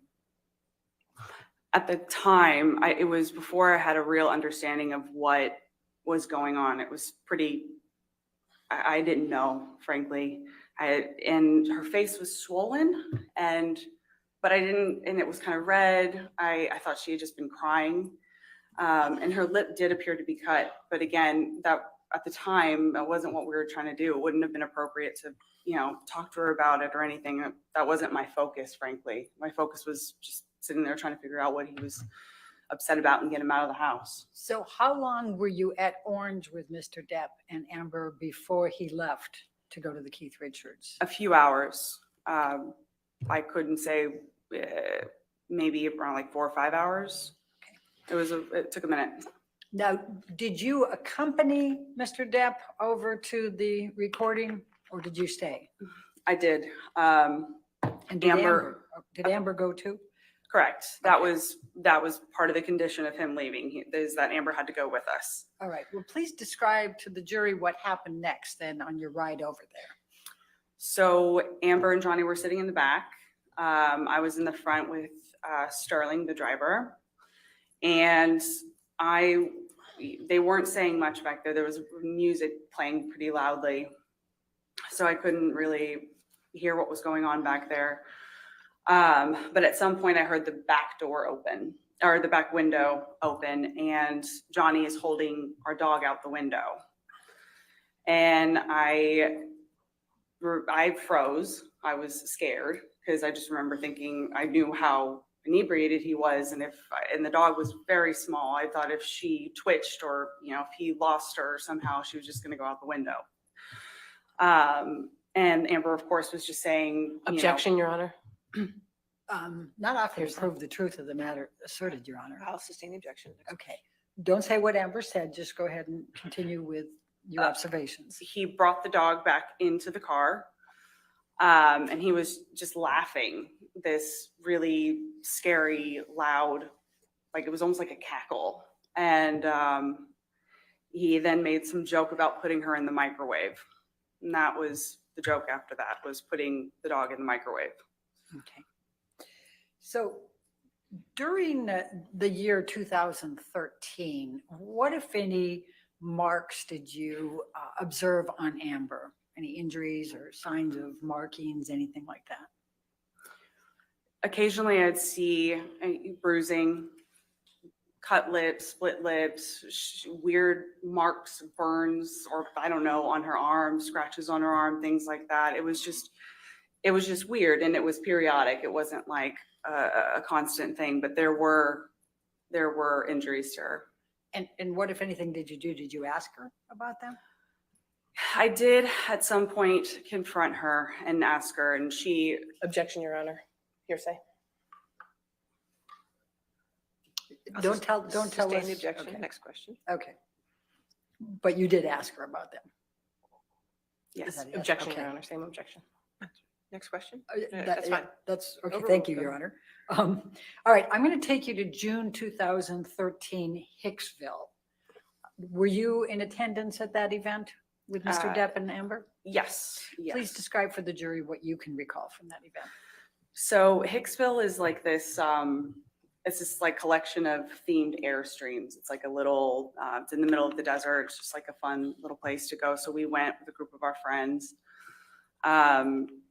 And yeah, so each one of us had our own little Airstream or whatever. So my partner and I at the time, we got there last. So as we're going around checking out the different Airstreams, because again, each one of them had a different theme. So it was kind of fun to see, you know, who was staying in which theme or whatever. I open Amber and Johnny's, and there's cocaine on the table. And I didn't really think much of it at the time. I was just like, all right, fine. We're all here to have fun. And that night, you know, we sat around the campfire. Everyone was drinking. Some people were taking shrooms, you know. And then I drank too much, and I went to bed early before everyone else. And then the next day, you know, when everyone was cleaning up, I had heard about something that had happened the night before, and an altercation that. Objection, Your Honor. Hearsay. Don't tell us what you heard. Go ahead and just tell the jury what you observed. I observed people cleaning up after what appeared to be just a night of friends hanging out. I then went to my sister's trailer, where she was staying with Johnny, and it looked like a bomb went off in there. There was broken things, things had been skewed. It just looked incredibly messy. It looked like somebody had ransacked it. Let That's people what I be observed. messy. Okay. Now I'm going to take you to September 2013. What, if anything, did you do with Mr. Depp relating to going to London? So September 2013, that was around the time of my birthday. Amber was filming in London, and she wasn't able to make it back for my birthday. And it was also a friend of ours, Io, also has a birthday at the same time, or around the same time as me. And Johnny thought it would be great to load up and surprise Amber on set. He thought she would really enjoy it. And so that's what we did. We loaded up, we went on a plane that he chartered, and I believe my father was with us as well. And yeah, Johnny and I drank and did a lot of cocaine on that plane, and I ended up passing out. But we get to London, and you know, it was wonderful to see Amber, and we had a dinner that night at the hotel that we were staying at, or it was either that night or the next night. I can't remember exactly, but at one point, Johnny picked up a steak knife and he hurled it at his assistant. Missed him, but obviously Nathan got upset and he left, and he was upset as well. And a fight broke out between Amber and Johnny that night. I didn't witness it. I wasn't there. I knew that they Objection, were. Your Honor. Lack of foundation. All right, I'll sustain the objection. Okay, Next question. So you can't tell us about it if you weren't there. So Okay. what happened next that you were aware of? I left sometime after that, and when I touched down in Los Angeles, I learned that they had. Objection, Your Honor. Not offered to prove the truth of the No, matter. sustain Your the Honor. objection. Next question. When did they get engaged? They got engaged at some point when I was on the plane. After I left London, by the time I landed in London, they were engaged. Okay, thank you. Now I'm going to jump all the way to November 2014, the 2014 Hollywood Film Awards. What, if any, involvement did you have with Mr. Depp relating to the Hollywood Film Awards? I was called over to where he was getting ready, 80. And when you say 80, are we talking about Sweetser? Yes, that's one of the houses that is on that street that Johnny had. He had several houses on that street. 80 was the one that he referred to as like the man cave. That's where he spent a lot of time. So I was summoned to 80, again, following a fight that he and my sister were having. And Objection, Your Honor. Lack of foundation. I just go on, just don't talk about what you weren't party to. You got Okay, there. pass. Please tell the Saying the jury. objection. Go ahead. Okay, please tell the jury what you observed, what happened Sure. when you were there. Sure. When I got there, Johnny was outside and he was very drunk already, and he was continuing to drink. He was again rambling about my sister having affairs with people that it just wasn't true, and just kept saying things. It was, that she doesn't need to work, and he doesn't understand why she continues to take jobs. She must be doing it to insult him or to hurt him, or she's only taking these jobs because she wants to meet people. I don't know. The entire time that we were talking, his sister and his assistants at one point, everyone was trying to get him out of the house because he was already very late for this. But eventually they did get him to leave the house. And yeah, I saw the award show later at some point. And what did you observe when you watched the award show? Unfortunately, an extension of what I had seen at the house. He was still very drunk, actually a little bit more drunk than when I saw him at the house. And what was he doing that caused you to believe he was very drunk? Well, he was drinking the entire time that we were talking.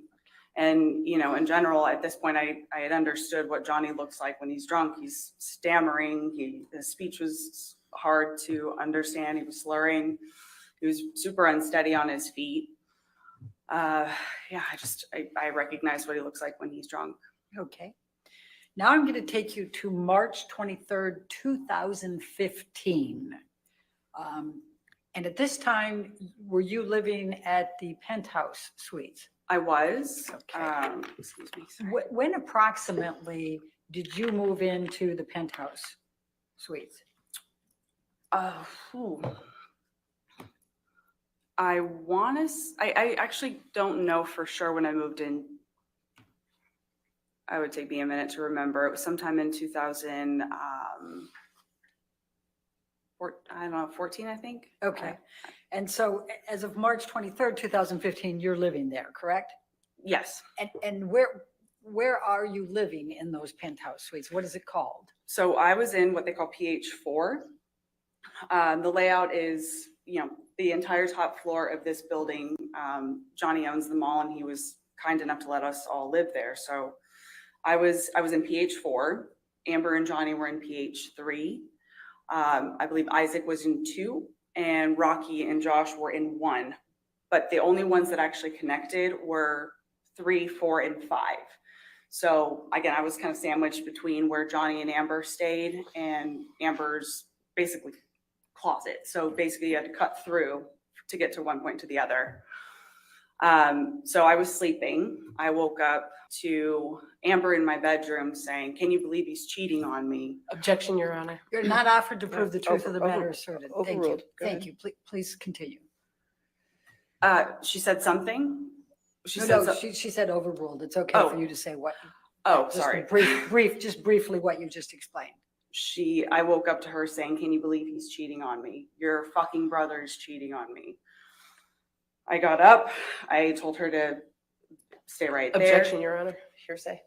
It's not offered to prove the truth of the matter That's asserted. overruled for that statement. Go ahead. Please continue. I instructed her to stay in my apartment while I go and talk to Johnny. So I leave PH4, I leave her in PH4. And let me just stop. Are you sober, drunk? Have you been drinking? Oh, rare occasions where I was sober. It was in the middle of the night. I was asleep. So I'm sorry, I'm not sure that I understood your question. So you were sober? Oh, Right? absolutely. Yes. Okay. Yes. Okay. Please continue. So I go to PH5 where Johnny, Debbie, and Travis were all standing in the kitchen of PH5. I went down there to talk to him, and again, I can tell he's clearly drunk, and he has a bottle of alcohol of some sort in front of him as well. And again, he's talking to me about how Amber found these text messages between him and a woman called Rochelle. And then he starts saying that this woman was meaningless. It wasn't anything special. She's nothing special. But then he immediately shifted to, well, Amber pushed me. Amber made me do it. And of course I'm cheating on her, whatever. And it suddenly became about Amber making him do it. At some point, then Amber is on the mezzanine level of PH5. So it's kind of hard to explain. So the kitchen's down here and the mezzanine's up here. So she's there, it's her little office nook, and she starts shouting at him, saying, Objection, Your Honor, hearsay. It's not offered to prove the truth of the matter asserted, Your Honor. She's screaming expletives at him. I mean, that's not offered to prove the truth. Thank you. Please continue. They're saying horrible things to one another. Fuck you. He's calling her a fucking whore, fucking cunt, used up trash bag, whatever. They were saying horrible things to one another. She was calling him old and fat. It was a fight. They were saying really nasty things to one another. I leave them in the kitchen to go up the stairs, was trying to calm Amber down, hopefully get her back into my apartment. And Debbie had come up with me. And Debbie, who's Debbie? Debbie was his nurse at the Debbie time. Lloyd? Yes, I believe that was her name. Okay. So we're with Amber on the mezzanine level. I'm sorry, just so we know who where is. Is it you and Debbie that are with Amber, or is it? Yes, Debbie, Amber, and I are all in the little mezzanine area. And as I mentioned, the mezzanine overlooks the kitchen and the living room. So Johnny then hurls a Red Bull can and it hits Debbie in the back. She didn't even react. She didn't really seem to notice. But I'm standing up there talking, or I'm standing up there, I'm at the top of the stairs with my back to the stairs. And that's when Johnny runs up the stairs. And I'm facing Amber. He comes up behind me, strikes me in the back, kind of just somewhere over here. He strikes me in the back. I hear Amber shout, "Don't hit my fucking sister." She smacks him, lands one. And then he grabs, at that point, that's when Travis runs up the stairs after Amber landed one. But by that time, Johnny had already grabbed Amber by the hair with one hand and was whacking her repeatedly in the face with the other as I was standing there. Travis pulls them apart. I get Amber into mine. I close the doors behind me and lock them. I then hear Johnny's voice shouting. Never mind, withdraw. Okay, sorry. I hear Johnny's voice shouting, I fucking hate you. I hate you both. You fucking cunts. You fucking whores. And I hear crashing. And banging and smashing. And he starts screaming like an animal. And I then just moved Amber into the next room and I just kept her there all night. The next day I go and I see her closet has been completely destroyed. Racks were overturned. Yeah, one of the clothing racks had been tossed down the stairs. There was art off the wall. And down in the kitchen, there was broken glass. The place was destroyed. Michelle, can you bring up Defendant's Exhibit 400?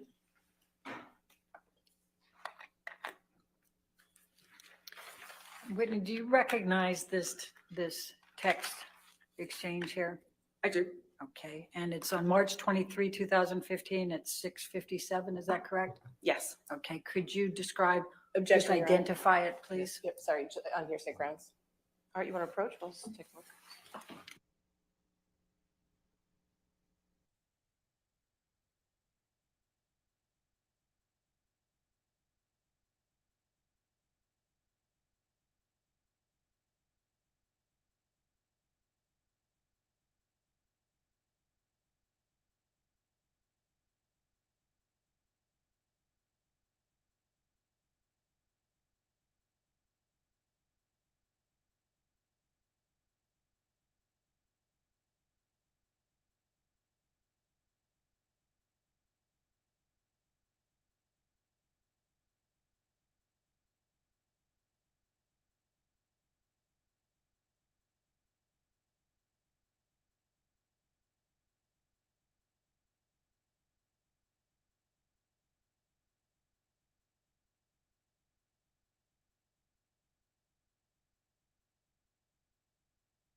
So this is, can we publish, Your Honor? Yes, it's some evidence, yes. Thank you. So Whitney, this is dated March 23rd, 2015, 6:57. Do you see that? Mhm. Okay, and that's to Kevin. Who's Kevin? Kevin Murphy, he was Johnny's estate manager. Okay. And then Michelle, if you can scroll up. So let's stop at the first one. Can you please describe to the jury what this is? That is one of Amber's clothing racks on the stairs that lead up to the bedroom area. And you took this picture? I did. Okay. Michelle, can you scroll up again? And please describe for the jury what's depicted in this photo. These are more of Amber's racks. These were her shoes and purses and such. Those were all like taken off the walls. And you can see here, all of her clothes are on the floor, her shoes. Okay, thank you. And we're up to the next one. Could you please describe what the next picture depicts? More of the same, clothing racks that have been kind of toppled over or moved. They were like neat. It looked like it's a closet room, but these ones were just toppled over or moved. This is the room that adjoined my room. So. Okay. Let's go to the next one. And could you describe for the jury, please, what this is? That's another clothing rack that has been taken down and taken apart, kind of. Okay. And we'll go to the next one. And please describe for the jury what's depicted here.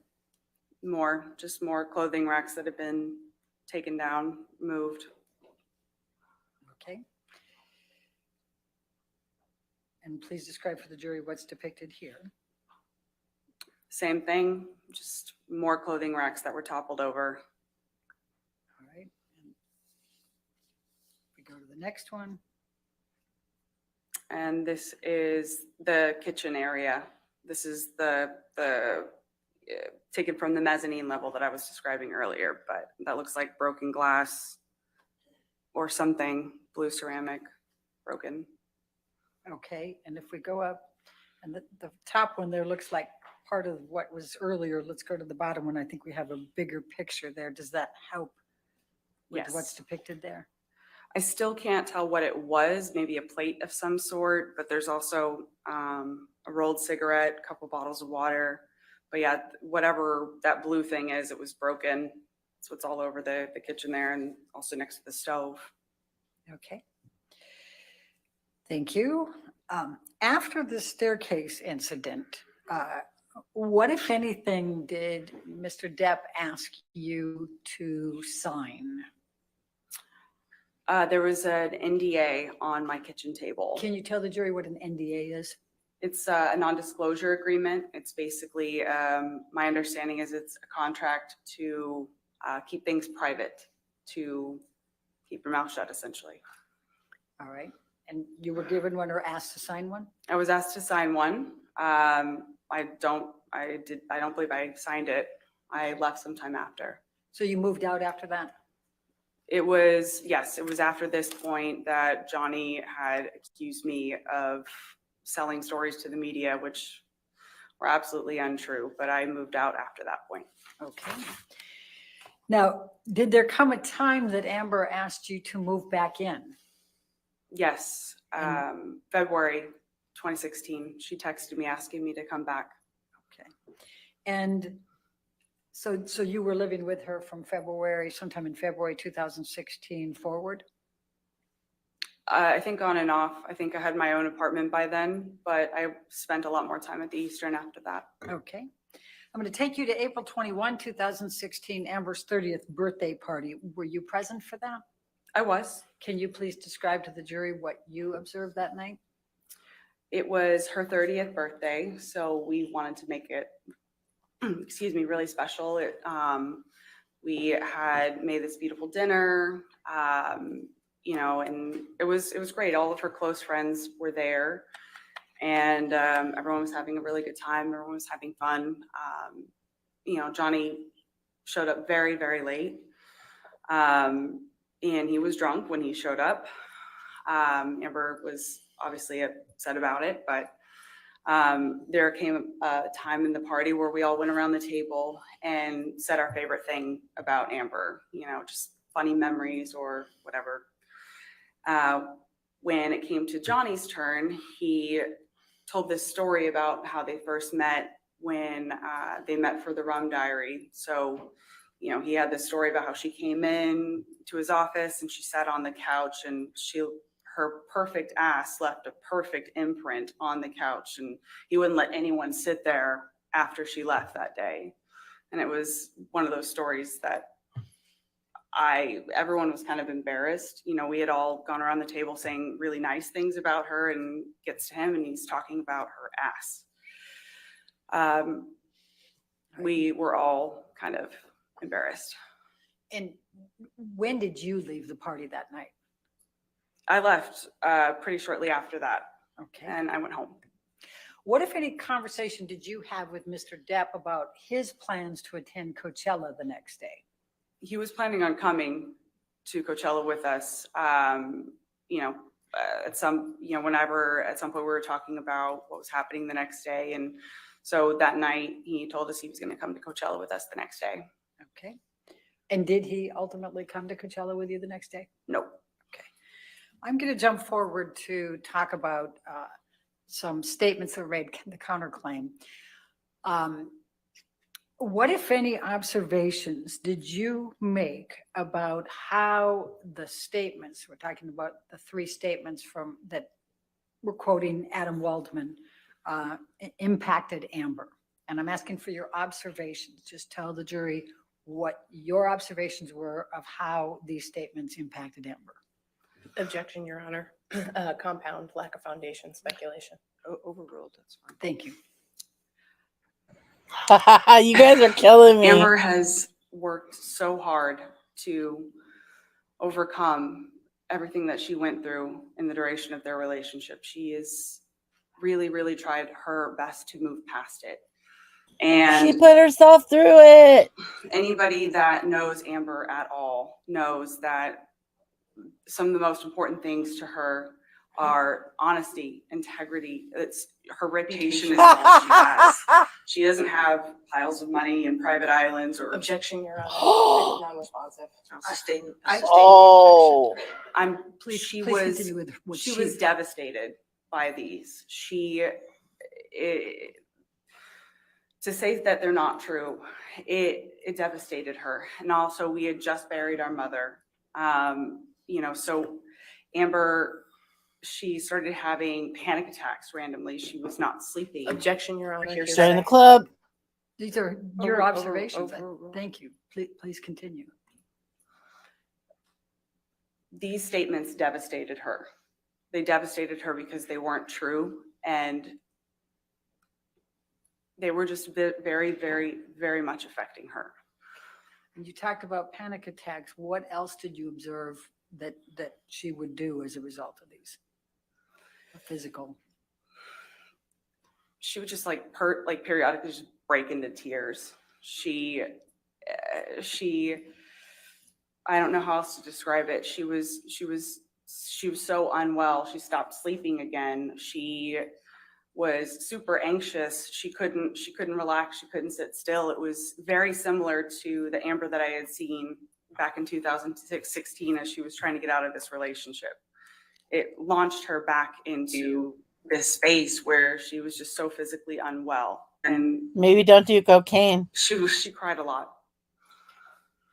Thank you. I'm sorry, my bad. All right, cross-examination. Here we go, kids.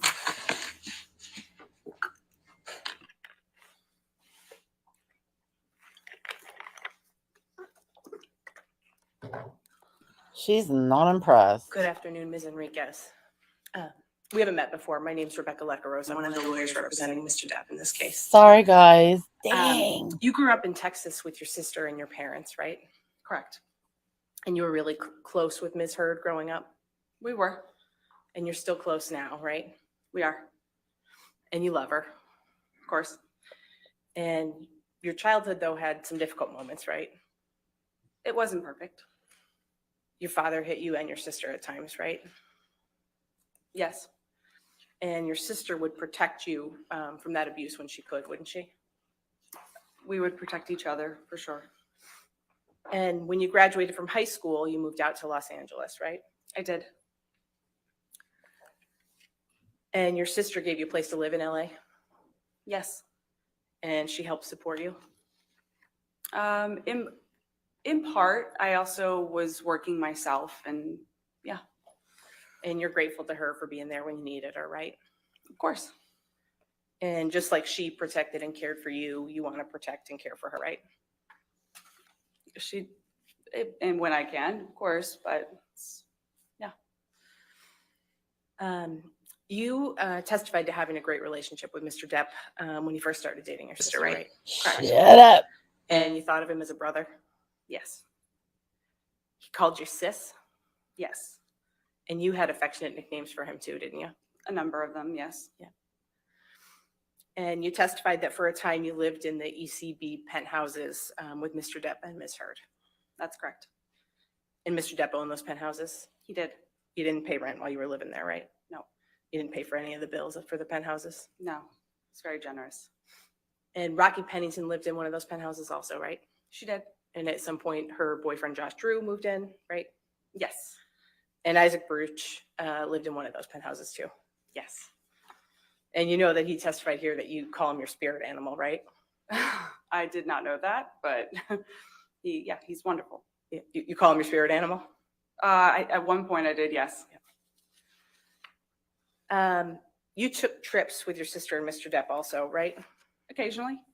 You didn't pay for those either, right? Nope, I did not. During the course of Mr. Depp and Ms. Heard's relationship, you were frequently involved in their arguments, weren't you? Yes. In fact, you had a nickname, right? She's gonna pay for it tonight. Yes. You often found yourself mediating disputes between Mr. Depp and Ms. Heard, right? Clearly not very well, but yes. And when you were in that role of marriage counselor, you empathized with Mr. Depp, right? Yes, on occasion. Because you had a pretty good understanding of what he was going through? Depended on the situation. Sometimes I could totally see from his perspective. Other times I saw it from her perspective. Well, you'd been there with Ms. Heard before, right? We're sisters. Of course we've argued. And you knew what it was like to want to run away for days and do your own thing and not have Ms. Heard there fighting with you, right? I think that's kind of taken out of context a little bit. I think more metaphorically. But yes, I have been in arguments with my sister. And you have wanted to run away for days, right? Sure. And And not you have her beat the there shit out of fighting her, with you. right? Sure. I mean, she beat the shit out of you, right?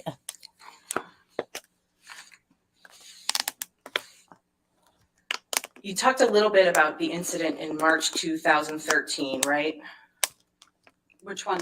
That was the one before you went to the Keith Richards Yes. documentary set? And you were present with Mr. Depp at Orange that day? I was. Didn't you do cocaine with Mr. Depp that afternoon? Yes. And you said Mr. Depp's already intoxicated? He was by the time I got there. And he was fighting with your sister? He wasn't doing much of anything. He was sat at the table. He was telling me about the fight that they had. So he you'd was been, kind of you'd been ignoring. fighting with your sister that day when you arrived? That was my understanding. And you said she had a puffy face? Yes. And despite all of that, you decided it was a good idea to do cocaine with Mr. Depp at that juncture? I hadn't yet connected the dots. I hadn't yet understood what that meant or what that would do. That was a yes? Yes, you took cocaine with Mr. Depp? I after all did. that? Yes, I already said that.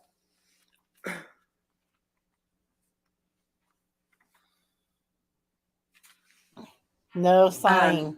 You testified that you had suspicions that Mr. Depp was allegedly hitting your sister by some point in 2013, right? Suspicions. And notwithstanding that, in June 2013, you were actually joking with Mr. Depp about hitting your sister, right? Regrettably over a text message, yes. You were encouraging him to hit her, I was not literally encouraging him to hit her. but you were joking about it. Regrettably, yes. Again, I did not have an understanding fully of what that was. I never would have said that now, knowing what I know. But that was around the time that you allegedly became aware that he was, I don't there were know. injuries on your sister that caused you to have suspicions. I don't know if it was around the same time. Turning to the staircase incident in March 2015, you testified that Mr. Depp allegedly hit you during that incident, right? Yes. But you weren't sure if that contact was even meant for you, right? I honestly don't. I don't know what he was aiming for. My back was to him. And you weren't injured during that incident, right? No, I wasn't. And you didn't seek medical attention? No, And you said Debbie Lloyd was there during all of that, correct? she was. And Mr. Depp's security, Travis McGivern, was there too? Yes, he was.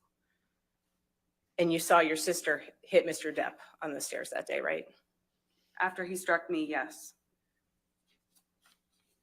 You hit me You said first. she landed one, right? And then the next day you found some damage in the adjoining penthouse. Correct. And we saw some pictures of what you saw that day, right? Yes. You thought it was important to document that damage, right? Not to document. It was Kevin's job to kind of clean up the houses, take care of the houses. I took pictures just so he could be aware of what he would need to bring. I didn't know if he had tools here or whatever. I was just preparing him for what he was going to have to fix. But you didn't take any pictures of your sister that day, right?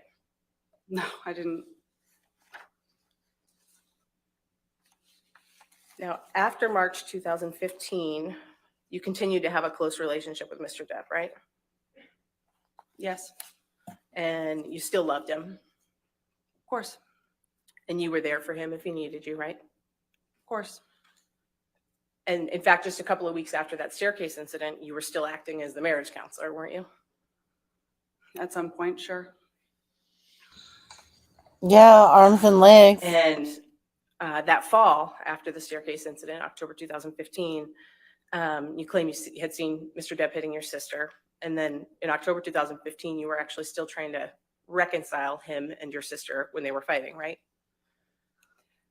Yes, I was asked to support. I was just trying to help what I thought they both wanted. I was just trying to support, or trying my best to support them the way that I thought I could. You still loved Mr. Depp at that point, right? I did. And you didn't think that he and your sister were past the point of no return, right? What I thought was irrelevant at that point. I really, those two were in love and they were working very hard. They wanted to be together, it seemed like. So I just helped as best as I could. I don't know how else to describe it. Your sister still wanted to be with Mr. Depp, right? And she loved him. And you didn't think they were past the point of no return? I don't know what you mean by that exactly. Okay. Let's take a look at Plaintiff's Exhibit 1283. It's not yet in evidence, so we'll just show that to the witness.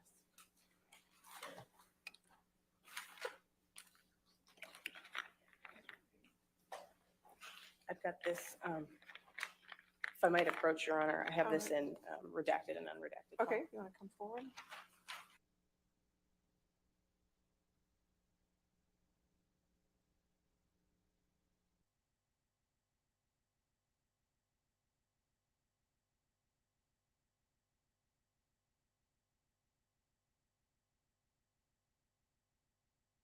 What's going on? Are we sidebar now?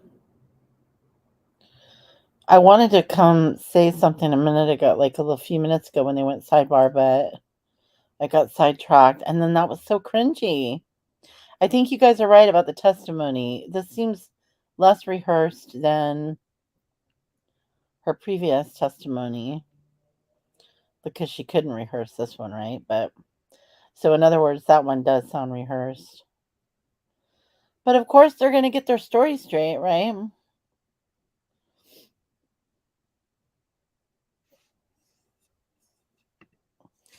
So this guy, you allegedly watched him beat her in the face and you still tried to push them back together. Fuck out of here. I seen anyone lay hands on my sister, I'd be out for effing blood. We know you.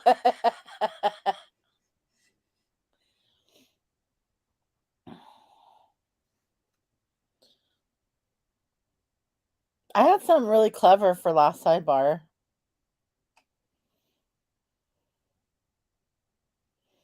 No, I don't. And I don't know why Camille is there, but I don't know why she's not the lead on this cross.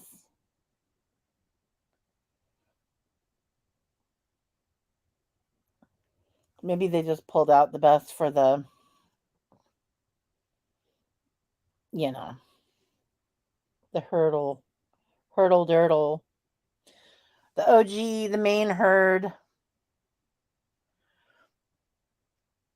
You guys, I need you to pray for me. I can't tell you why. Just pray for me that I make it through the next 3 days.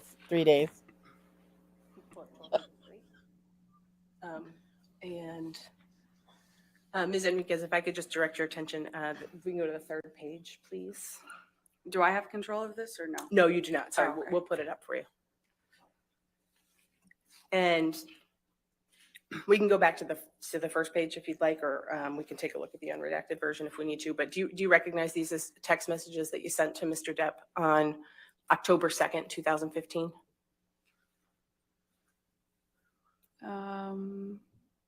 Yeah, vaguely. I mean, they're clearly my text messages, but yeah, I recognize them, I think. Okay. And if we can go to the third page, please, Tom. And you'll see the second blue box from the bottom there. You texted Mr. Depp and you said, I love both of you so much and would fucking stay out of it if I thought this shit were past the point of no return. But that's not where you guys are right now. Did I read that right? Oh, but that's not where you guys are at. Yes. So you didn't think they were past the point of no return in October 2015, right? At that point, clearly I didn't. Take that down. Oh. We were hoping that Camille would be the one doing the cross on this one, Cosmic. You wanted Ms. Heard to stay with Mr. Depp even after you allegedly saw him hit her, right? That's really oversimplifying something that's far from simple. Again, Amber was very much in love. So was Johnny. She's telling me that she wants something. Whether or not I agreed to it or not, whether or not I was okay with what was happening, it wasn't my place. If my sister said that she still wanted to be with Johnny and if I could help with that in any way, I was going to support her. I was going to be there for her to support that. Yeah, you didn't want to contradict your sister, right? Pardon? You didn't want to contradict your sister. I don't know if I'd characterize it that way. I was trying to support my sister the best that I could or knew how or thought she wanted. And you say you wanted to protect her though, right? At that point, I don't know if I would categorize it as that. I was just trying to support my sister. You went to Coachella with your sister for her 30th birthday in 2016, right? Yes. And you testified that you were aware, I believe that she and Mr. Depp had fought the night before. You could turn your microphone on, Ms. Berterhoff. Okay, withdrawn. All right. You can answer the question. Yes, I was aware that they had argued the night before. You didn't see any bruises on Ms. Heard at Coachella that year though, right? Yeah, she was wearing a lot of makeup. You didn't see any marks on her? Not that I can recall. Didn't notice any swelling, right? To the best of my recollection, I don't. And your sister didn't have a working phone on her that day, did she? No, she didn't. But you did? Yes, I did. And you wanted Mr. Depp to know that Ms. Heard's phone wasn't working, right? I believe I reached out to him for her, yeah. And you were encouraging him to reach out to her through you if he was trying to reach her, right? I believe so at one point, yes. You didn't want him to think that he was ignoring her. I'm sorry? You didn't want him to think that he was ignoring her, right? Sure. And you wanted them to reconcile, didn't you? Amber really wanted him there. Despite the fact that they had had a fight the night before, it was very complicated. It was very nuanced. You know, they fought, they got back together. They fought, they loved each other. They hated each other, they loved each other. I just remember her wanting Johnny to come to Coachella at some point. She's like a textbook case of I was just trying to borderline personality disorder. And you did that even though you were concerned about marks that you say you'd seen on her since at least 2013 and during the course of their relationship, right? Sus as fuck. Again, that's really oversimplifying something. We all saw this. We all thought that we would see Johnny on the other end of this. Because again, when he was sober, things were wonderful. When he wasn't sober, they were terrible, sure, but we all thought that he was just going to get better. We all wanted to just see the other side of that. So yes, sure, if you look at it simply, but it's not simple at all. I don't know how else to answer it. And this was after you allegedly saw him hit her, right? Yes, And you knew that they had just had another fight, right? yes,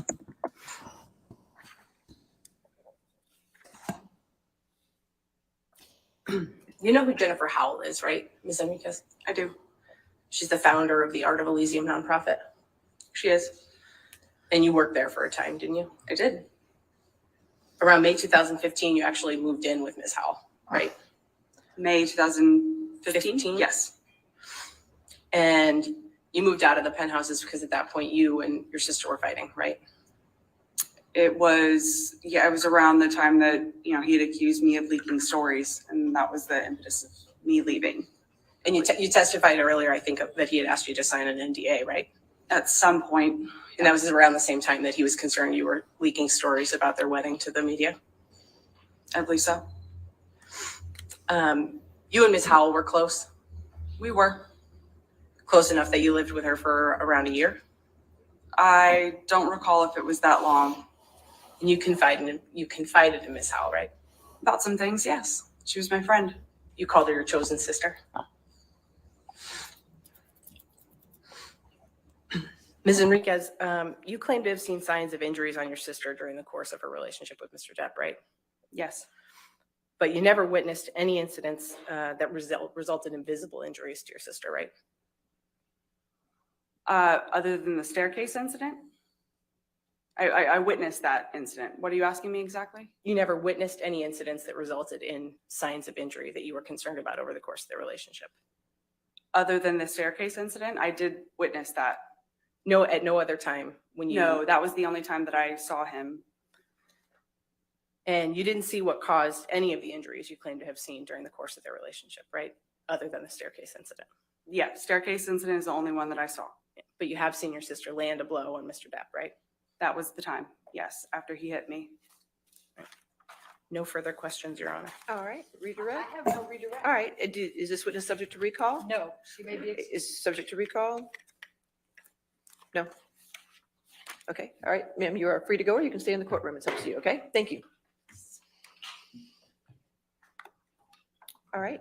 Our next witness, Your Honor, is another deposition designation. Okay. It's going to be, How long is it?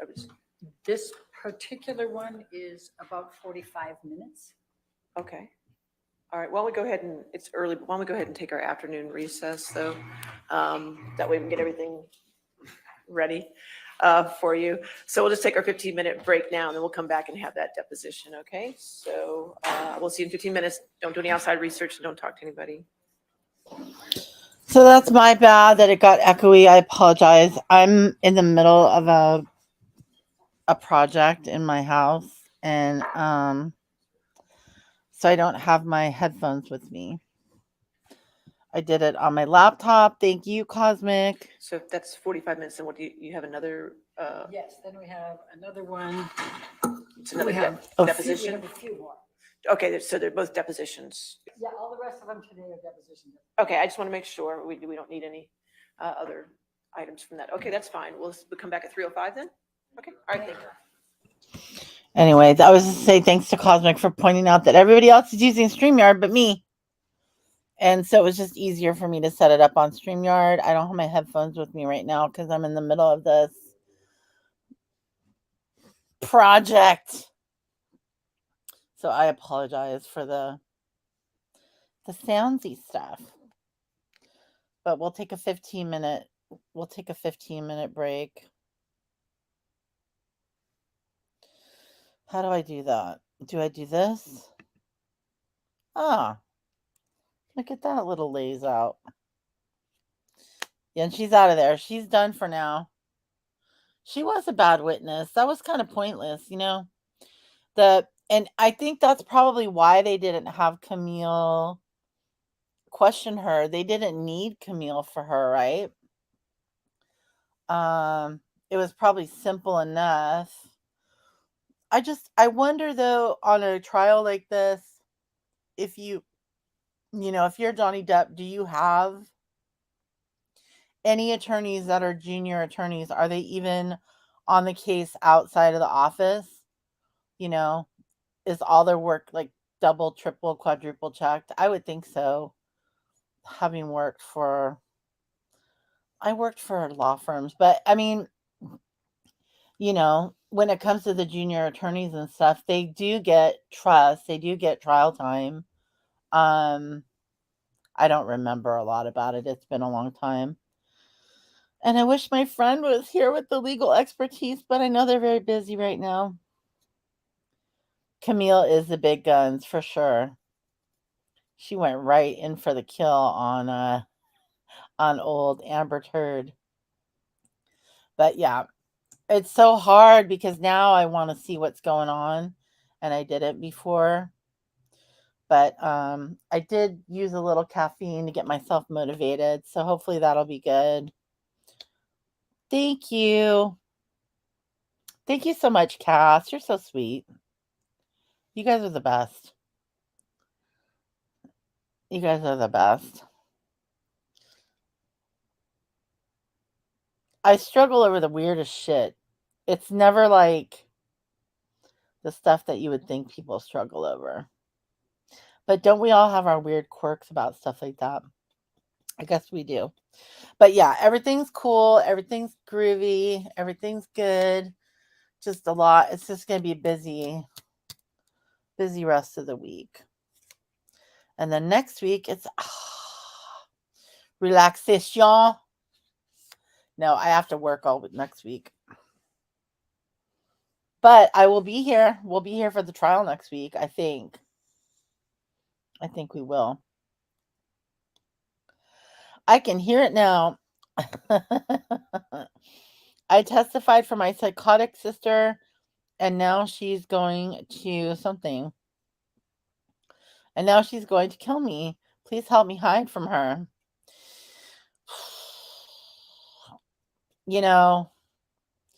I'm thinking that if Amber Heard has any financial means, which she should still have royalties off of films and work that she's done, into into perpetuity or whatever they call it. She probably just has to hire a lower budget PR team. She probably has some sort of a handler. Although it's debatable because I don't know how a handler would let her say the things and act the way she's acting towards her legal counsel. It just seems so weird. You can tell that you can just tell that that Johnny Depp's team is all they're all on the same page, they're in sync. They came rolling up this morning with the reggae music playing and shit. It's like a party van. She comes up before that and it's just like dead as a doornail. And for some reason, he had a rose in his hand and he said something about, well, they're already talking. So here's a rose for you. Who are they talking about? What's the rumor? I better be what? Oh my God, I'm scared. But yeah, everything's going to be all right.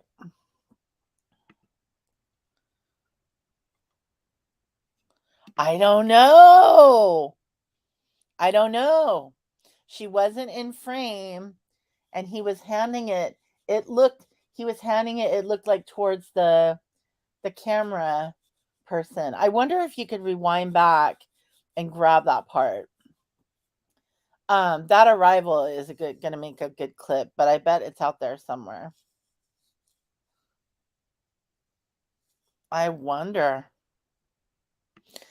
But the thing is, when he rolls up is the moment I'm like, yeah, that's why I could never ever be married to someone like Johnny Depp. Because all these women are screaming, I love you, Johnny. And I'm sorry, I'm just not that secure. Like, why are you doing this to me, Nightbot? Can you guys see this, Nightbot? It's trying to drop a link for me, but it's arguing. So we're just going to disable it. It doesn't like me. I think because I put a smiley face in it. Whatever.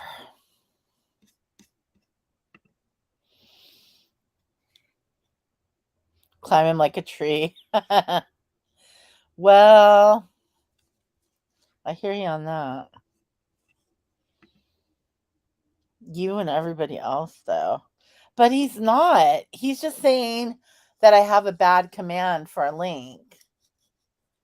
And it's because I did it when I was half asleep. I do my best work when I'm sleeping. You want to have deep, thoughtful conversations with him, really? Well. Oh, did she? Maybe that's a speculation. You don't care about everyone else. We should call that the Jake theory. Nobody else matters. It's the Jake theory. I don't give a shit about anybody else. I'm not worried about what they're doing. I'm worried about what I'm doing. Ooh, that's a really good little, reminder in the day.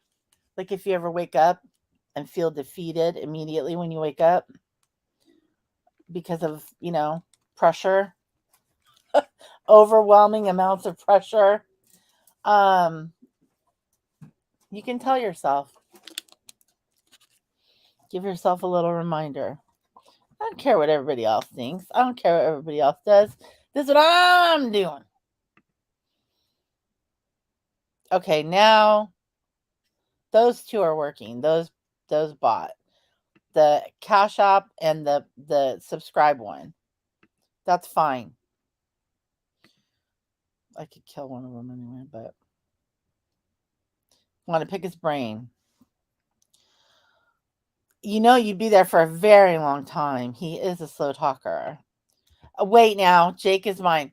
Well, but if you think about it, all right, I'm not going to argue about it because I'll back off, Jake. There's no arguing there. You win. I know. Kiki agrees again. Kiki, I know you're not my cat. You're Clary's cat at this point. You don't have my back worth of shit. Just because you want a blanket. Come on.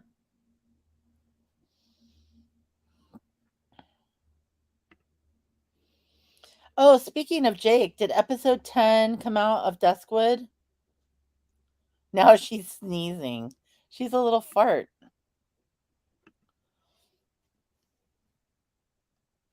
I'm good with that. Spending hours Can you imagine we could just get super baked with him?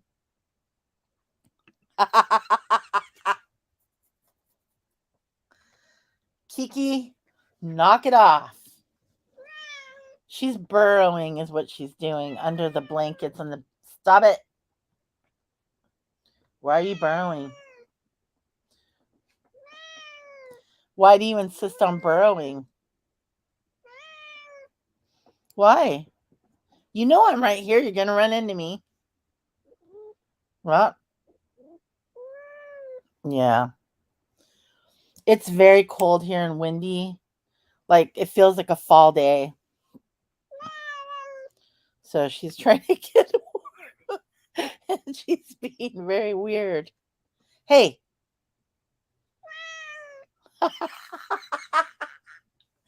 I'm not even doing anything to you. What are you doing? Hang on. I'm having an Amber Heard. Kiki's treating me like Johnny Depp right now. Listen, Can I just get my space from you? No, I'm kidding. I love the Kiki. I love the Kiki. Go do your stuff in the corner. There you go. There's your bed. She's going to go lay in her bed with her blanket now. Right? Good baby. Aw. Be a good baby. And then she bit me. Just like that.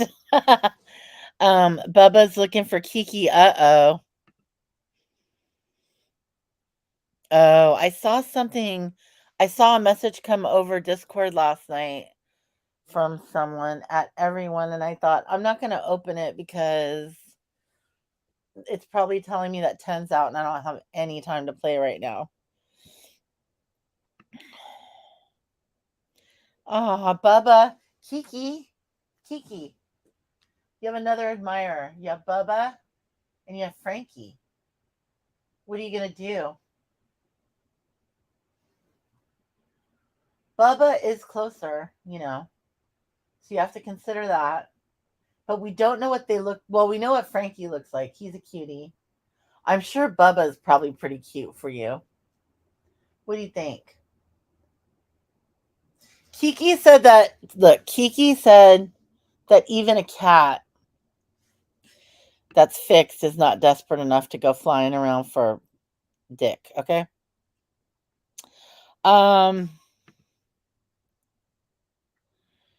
Aw, the cats are out prowling. Sleeping. Oh, she's deaf and blind. Aw, poor baby. What? You left what Discord server? Mine?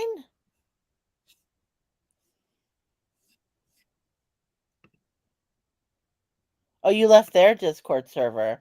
I think you were mad at them. And I would have been mad at them if I were you too, because, yeah, because of what you went through with all that shit. There's a lot. Oh, girl.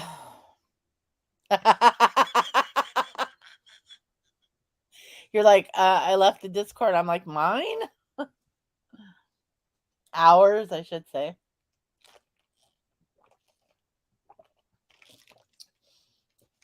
All that, and you wanted to just take a bath. Well, you can let Bubba know that Kiki is very fastidious about her hygiene. Because now, where she insisted on being petted, she's cleaning. So, and yes, you can take a whole shower and she will still wash your stank off her. She's that cat. She's that bitch. Okay, I feel a little better now. A little less anxious. You gonna be all right, Kiki? Are you gonna be okay with all these secret admirers on the interwebs? I couldn't take it. I don't know how you do it. I don't know how you do it. You just handle it all so well. Look at you. You're not even picking. She just continues her bathing. Oh, did I sound disappointed? I would be. Well, because, you know, people leave Discord sometimes, and I'm like, why don't? You keep getting messages that you want. Oh, yeah, those are spam bots. Yep. You need to go in and change a setting. There's a setting that you can change where you only accept DMs from friends. That's what I would do. Cause yeah, those are fake. Those are fake as hell. Those are fake as hell. Okay, good. I'm gonna hold you to it. Good. Bubba's kind like that, but Gemma is the cat that bathes all of the people stink. Why is that? Like, I don't know what that's about. And they'll do it like right after you got ready for work or whatever, you know, like you took your shower or bed, whatever you do. You take your shower, you know, you're all like lotioned up, ready to go, you know, and then the cat wants to like pet on you or be pet by you. And so you stop, you take your time to give this animal attention, and then it insults you by cleaning itself. Anyway, that's my legal commentary. Yeah, that sounds bad. That sounds like I get a lot of those lately too. They're just really ramping it up. Really ramping it up. Okay, so they'll come back. This is the afternoon break. It's 3 something. We got 2 more hours of this. So I'll be checking chat. I have stuff that I'm working on here. Just house stuff and work stuff. So yeah. Please do not think that I'm ignoring you. I know you guys are super good. You guys all chat with each other and stuff. Okay, let me go check out Bubs real quick. Oh, they're Ready back. for the jury? All right, thank you.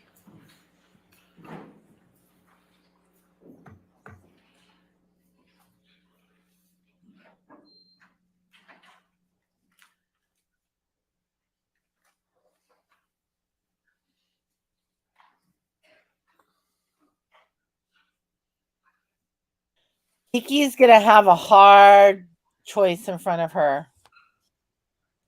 It's a very hard choice in front of her. It's going to be a long road, Kiki. Bubba, look at him. Look at him now. Not bothered. She's wondering if she could have multiple partners.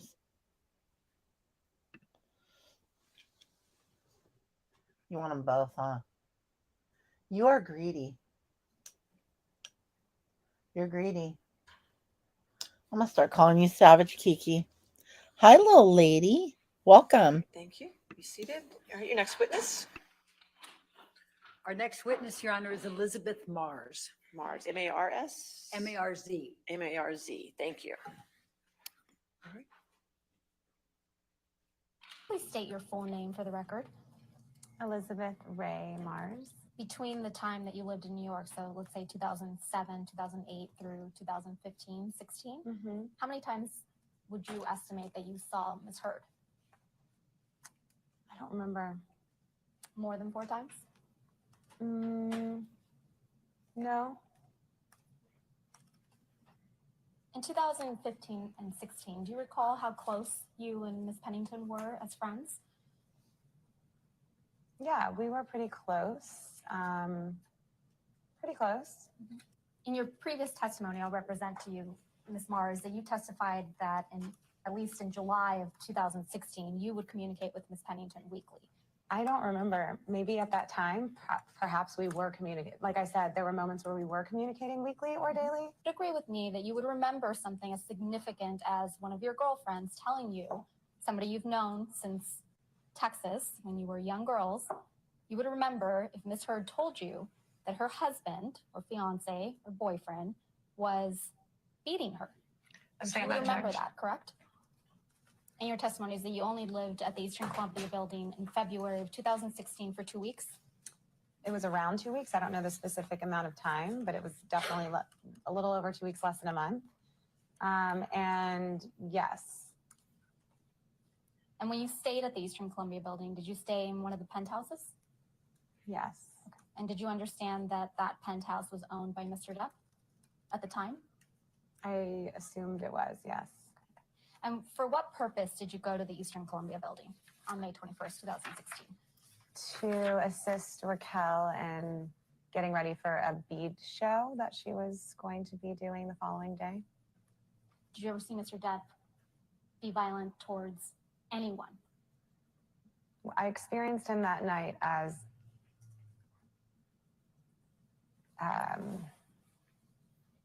like I was scared of him. So that's all I can say from the moment that the one interaction I had with him that night, it was frightening to me. His behavior was frightening to me. No, she wouldn't wear makeup? I mean, I don't think of her as someone who wears a lot of makeup. No. Yeah, you've known her a long time. Right. She's never been somebody that wears a lot of makeup, correct? Exactly. Unless she's going to something that she needs to put makeup on for. Right. But other than that, she's usually barefaced and beautiful. Yeah.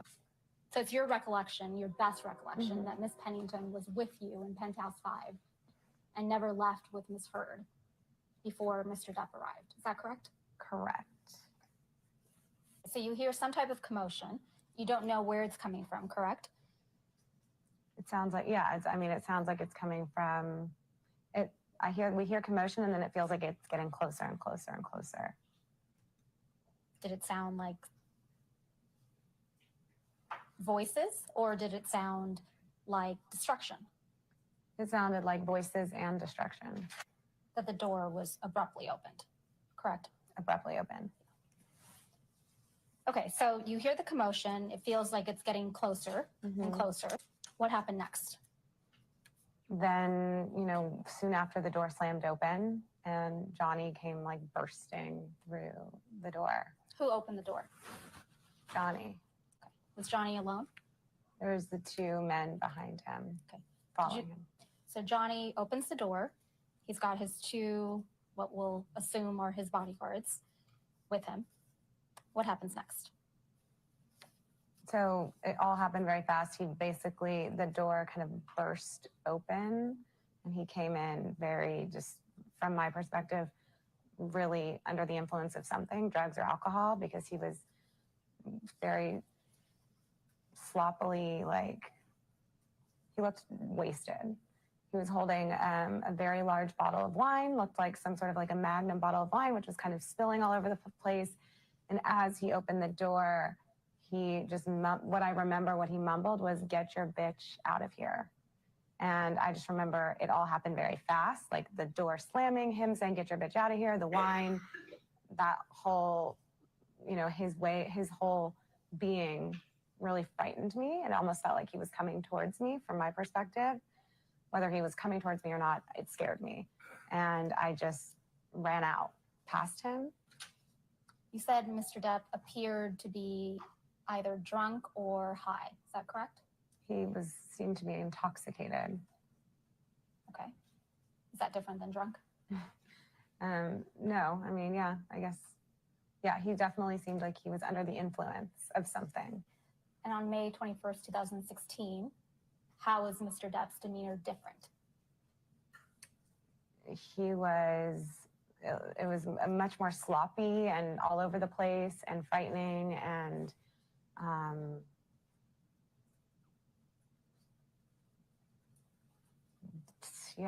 combative, felt very angry. He felt angry and yeah. And when you say combative, what was combative specifically about his demeanor? Just the way he burst through the room, just very forcefully and rushed in very quickly to the point that it made me want to get past him and run out very quickly. Like it wasn't an invite. It was very, yeah, it was intense. Okay.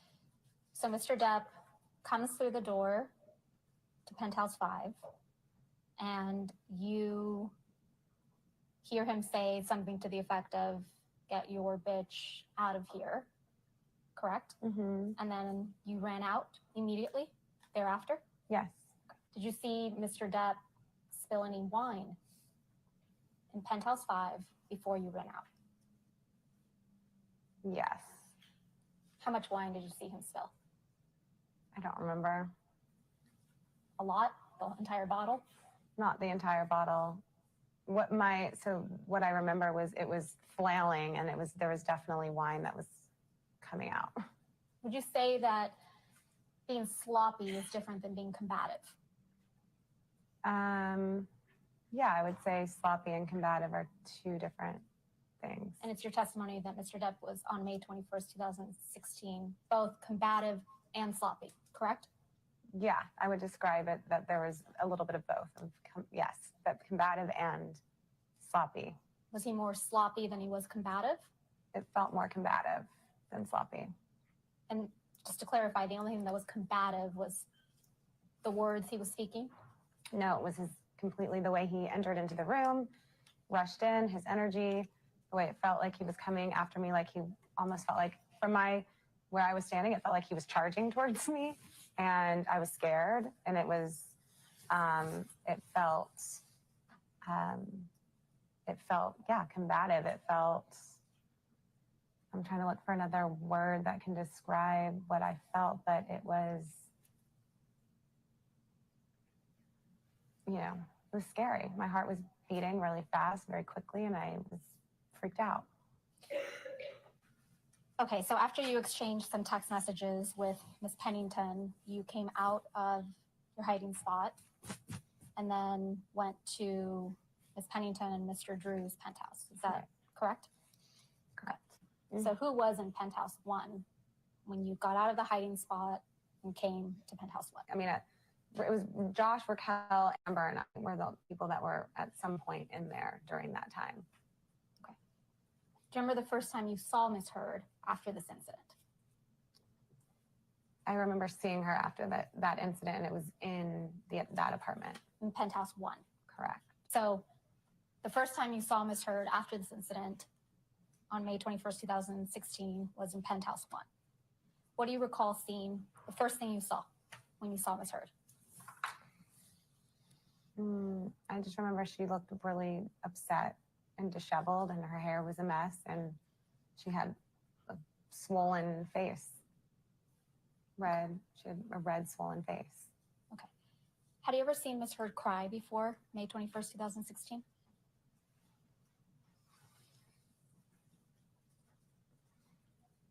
I don't think so. Not that I can remember. Okay. What side of her face was swollen? I think it was her right side of her face. Do you have an independent recollection that it was the right side of her face that was swollen? I'm taking myself back there and trying to remember like where I was standing versus, you know what I mean? I think it was, I think looking at her, it was on my left and her right side. Okay, so let's talk about her hair seemed disheveled. Is that what you said? Her hair was disheveled. Mm-hmm. Was she crying? Yeah, there was definitely tears. Was she animated? Yeah, she was visibly really upset. Okay, so visibly very upset means what? She was crying. Mm-hmm. Okay, and what else? Tears, sadness, felt like confusion, felt like those were the main things. Would you describe, what did Mr. Drew say, if anything? I don't remember him saying what he said. I think everybody was just shaken up. So soon after you went into penthouse 1, you remember some police officers coming to I penthouse 1. remember there was police officers in the hallway. Okay. Was Miss Heard icing her face after the incident, but before the police arrived? I think so. Who gave her the ice? I don't remember.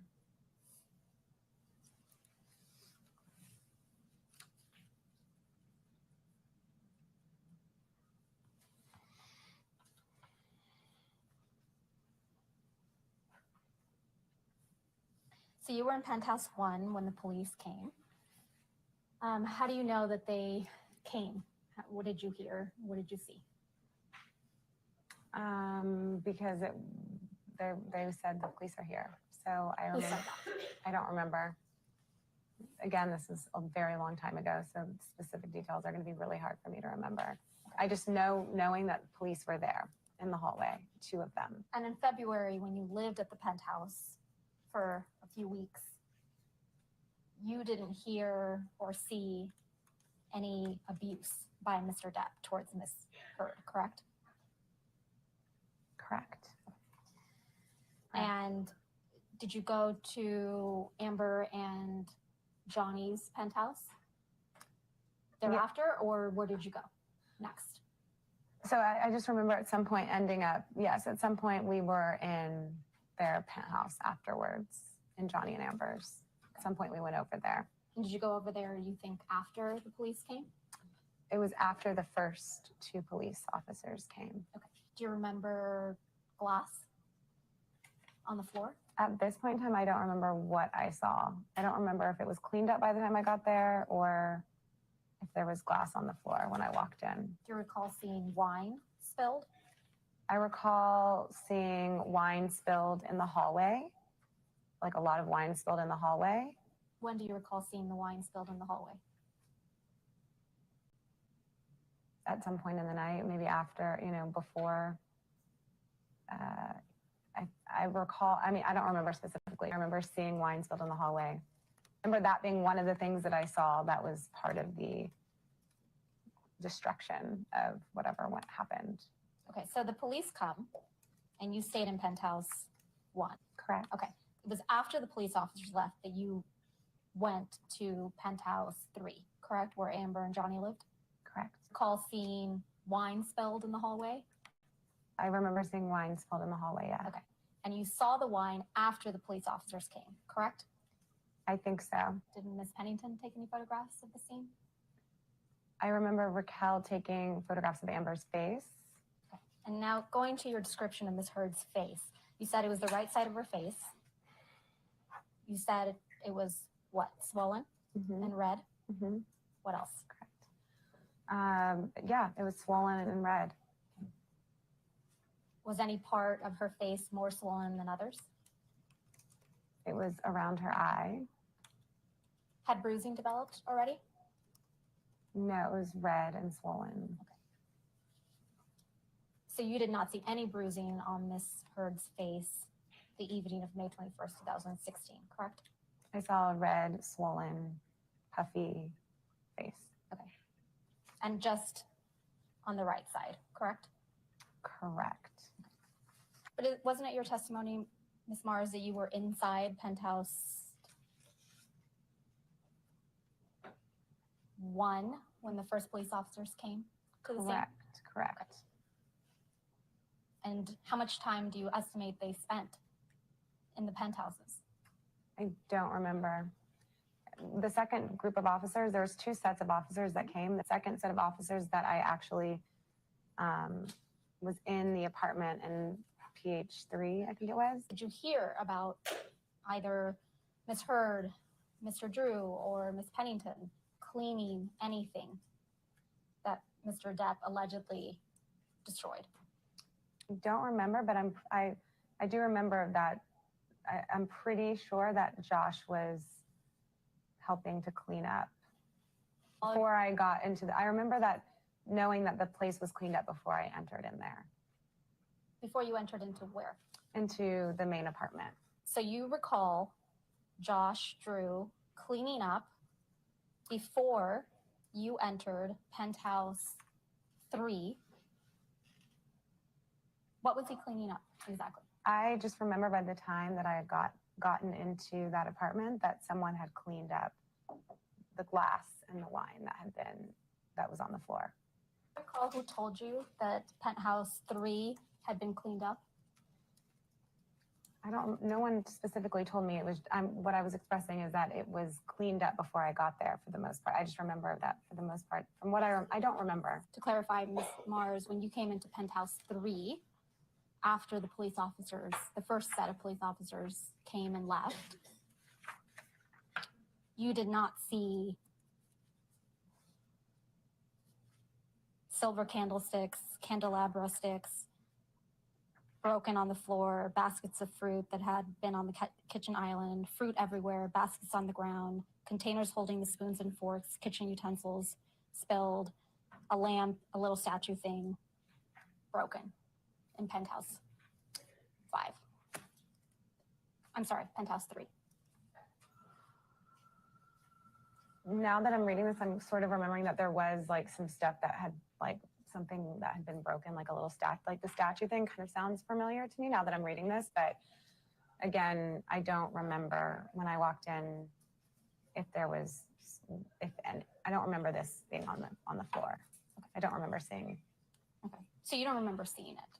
Yeah, I don't remember seeing it. I don't remember. But again, as I'm reading this statue, when I see the statue, I kind of, there's something that's like, oh, maybe, yeah, I feel like I remember there was some things that were broken, but I don't specifically remember what they were. You did not witness I firsthand didn't what? firsthand anything. I didn't witness firsthand Johnny abusing Amber. But do you recall testifying to that effect? That Johnny charged at you and then you were scared? He charged towards me and I was scared. I ran past him. You didn't run past him because he told everyone in that penthouse to get out of his penthouse? I ran past him because he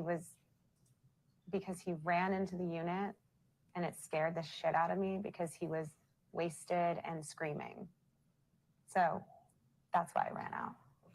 If there's a grown ass man coming at you and saying, get your bitch out of here, and swaying a magnum-sized bottle of wine, I'm sure, I don't know what anyone do. I can't say what anyone do, but I ran out. And will you just remind us what side of Miss Heard's face you recall the marks being on May 21st, 2016? The right side of her face. Do you feel indebted to Miss Heard in any way? No. Have you ever done Miss Heard's makeup? No. You testified earlier today that Miss Heard often, in the times you saw her, would not be wearing makeup. Is that correct? Correct. Is it possible in some of those times that she was wearing the type of makeup we ladies sometimes use to not appear as though we're wearing makeup? Yeah. So you wouldn't necessarily be able to tell whether or not she was wearing basic concealer or foundation? Correct. Talk to me about the loud noises. What did you hear? Yeah, just screaming, yelling, doors slamming, commotion. Could you tell whether the screaming and the yelling was a male voice or a female voice? From what I can remember, male.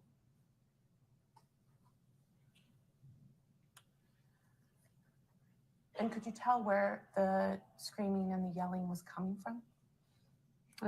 It felt like it was started farther down the hallway, and then it was coming like closer.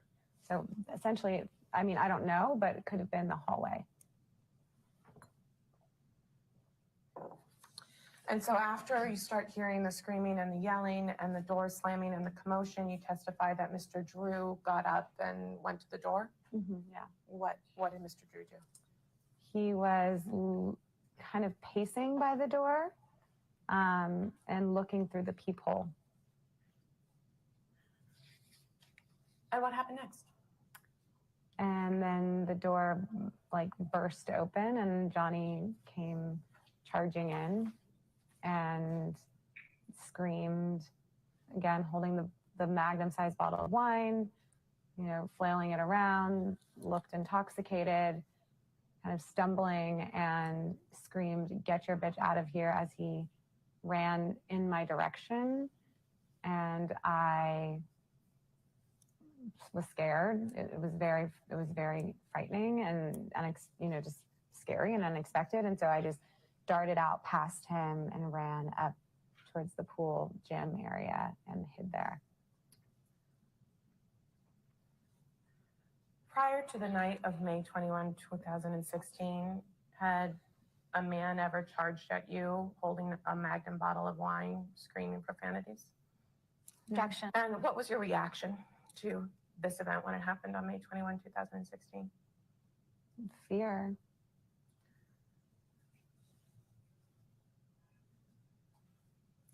Besides the screaming and the door slamming and the wine waving, do you recall anything else about Mr. Depp's actions that evening? During that moment, I guess I should say.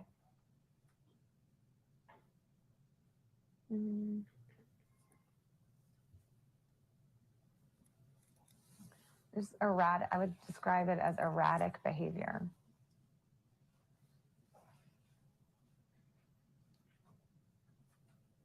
Was anyone else with Mr. Depp when he charged into Penthouse 5? Behind him were two men. What about Ms. Heard? No. What about Ms. Pennington? No. So you testified that after Mr. Depp burst into the apartment and started charging towards you, that you darted out and hid in, I believe it's a communal exercise area, is that correct? Yeah, I darted out and went up the stairs and hid somewhere over by there. Why did you hide? Because I was scared. Sorry, say again, why did you hide? Because I was scared. What were you scared of? I just didn't know what he would do. I didn't know what he would do. And the he there is who? Johnny.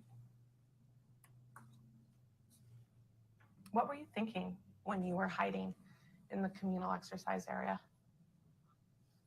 I don't remember. Just that I just remember being scared and not wanting to leave that area until like I was clear that I wasn't going to be attacked. And at some point, did you leave the area? Yes. And what prompted you to leave the area?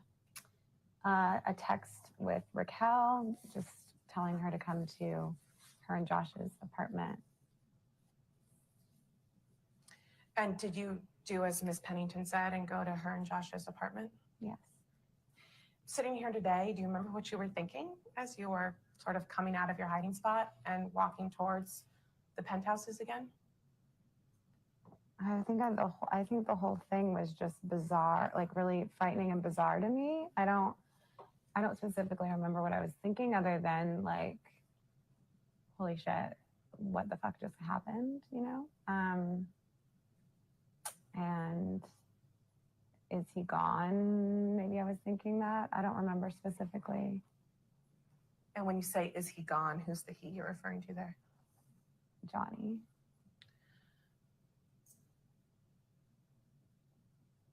When you got to Ms. Pennington's and Mr. Drew's penthouse, who'd you see? Who was there?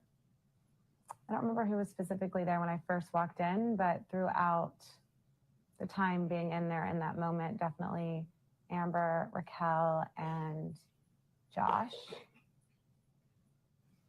And maybe like just by peeping into the hallway, one of the police officers.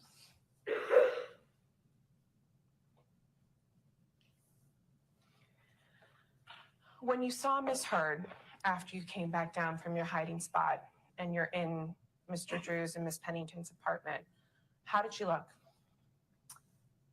She looked frazzled and just completely disheveled. Her hair was all over the place. She had a swollen face, looked like she had been crying, and yeah. Do you think the swollen face was a result of her having been crying? No. What do you think it was a result of? It looked like she had been like hit in some way. Like it was not from crying. She had markings on her face. Were the marks that you saw in Miss Heard's face after you came down from your hiding spot present when you had been hanging out with her earlier in the day? No. You testified earlier today that you witnessed some, I believe it was Miss Pennington or Mr. Drew, take some photos of Miss Heard's face. Do you remember that? Yes. I'd like to mark what will be Mars Exhibit 13. Ms. Mars, as the court reporter hands you Exhibit 13, I'll represent to you that these were some photos taken on the night of May 21st, 2016. So if you turn to the second photo in the set, do you recognize the person in this photograph? Yes. Who is it? Amber. And do you see any marks on her face in this photograph? Yes. And do these marks look like the marks that you saw in person on her face on the evening of March 21, 2016? Yes. And just to clarify, these marks were not on her face when you saw Ms. Heard earlier that same afternoon and were helping Ms. Pennington make beads. Correct.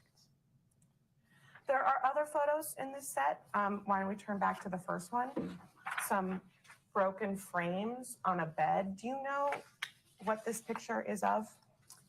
Yeah, I mean, this is Amber and Johnny's bed, and there's photographs on it. So I take it that you've seen Amber and Johnny's bedroom before. Yes. Do you recall whether you went into Mr. Depp's and Ms. Heard's bedroom that night? No. No, you don't recall, or no, you didn't? No, I don't recall. The next photo on the set is the picture of Miss Heard. Just after that, there's a photo, you're with me, of what appears to be a hallway. Are you with me? Yes. Do you recognize what this is an image of? Yes. What is it an image of? It's the hallway between all the penthouse apartments. So you've been on this hallway many times. Yes. Do you see the sort of red staining on the right-hand corner of the page? Yes. Do you recall seeing that red staining the night of May 21, 2016? Yes. And what was it? It was wine. So you saw that staining on the night of May 21, 2016? Yes. Do you recall whether it was there when you arrived in the afternoon? I don't remember seeing it, no. So when was the first time you remember seeing it? I think when I came out of my hiding spot and came downstairs back into Raquel and Josh's apartment. But you didn't see the wine get spilled? Not this, no. You saw other wine get spilled? I saw, yeah, as he was, and when he came in the apartment, when he was flailing the wine. And the he there is? Johnny. Then the last photo in this set appears to be of some picture frames hanging on the wall. Do you see that? Yes, I think it's in Amber and Johnny's apartment, I think. But again, I don't remember if it's in her studio. I don't know. Do you recall seeing this photo in one of the penthouses before? Yes. And when you saw it, was it broken? No. And what, if anything, do you remember about Miss Pennington's state? Also, distraught, upset. You'd been friends with Miss Pennington for many years at that point, correct? Correct. Had you ever seen her similarly distraught? Not similarly, but seen her sad. But have you ever seen her have the same reaction that she had that evening? No. So you also testify that you saw Mr. Drew in his and Miss Pennington's penthouse. What, if anything, do you remember about Mr. Drew's state? I just remember him being just a grounding energy, just trying to be supportive to Amber and to Raquel, and just really trying to be like the man in the situation that was gonna like really be grounded amongst like women that were sort of like frightened and sort of a little more frantic. He was very grounded and very like clear, and I remember like feeling safe with him. Like he was, it was like protection. You testified earlier today that, quote, there are some things that I really remember and some things that are a little shady, end quote. Which bucket do the marks that you saw in Miss Heard's face on the evening of May 21, 2016 fall into? The things that were a little shady, or the things that you really remember? That I really remember. All right. Your next witness? Witness, Your Honor, is Melanie Iglesias, and that is also by video. And I will say that that begins with Ms. Vasquez questioning first, and then, Okay. then I come back. All right. And can you spell it last name just for the court It's order? Inglessis. Thank you.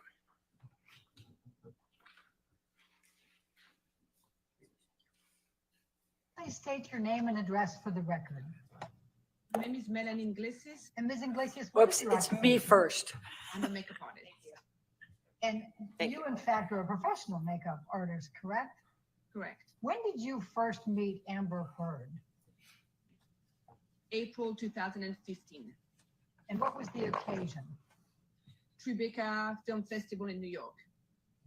And were you providing makeup services for her on that occasion? Correct. Okay. And did you become friends with Amber Heard after that? I did. Ms. Iglesias, I'm going to show you what has been marked as exhibit number 7. Do you recognize what's depicted in this photograph? Yes. I recall seeing this on the kitchen of the penthouse. When you enter, they have a bar kitchenette to the left, and that was there. Yes. But when you came to the penthouse after Amber had texted you, whether it was that night or the next day, you saw this in the kitchen, is that correct, painted? And lack of foundation. And so you do recall being there that evening? I do recall being there. You know, my only concern with all of this is it was it the day before or during another incident? But it says if my text said I was there the night before, then I was there the night before. Ms. Iglesias, I'm going to ask you to look at what has been marked as deposition exhibit number 9. Do you recognize what is depicted in this photo? Well, it's a bed. It looks like, I mean, it's a very tight picture of the bed, but it's a bed. And do you recall seeing this the night of December 15 with the broken part of the bed? Upstairs, yes. Okay. And when you say upstairs, what do you mean? Well, her bed, the bedroom was upstairs. And the downstairs had the kitchen with the writing. Do you remember where the other property that you saw was? Was that downstairs or upstairs? The property that was damaged. Was that upstairs or downstairs? Downstairs. And just so I'm clear, you recall damage to the bed, is that correct? And asked and answered. On December 16, 2015, did you return to Amber Heard's penthouse? Yes. And why did you come to Amber Heard's penthouse on December 16?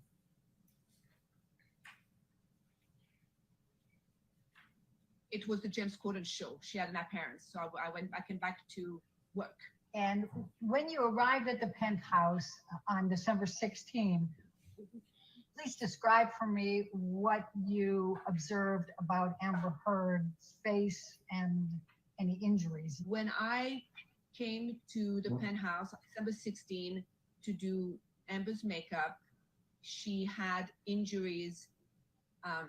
She had two light, like, I don't know how, I don't know, I mean, I'm not a medical expert, I don't know how I would describe them, but it could have looked like somebody had headbutted her lightly, so she had a discoloration here, under both eyes, and on the bridge of the nose. And she had what I would call a split lip or something on the lip, like a gash or a split lip. Ms. Iglesias, I'm going to ask you to look at what has been marked as exhibit number 11. Do you recognize this photo as being Amber Heard's head? Yes. Okay. And could you please describe for me what this photo is showing? It's showing a chunk of missing hair. And what, if anything, did you observe on December 16 about Amber Heard missing a chunk of hair? I remember this because she showed it to us and I looked at it. Okay. And can you describe what is depicted right along her scalp there? I don't know. Do you recall that there was some bruising along the scalp and some pus, for lack of a better word? I don't recall. Ms. Iglesias, I'm going to ask you to take a look at what has been marked as exhibit number 14. Do you recognize the person in this photo? Yes. And who is that? This is Amber Heard. Okay.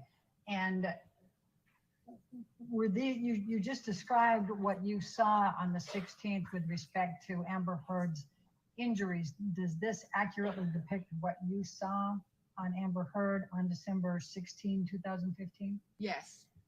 Ms. Iglesias, I'm going to ask you to take a look at what has been marked as exhibit 16. Again, do you recognize the person in this photo? Yes. And who is that? Amber Heard. Okay. And does this picture reflect the injuries that you saw on Amber Heard on December 16, 2015? Yes. Okay. And then I'm going to ask you to take a look at exhibit 17. And I'm going to ask again, Ms. Iglesias, do you recognize the person in this picture? And maybe to try to move it along, is it Amber Heard? Yes. Okay. And does this reflect what you saw as well on December 16, 2015. I mean, that's three pictures with very different light, but yes. Now, do you also recall there being an injury to Amber Heard's lip? Correct. And Ms. Iglesias, I'm going to ask you to take a look at exhibit number 19. And do you recognize the person in this photograph as Amber Heard?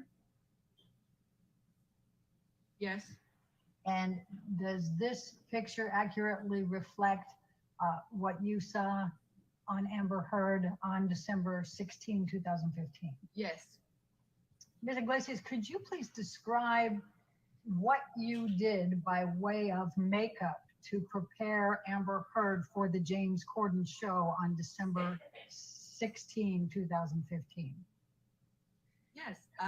We covered, I just did makeup, but just a little heavier where it needed. So we covered, the discoloration, the bruises with a little slightly heavier concealer.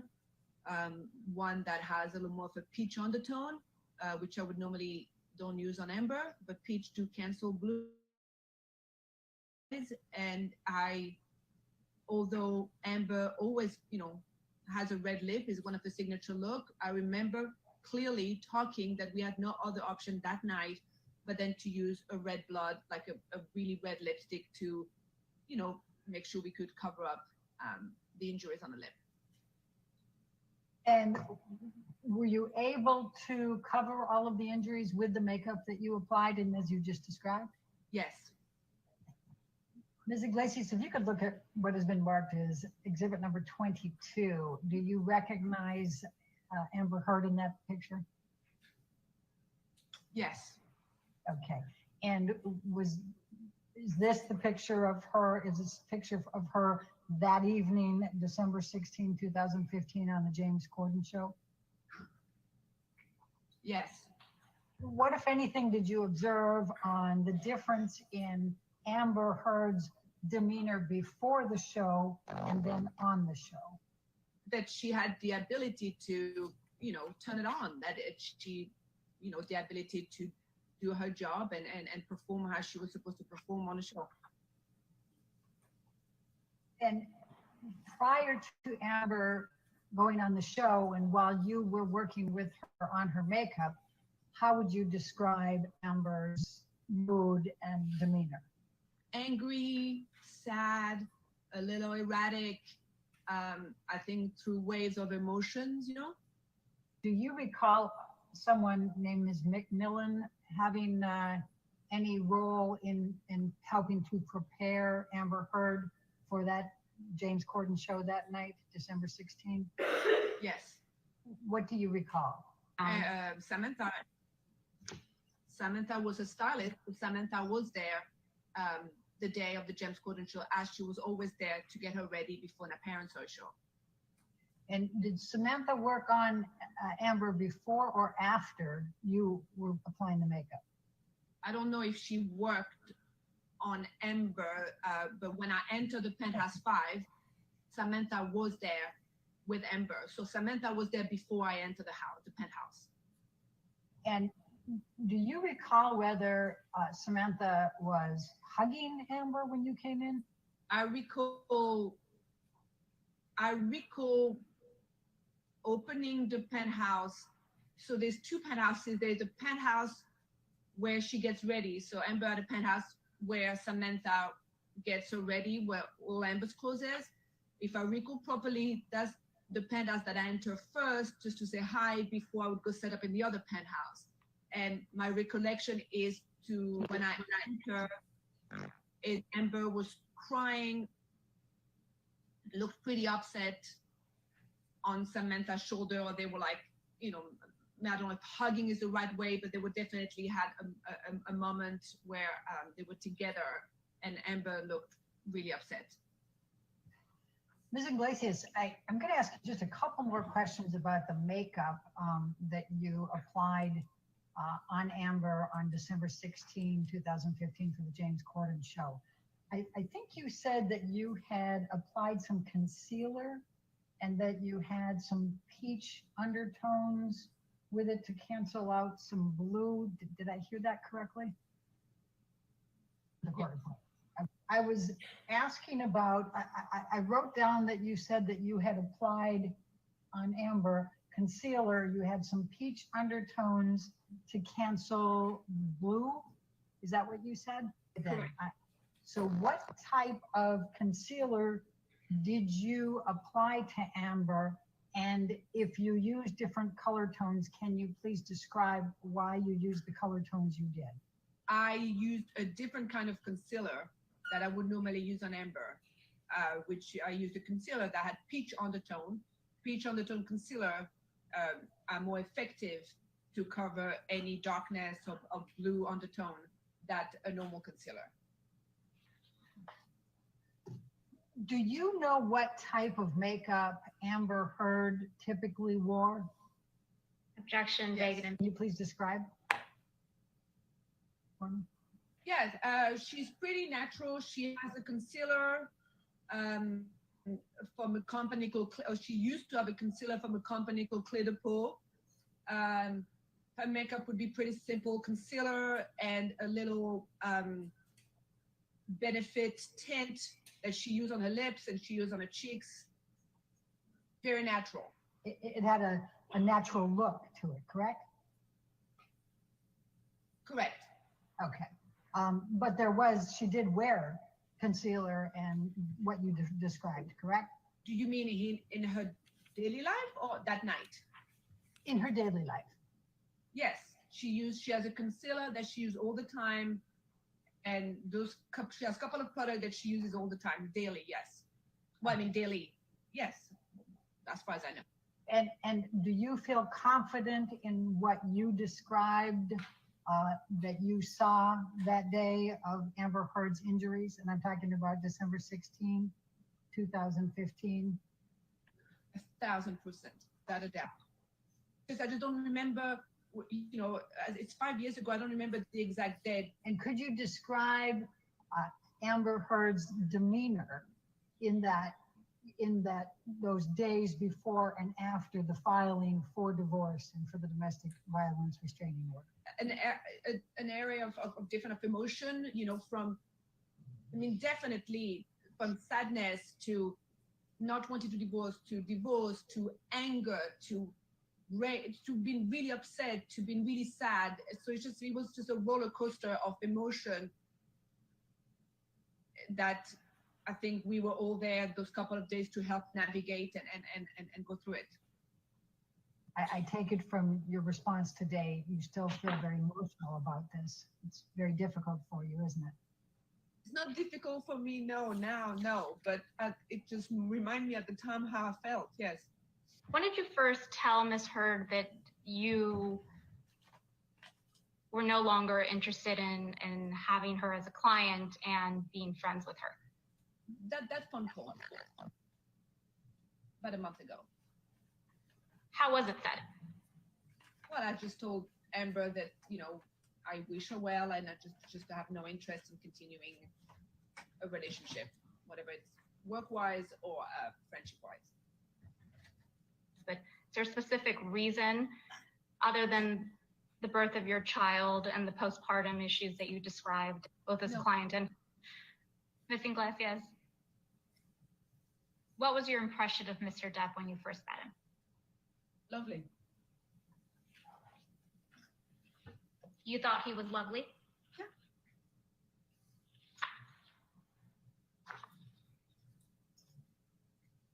Was each of the, well, let me ask the backup question. Did you interact with Mr. Depp? How many times did you interact with Mr. Depp? Through, you mean all in all? Oh, yes, the entirety of your interactions. How many were there? Approximately. 5, maybe less than 10. Maybe, yeah. And would you describe all your interactions with Mr. Depp as, quote, lovely? Yes. Did you ever see Mr. Depp act in a violent manner? No. Did you ever see Mr. Depp yell at Ms. Heard? No. Did you ever see him kick Ms. Heard? No. Did you ever see Mr. Depp throw an object at Ms. Heard? No. Did you ever see Mr. Depp slap Miss Heard? No, Punch her? no,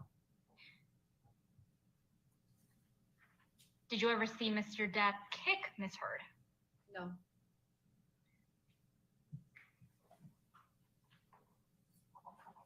Is it fair to say, Ms. Iglesias, that you never saw Mr. Depp be physically abusive towards Miss Heard? correct. And you never saw Mr. Depp cause any injuries to Miss Heard, correct? Did I ever saw him causing any injuries? No. And so any injuries that you claim to have seen on Miss Heard, you don't know one way or another how they were caused, correct? Correct. The only source of information that you have is Miss Heard's own words, correct? Correct. Did you hear Mr. Depp and Miss Heard having a fight on the phone? I was there. I was present in the room. But just to confirm, could you hear Mr. Depp's voice? No. So fair to say that the only voice you heard was Miss Heard's, correct? Correct. And so you don't know what Mr. Depp said to Miss Heard on that phone call, correct? Correct. Do you recall any other occasions where you witnessed a fight between Mr. Depp and Miss Heard, or heard about an incident or a fight between Mr. Depp and Miss Heard, other than the three that we've now discussed? I would say every time. I would say that during my friendship with Amber, before she filed for divorce, which, I mean, timeline, I don't know, a year, maybe a year and a half, it was always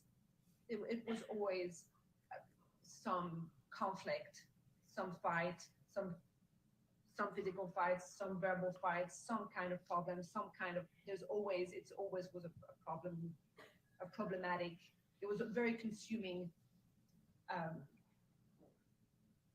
for me. It was all consuming about that relationship. It was a very consuming friendship, and hence that's why I decided not to continue it. But you yourself, Ms. Iglesias, didn't witness any of these altercations, fights, arguments, correct? Between Mr. Depp. I think you testified that you interacted with Mr. Depp less than 10 times. When you did interact with Mr. Depp, was Ms. Heard present each of those times? All of those times. Did you find him particularly loving towards Ms. Heard? No, not particularly, no. And during these interactions with Mr. Depp and Ms. Heard, at that time, you were aware that Mr. Depp allegedly was abusing Ms. Heard, correct? Well, most of the interaction that I had was towards the end of 2015, right? I'm assuming, so I was not fully aware yet of, I guess, the seriousness of their fight, if I can say so. I think, you know, most of the time I saw them together was towards the end of December, before December 15. So Thanksgiving, that time, and Amber's, I think, birthday, I'm getting into the date. So the few times that I saw Mr. Depp was before I understood the seriousness of the fight. Understanding, again, came from Ms. Heard only, correct? Well, Ms. Heard and some of her friends, yes. Who were some of her friends?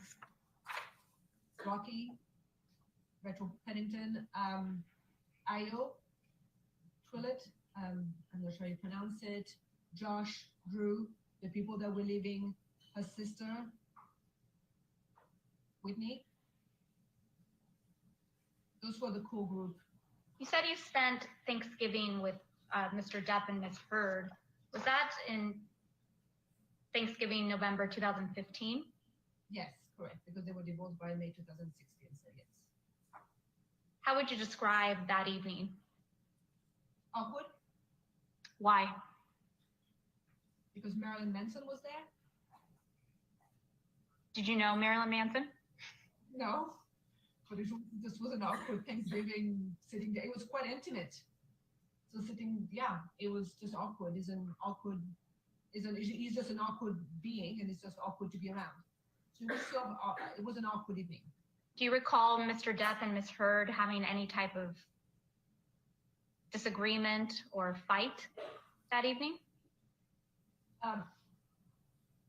Disagreement, maybe, like a disagreement. What do you mean by that?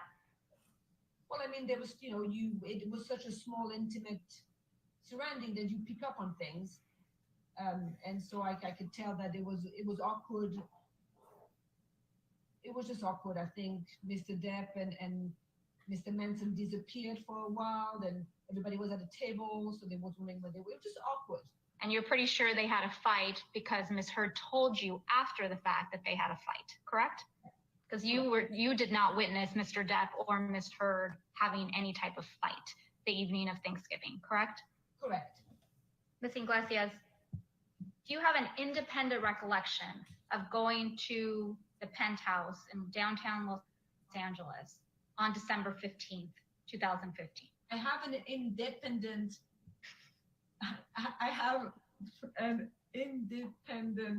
recollection of going to the penthouse before one of the incident.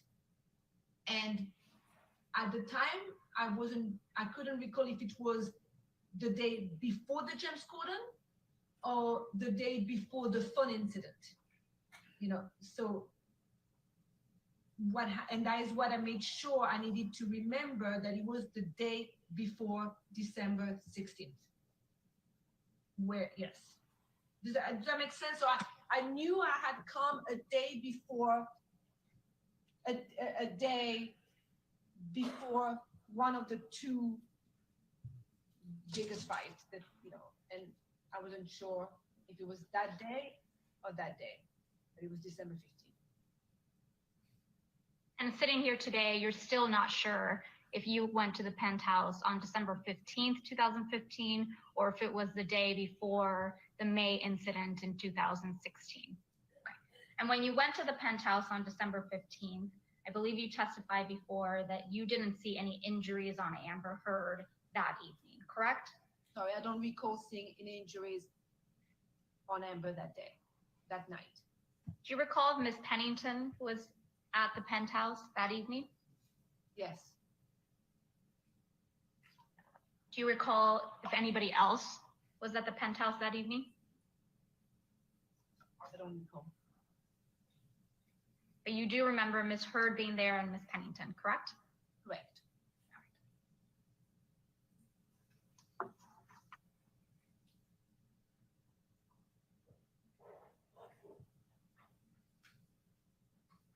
Did you take any photographs of Ms. Heard the evening of December 15, 2016? No. Do you recall being present when any photographs of Ms. Heard were taken on December 15, 2015? I don't recall. Do you remember being present when photographs of Ms. Heard's injuries were taken on December 16th, 2015? No. And did you take any pictures of Ms. Heard and her injuries on December 16th, 2015? No. So I don't want to take up the time of showing you all the photographs Ms. Bredehoff showed you earlier today, but there were a number of exhibits. I think I marked them as exhibits 14 through 20 that you were shown earlier this morning. Just to confirm, you didn't take any of those photographs, correct? Not on my phone, not with my phone, and I do not recall taking Amber's or Rocky's phone to take those pictures. No, definitely not with my phone. I do not recall taking physically myself those pictures. No, I don't recall. Would it be normal for Ms. Heard to have makeup on her face before you arrived to do her makeup ahead of an appearance? It would be normal for Amber to have concealer on, a little a little of that tint there, yes, because it is quite normal for Amber to wash her face. She always likes to wash her face before the makeup with the product that she likes, do a toner, you know, so it wouldn't be abnormal for her to have a little makeup before and then wash her face and start clean. But you don't remember one way or another whether Ms. Heard had a fresh face with toner and moisturizer on before when you arrived on December 16th, 2015, correct? No, I do not. I don't recall. Would she usually wash her face and go through that process in front of you? Yes, I mean, in front of me, in her bathroom, but you know, we were close, so it wouldn't be abnormal for me to be chit-chatting with her while she cleaned her face. And you know, I don't think specifically in front of me or not in front of me, but yeah, I mean, she would wash her face in the bathroom, which is adjacent to where we get her ready. And I want to be really specific. So based on your best recollection, what injuries did you see on Ms. Heard on December 16th, 2015? Amber had a slight discoloration on both eyes and on the top of the bridge of the nose. And hold on, and I do believe the right eye had a little more of a gash right there. It wasn't that strong, it wasn't that swollen, but it was definitely some blue and yellow discoloration there, mainly on the inner corner and a little more here. And then she had on the right lip, as I said earlier, I'm not sure the exact medical term, but it looked like a split lip or like a gash here. Did you ever see Ms. Heard's lip bleed on December 15th or December 16th? I don't recall. But you have you remember that it was not bleeding on December 16th when you were applying the makeup, correct? When I was applying the makeup, correct. How about before you were applying the makeup? Do you recall it bleeding? I don't recall. And I think you just described it as either a gash or a split lip. I don't know what would be the medical term for it. I don't know what kind of injury would have caused this. I'm not a medical expert, nor forensic expert, but it was slightly swollen. And by the way, you can see it in that video. So it's crazy to me, but it was slightly swollen. And there was either a gash or a scab, no, not a scab, but it was swollen with some kind of cut.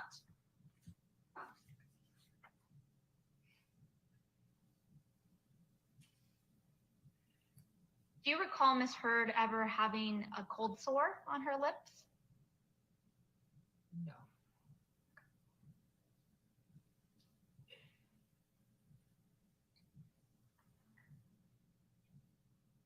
You said there was slight discoloration under both eyes. Was there swelling under both eyes as well? We'll clarify swelling. Maybe very little, but it was mainly discoloration at two. I recall mainly discoloration, like a bruise. Maybe there was a little tiny swelling on one of the eye that was a little more injured than the other, but not huge swelling, no. I believe your testimony earlier today was that he lightly headbutted her. Is that correct? I wasn't there. I don't know if he lightly or not lightly headbutted her. That was your testimony, that it appeared as if she had been, quote, lightly headbutted. Do you remember saying that earlier today? And maybe I was misquoted. It's not my position to say how headbutted she was or anything. And maybe I'm misquoted. Okay. And did she show you the hair that was missing? She showed us, me and the hairdresser, the hole where the hair was missing on top of the head. And was Miss McMillan there as well? No, Samantha McNair was really never when we get ready. So it was two separate things, and Samantha never really comes up when we get ready, no. But just to confirm, these injuries, right, that you saw on Ms. Heard on December 16th, 2015, you don't know how they were caused, correct? Correct. And so any information you have about how the cause of these injuries came from Ms. Heard only? From December 16, correct. Well, any injuries other than Ms. Heard and her friends, you never witnessed Mr. Depp being violent or abusive towards Ms. Heard and Yes. causing any injuries. Correct. So let's talk about the makeup that you actually used to conceal these injuries on her face on December 16th. I believe you testified you used a concealer with a peach undertone. Mhm. Did you have training and experience dealing with injuries or covering up bruising on people? Do you have any specific experience or education? Specific experience, I have experience in doing bruises and cover bruises for special effect.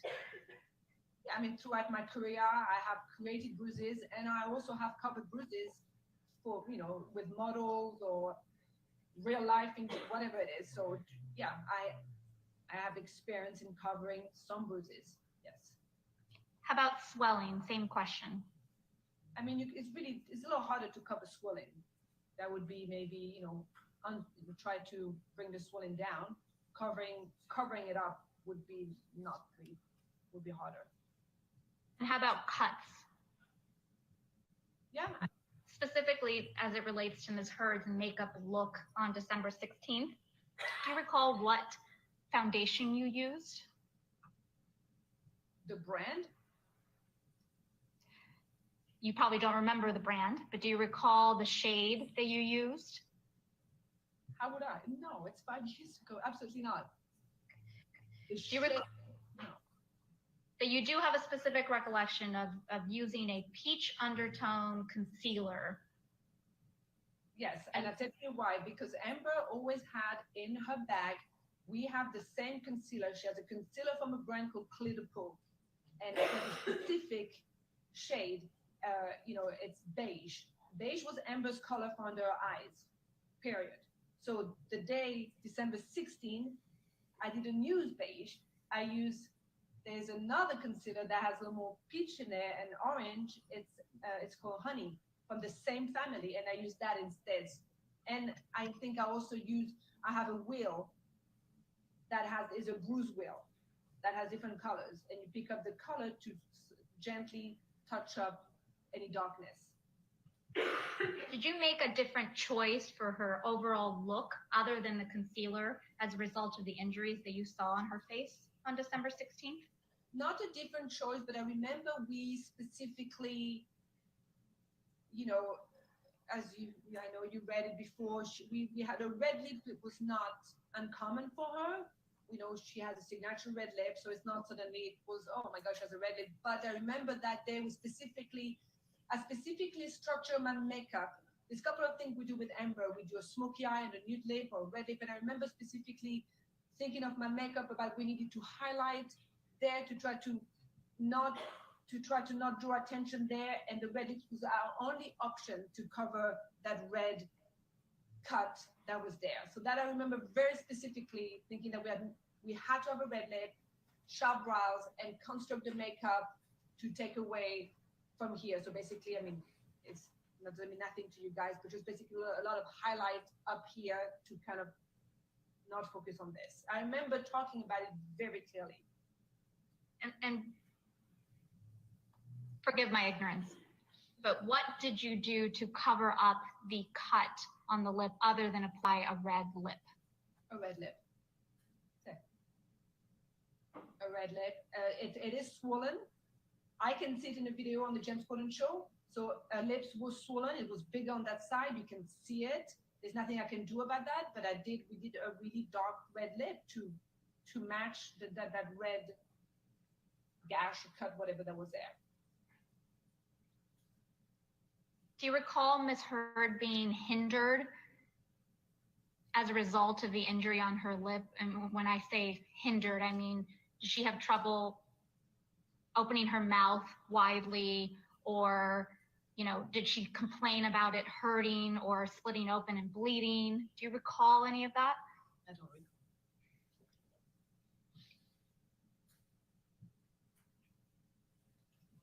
And again, just to confirm, on December 15th, 2015, you don't recall seeing any injuries, including a split lip on Amber Heard, correct? Correct. Do you recall having any specific conversation with the hairstylist that was doing Miss Heard's hair on December 16th, 2015, as it related to the abuse that Miss Heard was describing for you?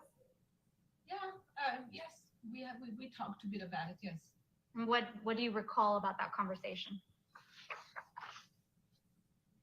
I mean, you know, I think everybody was a little like, whoa, shit, okay.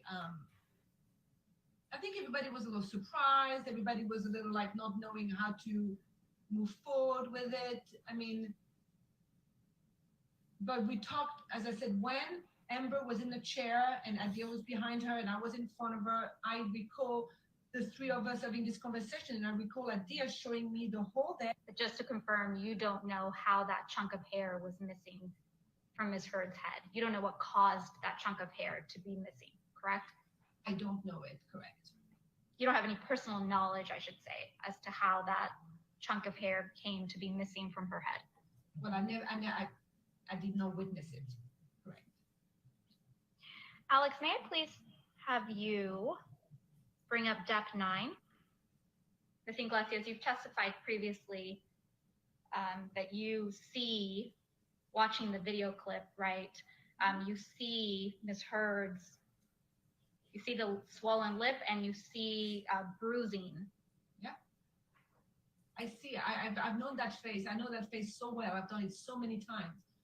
I can tell where the bruises are and I can tell where the swollen lip is, correct.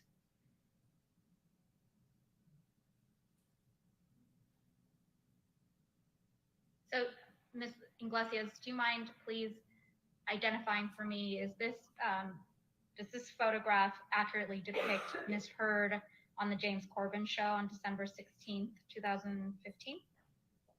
Yes. But can you describe for me where you see bruising on Ms. Heard's face? Well, no, I didn't say I saw bruise, but I saw the discoloration. I can see my makeup. So I see the discoloration on the right eye, just right under. I see that little dent there. And also, I mean, this is a picture that is, you know, this is not a really accurate picture. She's sideways. The light is one way, you know, but yeah, there's better pictures that you can see. But if you give me the mouth, I will show you. But there's other still picture when you can see the split lip better, or the swollen lip. So I mean, I can see there's better pictures where you can see that side of her lip is swollen. This here. And when you're pointing, just to, for the record, you're pointing to the right side of Ms. Heard's lip, correct? Correct. It's here. Nothing. But as I said, there's better pictures. She's sideways. There's better pictures where you can see what I feel you can see better. But it might be the same photograph. Yeah, she's still sideways. But Ms. Iglesias, this is your testimony that you believe you can see swelling on the right side of Ms. Heard's lip. Yes. Okay. Do you see any bruising or concealed bruising under her eyes? Well, I mean, I know I've concealed those bruises, so yeah, so I can see them because I know I did it, but so that's neither here or there, but yeah, I mean, I can see them just under her eyes, on the right eyes, I can see the little gash right there. And I can, all that darkness, right, I mean, I don't have the mask anymore, but all that darkness right there, that is not eyeshadow. And that is neither dark circle for not sleeping. This is part of the little, you know, the injury is showing through. Do you see any discoloration or bruising on the bridge of her nose? I do not, no, I must have done a great job there. Do you recall anything about Ms. Heard's appearance when you first encountered her in Coachella Valley? No, I don't recall. Did you notice any injuries on Ms. Heard? I don't recall. Do you recall Ms. Heard discussing any abuse that she had sustained the night of her birthday on April 21st, 2016 by Mr. Depp? Yes. What do you recall about that? I recall there was a fight, there was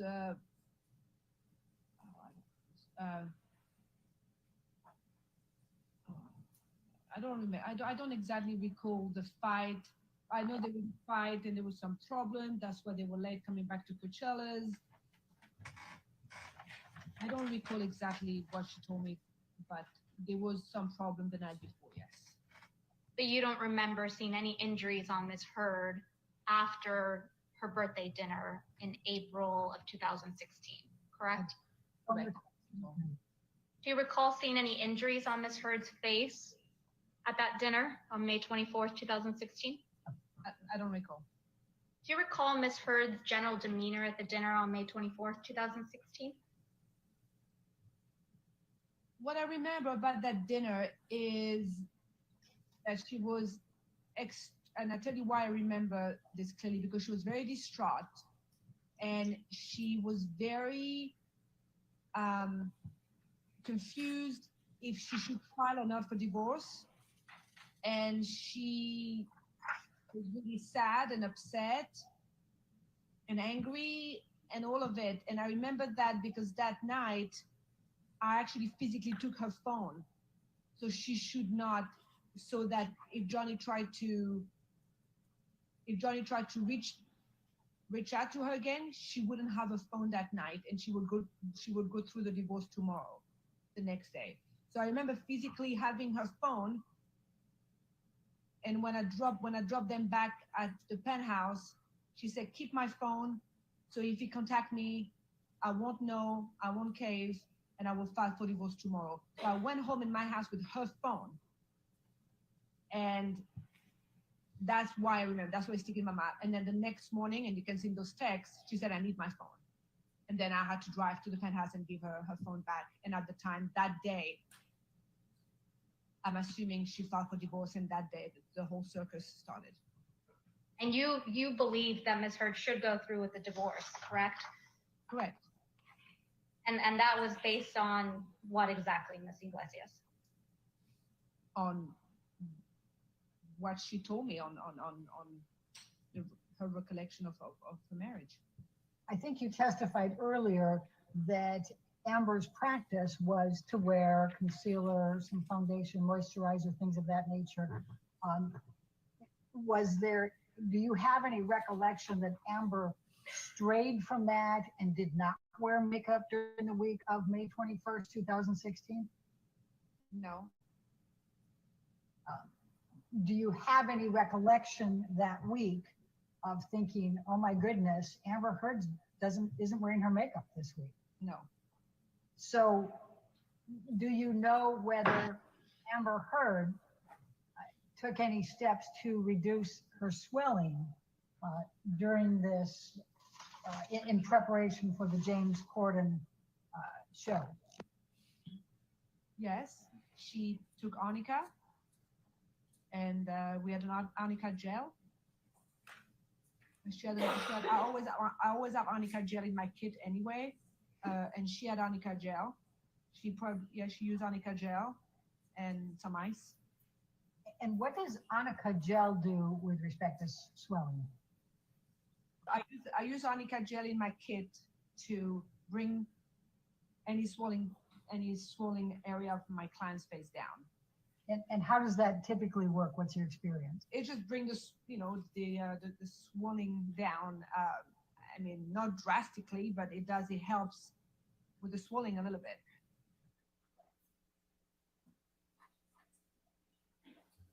All right. Yes, Your Honor, we have another video. Okay, if you could approach for a moment, let me just. Certainly.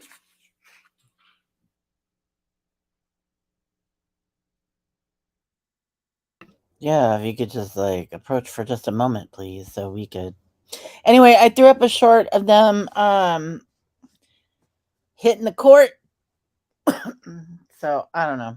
Sometimes shorts just like get thousands of views and other times they don't, but there's probably other videos of them showing up. I just thought that was such a polar opposite reaction from the crowd. Like nobody cares that Amber's there other than they want to see her get hammered on.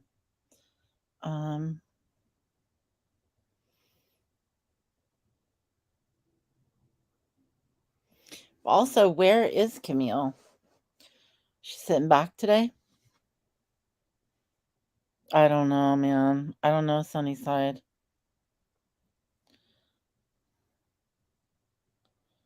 Hmm.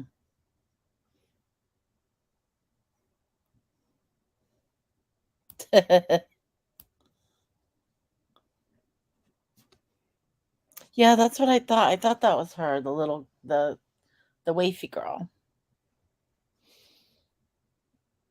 You can hear them snoring from there. Jeez, they're loud. They're tired. Speaking of tired, I don't know how much longer we're gonna have to listen to Elaine, but it might be a while, you guys. So thanks for bearing. Thanks for being here. Bearing through the Elaine drama. Oh. Okay, I got like 0 done of what I wanted to get done so far. Not 0, but very little. So I got to be good now. We're going back.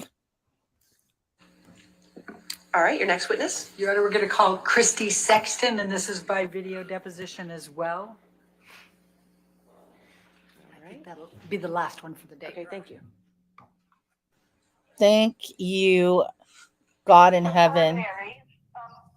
Sexton, why don't you state your whole name for the record and your current address? Christina Lisette Sexton, Queensland, Australia. For how long, Ms. Sexton, had you lived in Australia? I've been at that address since July 2017. There was a transitionary period. I met my husband in December of 2015. So 16 and 17 decisions on which country we were going to move to and such. So I did not establish residency here until July, and then began all my paperwork subsequently when we were married in October of 2017. So I take it from your last answer, Ms. Sexton, that Australia was the lucky winner for which country you and your husband would choose to live in. Is that correct? Yes, indeed. And do you currently have a job? Do you currently work right now in Australia? Yes, I'm an acting coach. When was it, to the best of your recollection, that she took a class that you were a TA in? I believe it was sometime in 2009.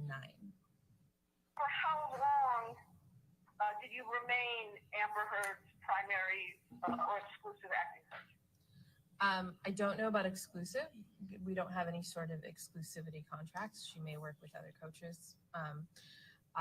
The last time we worked on a project together would be Aquaman, so 2017. I don't know about exclusive. We don't have any sort of exclusivity contracts. She may work with other coaches. The last time we worked on a project together would be Aquaman, so 2017. Okay, so the first movie, or the first TV series, I should say, that you recall working on as an acting coach with Amber Heard was the Playboy Club. Yes. And listed there 2011. Yes. I take it from what you just described that although the frequency varied, it's fair to say, is it not, that you saw Ms. Heard many, many, many times during the period between 2010 and 2017? Oh, yes. Would it be fair to say that you saw Ms. Heard during this 7-year period more than 100 times? Easily, yes. And when you say easily, do you think it's also fair to say that you saw her more than 200 times? Absolutely, yeah. I'm going to go up another 100. Same answer for 300 times? Yeah. As I said, when I would see her, it would be multiple times a week in preparation for a project. When's the last time that you had a session with Amber Heard as her primary acting coach? Mid 2017. During that early period when she lived on Orange Avenue, how would you describe Amber Heard as an actor? She was really focused on moving to the next level of her career, and really stretching herself as an actor. Which is why she started coaching so much at that time, and initially even went to classes. So she was really driven to do a lot of work and kind of mine out everything that we could from the text and go over things a lot. So she was very driven as an actor to, I would say, get to the next phase of her career. We're looking at section 1, refresh your recollection as to when that took place. That's the IMDb page. Yes, it was either 2011 or 2012. If it's saying that it came out in 2011, then the premiere would have been in 2011. So yeah. When was the next time you recall seeing Johnny or Mr. Depp? I would say sometime in the middle of the following year. So sometime in the middle of 2012, you think? Yeah. And where was that? At her house on Orange. I remember seeing him quite a bit. In the early period. Again, I'm focused on the early period. Did you have occasion to run into Mr. Depp at your coaching sessions with Amber later when she moved into Sweetser Avenue and then at the penthouse in downtown Los Angeles? Yes, I did see him often at both Sweetser and the downtown house. And over that period of time, did you observe changes in Mr. Depp's behavior? Yeah, Johnny became, I would say, much darker as time went on. He was like, figuratively and literally, he would sit in dark rooms. The art overall changed. Like everything got much darker in the houses with like heavy. It was always a little. I don't know what the art form would be. Dark, but it just like literally lighting would go down and big curtains would be everywhere, and he became much less talkative as time went on. I would see less and less of him personally. I would hear him in the house, but I would see less and less of him interaction-wise. And when I did, he wasn't very happy. What would you hear him say on those occasions when you could hear him but not see him? At different points in time, I heard different things. Sometimes it would just be him milling around the house. Sometimes it would be him having conversations with his team, bodyguards and stuff, or his friends that were over making music at the Sweetser location. Sometimes it was him and Amber fighting. Like I was in his home, so I heard him quite a bit. You said a couple of answers ago that from time to time you would hear Mr. Depp and Ms. Heard fighting. Can you, again, keeping in mind that it's a long time ago, can you describe what you heard? I would say I would just hear a lot of him yelling. His voice would carry through kind of the halls of the house. And then I remember one time in specific that I could hear Amber was trying to get out of the room, and then the door shut again, and then I could just hear muffled yelling on his part. At the beginning of their relationship, once Ms. Heard has revealed to you that they were in fact in a relationship, did she talk to you about Mr. Depp's struggles with drugs and alcohol? In the early parts of their relationship, she had said that he was sober. She was trying to support him in his sobriety. And then subsequently throughout the relationship, we would talk about his breaks in sobriety. Based on your work as Ms. Heard's acting coach, primary acting coach, was it your understanding that Mr. Depp had opinions about what role Ms. Heard should take? There were a couple of occasions where I actually heard Johnny say, why would you want to do that kind of role? My woman isn't going to play that kind of role. Stuff like that I heard a few times from him over the course of time. Other than saying that hearing Mr. Depp say he didn't want his woman playing a whore, did you ever hear him use any other language like that about the kind of roles that Ms. Heard was being offered? To focus you in, Ms. Ms. Sexton, I'm talking about the period when Amber and Johnny were together in a relationship until you stopped being her acting coach in 2017. And I'm focusing in on what you recall hearing from Mr. Depp about what roles he thought Ms. Heard should play. As I said, he would be sitting. Initially, when she lived in the Orange location, sometimes he would be nearby. It was a fairly small house, and he would be nearby and kind of earshot. So there were times that he was kind of just disparaging. That's a shitty role. Why would you do that? That kind of thing. But he wasn't super negative then. Later on, as it went on, he was very vocal about the negative terms. Like I said, he called it a whore part or a trash part, or a piece of shit, all sorts of things like that. Generally pretty negative if it was something he didn't want her to do. Did the number of roles that Ms. Heard auditioned for change during the time that she was involved with Mr. Depp? Yes, it did. It was decreasing as it went, and there would be stretches of time where she wasn't auditioning at all or working on anything at all. During the time that Mr. Depp and Ms. Heard were together, did you observe changes in their relationship over time? Yeah, early on they were incredibly lovey-dovey and passionate and always together in a positive way. They were very playful and friendly. And then I would see less and less of them together, and I would hear a lot of muffled arguments through the walls.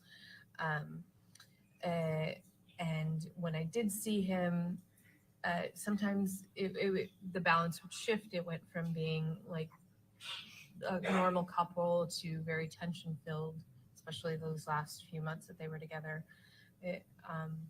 And yeah. Did they, was there a withdrawn? Did the number of times that Ms. Heard was late for or canceled sessions with you change as her relationship with Mr. Depp went on in time? Yeah, and as I said earlier, Amber was never late when we worked at the studio. And then as it went on, I began having to actually build in a cushion of an hour around her appointment. It started out just an extra 15 minutes here and there because she'd be late coming downstairs, or they'd be discussing, or he had to talk to her at that moment in time. And eventually, as the relationship progressed and the fighting got heavier, I would have to build in time because she'd be sobbing at the beginning of sessions and we couldn't work until we got her together. Yeah, I ended up having to do a lot of cushion time around her just so that we could actually get something accomplished because she was often very upset. Did you have occasion to observe Ms. Heard crying naturally, not acting, when you had coaching sessions with her during the time that she was together romantically with Mr. Depp? I would say the last year they were together, probably 80-90% of our sessions began with her crying. That would be increasing as it went on. Ironically, she has a little difficulty crying, acting-wise, so which a lot of us do. And so, yeah, we would have to work when we were doing it acting-wise, but it was a lot towards the end there, a lot of crying sessions. Based on your testimony here, Ms. Sexton, is the crying that she did in a role different than the crying you observed so often in the last year of her relationship with Mr. Depp? Yes, inherently acting crying is very different, unless somebody is working in what's called method, in which that's an entirely different thing where they focus on their own stuff. So she's not a method actor, so it would be completely different.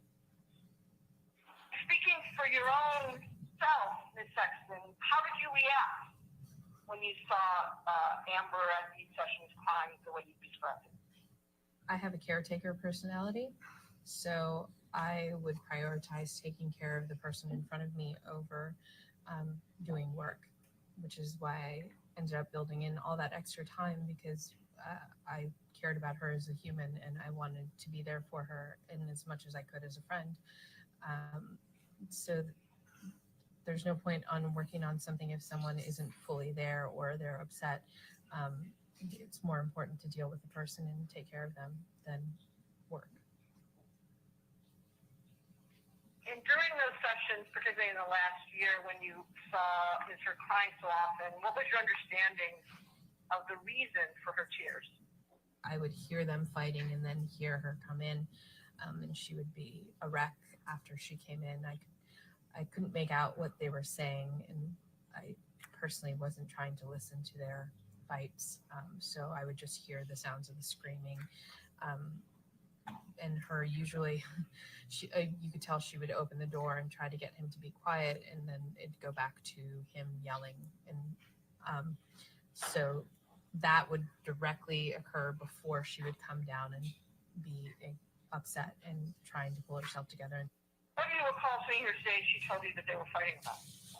I was witness to some of those. He didn't want her going out without any sort of security or any team. He didn't want her going and doing things just on her own. You described earlier in your testimony, Ms. Sexton, what Amber Heard was like when you first met her. During this period when she was involved with Mr. Depp, and particularly toward the end of their relationship, did her behavior change? Over the course of time, she became more and more of a hermit, only leaving the house when she had to. Again, as I said earlier, literally the houses became darker with the curtains drawn all the time. I remember one time in particular when she was living at the Eastern Columbia that we went downstairs to get a slice of pizza. I think there were 4 of us, and Amber gave a homeless kid down there some money, and we helped him get to the bus stop, and we came back up, and Johnny yelled at her about going out, and that she knew better than to be going out at night and that kind of thing. And when we tried to kind of be like, it's fine, we got pizza downstairs at the building across the street, then he just started screaming and getting really angry. So I made my way out. What about her weight? Did you notice any changes during that period in her weight? Just to be clear, Ms. Sexton, I'm asking about the time that she was involved with Mr. Depp. So Amber is one of those people that loses weight when she's stressed out. So she would drop weight and look skeletal at certain points in time. I remember right before their wedding, she had lost a significant amount of weight to the point that I was asking her if she was eating regularly. So she's always been fit, but she would drop down and get a little gaunt if she was super stressed out. And in that last year that she was involved with Mr. Depp, do you know changes in her weight? Yeah, she lost a significant amount of weight, and I noticed it specifically because I had been in Australia doing a film, and then when I came back, so I'd been in Australia since December, I came back in February, and she looked, she was skin and bones. Like she was much thinner than she normally was at that point. So I know during that time period that she had lost a lot of weight and she was very gaunt. Now, I'm going to shortly move on to specific incidents, but for now, Ms. Sexton, I want to speak just generally about things you observed and saw. And the first question I have in that regard is, during the time that you were Amber Heard's acting coach and she was involved with Mr. Depp, did you observe injuries on Ms. Heard? When she came back from Australia, there were a lot of like little red marks on her arms that looked like freshly healing things. Skin, like red marks on her skin, sorry, on her arms that I saw. And then subsequently I would see like bruises that looked like arms being grabbed or wrists. Then I saw that all towards the end. Did there come a time when you accompanied Amber Heard and Johnny Depp to Hicksville, California? Yes, I went to Hicksville for Johnny's birthday celebration with them. And in your own words, can you tell me about that trip and what happened chronologically? We arrived at Hicksville and we had made kind of like a barbecue and drinks. As we were having a lovely time, Johnny was playing guitar and singing. And then as the night went on, like around sundown, they started passing around a bag of mushrooms and a bag of white powder.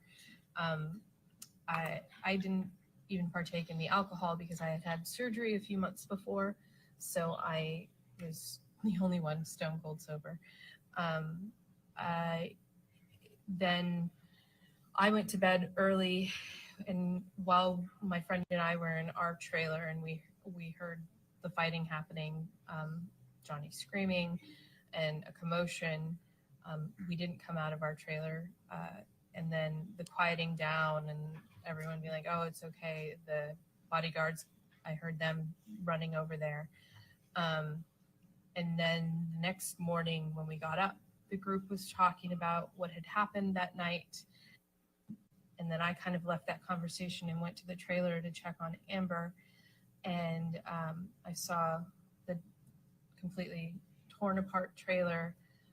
Johnny was apologizing for what he had done, and he was instructing his bodyguards to just pay it off. Let's just take care of it. And I stayed with Amber. She was really shaken up. The next day, can you describe for me what the trailer where Amber and Johnny were staying looked like? The inside was in shambles. I remember seeing a light hanging off the wall. There was broken stuff everywhere. Dishes, it looked like, or not dishes, like the wood was broken. Things were hanging off the wall. It was in shambles on the inside. And that next day, I think you said that you had occasion to see Mr. Depp. Is that correct? Yeah. How did he look that next day when you saw the trailer? He looked very worried. He was apologizing. He was saying he would take care of it. He was like, don't worry about it, babe. We're going to get this taken care of. And Amber was really like closed off and quiet. And he just kept kind of apologizing to her over and over again. And then telling his bodyguards to just take care of it, just get it done, whatever it is, just pay for it. And then he went off to go have that conversation with them. What was Mr. Depp saying that next day when he was apologizing? I just remember him saying, I'm so sorry, babe. I'll take care of it. I know this is bad, but I can take care of it. I'm sorry I did this, that kind of thing.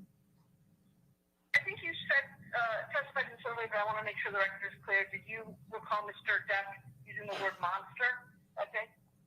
I heard him on different times making apologies that he said, I'm sorry I turned into a monster. I just remember a profuse amount of apologies. I don't know if that time in particular had that verbiage. Anything else about Hicksville that you remember that you haven't told me about? I mean, the only thing I stated that I did see him eat the mushrooms. I saw him holding the white bag. I don't know what he did with that, the bag of white powder. Everyone except for me was drinking, and different people were partaking in different drugs at that time. It looked like a bomb went off. I didn't keep track of that. yeah, I don't know anything else that I can recall. Okay. I want to go forward to another incident, and that is the day of April 21, 2016, which I'll represent to you was Amber Heard's 30th birthday. Did you have occasion to see Amber Heard that day? Yes, I attended the party. And again, you say you attended the party. Can you describe the party you attended, who was there? The party was happening in one of the penthouses, the one that they didn't live in. It's where they did most of their art, and we did most of our coaching. And I don't remember the number of that one. And there were several friends of Amber's there, and we spent the first couple hours waiting for Johnny. And then eventually Amber said, just let's not stop waiting for him. Let's just start. So we went out to the balcony to start dinner, and that's when Johnny finally came down, and he was severely inebriated when he came down. We know he drinks and does cocaine. And they, oh my God. Brandon, I don't remember his last name. It starts with an M. Escorted him, kind of helped him stay stable. And we went to the table and we started dinner. And Johnny and I was sitting 2 seats away from Johnny. Probably. John and Amber clearly were very tense and had been, I don't know what they had been doing, but they were very tense. And he would try to kind of touch her and she would shy away. And then Rocky was trying to change the tone of the party because it had really gotten very somber at that point. And she asked everyone to kind of say their favorite story about Amber. And as we went around the table, everyone shared their stories. And when we got to Johnny, he started talking about that he remembered when he first met her, the imprint of Amber's ass on his couch were his words. And terrible. It So just all kind terrible. of took a turn from there. She was clearly embarrassed. She asked him to stop, and he kept telling the story. And it got really awkward and uncomfortable at that point, and never really recovered any sort of jovial energy. We ate, and then I left shortly thereafter. I forgot to ask you this question about Hicksville. The day after, when you saw Mr. Depp and Ms. Heard in the wrecked trailer, did Ms. Heard seem embarrassed? Yeah, as I said, Amber was very closed off. She was very quiet. She had said, "Don't come in. I don't want you to see this." So, yeah, she seemed very embarrassed. Now, switching forward to Amber's 30th birthday party, I think you testified that Mr. Depp seemed inebriated when he arrived. What's your basis for saying that? Hamburg He party. was slurring his words and wobbly on his feet. He ran into a couple things, which is when Brandon came over and kind of locked arms with him to kind of help him stand up. You said you saw her later with a healing bruise. Where do you recall seeing that healing bruise? On her cheek. It was on her right cheek. I think it was right. Yeah. Do you know how long after the incident that you just discussed with the cell phone you saw Ms. Heard in her face? It was a few days later, but I couldn't tell you exactly when. I mean, everyone heals a different way, right? I could still see kind of the yellow and stuff in there. So. When was the last time you spoke to Amber? You said August of this year? Mm-hmm. When was the last time you spoke to her specifically? Do you remember? We went over I went over, it was sometime in August. I can narrow it down to August to have wine, have a glass of wine and catch up. Because like I said, I think it had been 2 years since we'd physically seen each other. Both times when you met with Ms. Heard in August of this year, did you meet with her at her house? Yes. Did Ms. Heard mention any of the allegations that Mr. Depp is making against her in relation to this case when you met with her? Only to say, to talk to the attorneys about it.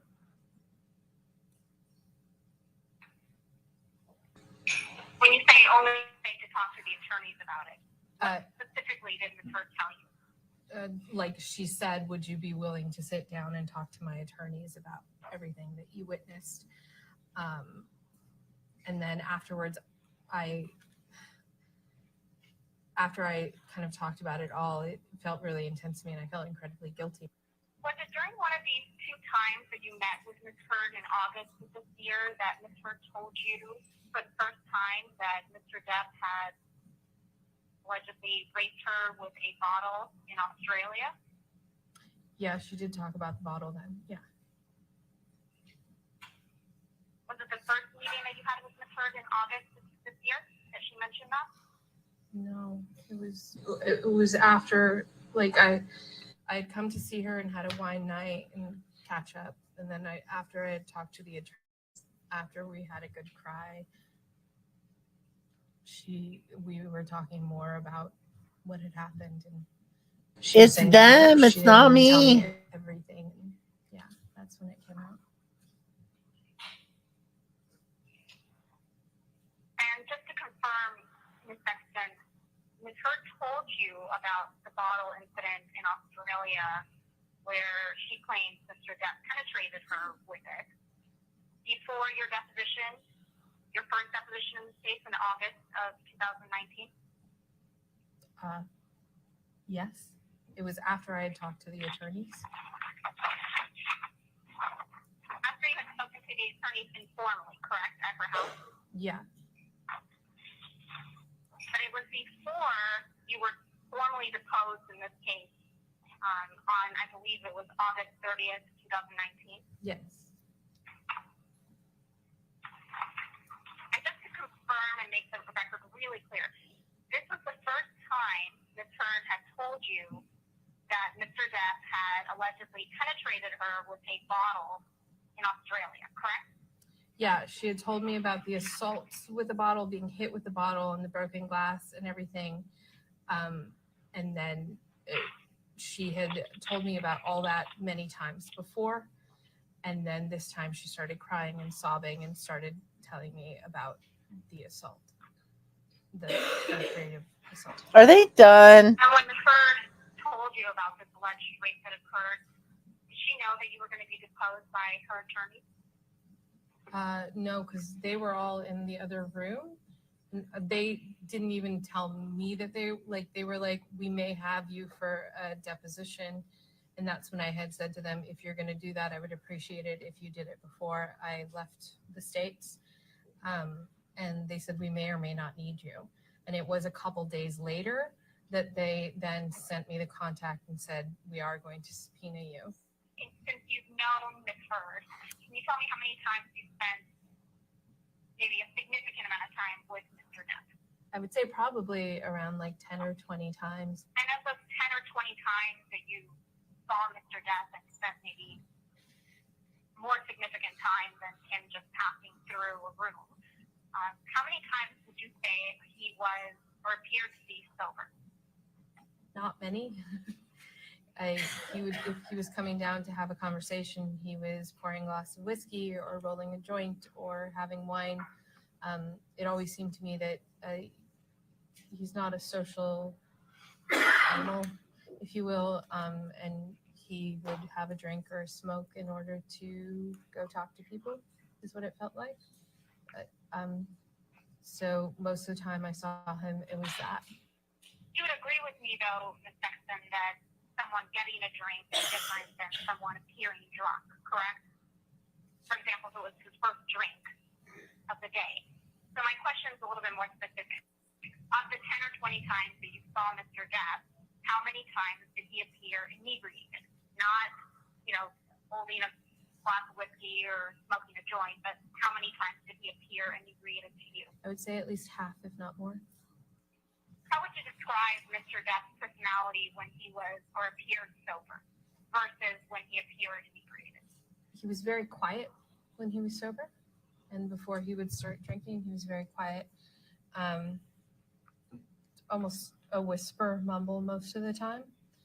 And then he would get very loud when he was inebriated, and he would go to like boisterous first and telling like cool stories and stuff, that kind of happy drunk, and then it would move into the loud, angry drunk. When you say loud and angry drunk, did you witness Mr. Depp be angry when he was drunk?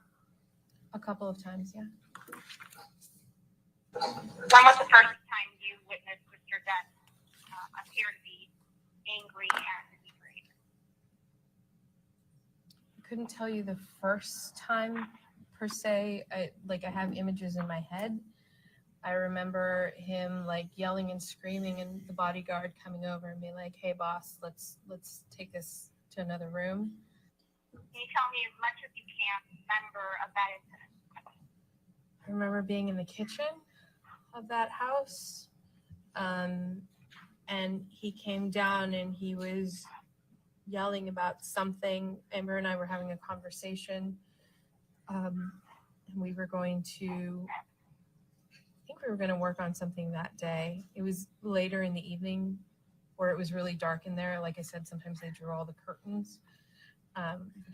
In my memory, it's very dark. And he was yelling, and that older guy came and like scooped his arm around him, and it's like, "All right, boss, let's take this to another place," because he was inebriated. I could tell from the way he was talking, and he was just kind of yelling. And I don't recall what was it all kind of happened very quickly. I don't recall what he was yelling about, or if it was even at anybody. He was just kind of down there and drunk, and we scooped him up. You anticipated my questions, which were who was he yelling at and what was he yelling about. So you don't recall, is that correct? No, I don't. And you said the other instance that you remember of Mr. Depp appearing inebriated and being angry was at one of his penthouses in downtown LA, is that correct? Mm-hmm. What were the circumstances that you remember about that incident? I remember one time he was mad that people were in the house because I had just gotten there. I don't even remember. There might have been like 2 people there or something. I don't remember. But yeah, he was storming up those stairs to his office bedroom area. And then Amber and I went to the other penthouse to work. And in either incident, both at Sweetser and at the penthouse, when you saw Mr. Depp and he appeared inebriated and was angry and yelling, did you see him hit Ms. Heard at any point? No, I did not see him hit her. Did you see him kick Ms. Heard? I did not see him kick her. Did you see him throw something at Ms. Heard? I saw him coming at her, and that's when the bodyguard stepped in, like coming towards her. But I did not so throwing himself at, but I was not witness to him throwing objects at her.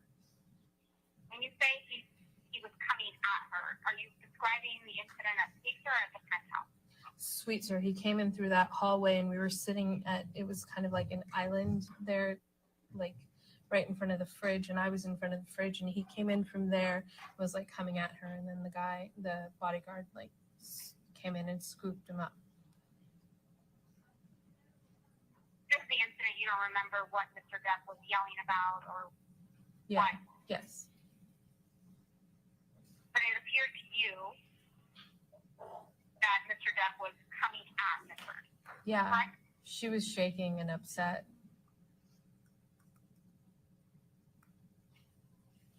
It felt like something that had been going on for a while. And all the time that you've known Ms. Heard and Mr. Depp, did you ever see Mr. Depp be violent towards Ms. Heard? I never saw him hit her. I heard him use terminology, as I said before, and as I said, come at her, but I never saw him hit her. If I had, I would have called the cops, to be honest. You never saw Mr. Depp throw anything at her, any objects at her, correct? No, the only thing I saw was the aftermath. Like I would see things broken afterwards. And like I said, in Hicksville, I heard the yelling and then saw the breaking and saw him apologizing for it. But I, with my own two eyes, did not see him physically break the stuff or throw the stuff. When Mr. Depp and Ms. Heard went to Australia, did she tell you that she threw a bottle of vodka at him and that's what severed his finger? No, she had told me that he had broken the bottle and cut himself with the bottle that he had broken. Because she's a liar. She's a liar. When she told you that he had cut himself with the bottle he had broken, did she say that he had taken the bottle and cut off his finger, or that it was an accident and that his finger was severed from the broken bottle? Do you understand the distinction? Yeah, she didn't say that he. She didn't indicate that he cut off, like went purposely to cut it. What it seemed to me is that he had broken the bottle against something, and then he was doing things with the bottle, like shaking it around, and that he had cut himself from that. It didn't indicate that he had in any way purposely cut himself. Do you recall Johnny ever saying something to you in a conversation with him later about his ability to pass insurance tests? I remember a specific time when Amber still lived at Orange, and Amber was out with her girlfriends, and I had come over too early for the party. So it was just Johnny and I sitting there having some whiskey, and he was smoking cigars. And he was talking about that I said something about, he said he had to get up early to do a test. And I was like, oh, don't you have any sort of like concern about that? And he's like, it's easy to fake insurance tests. That's why we do what we do. I was talking to him because another client of mine had to do an insurance test. And he was like, oh, you can fake a piss test. You can do this. And he just kind of went over a few different ways that it's easy to fake insurance tests and made a joke of it. Like Chihuahua. All right, ladies and gentlemen, we come to the end of the day today. So have a case with anybody and don't do any outside research, okay? Have a good evening. Let's watch the Exodus.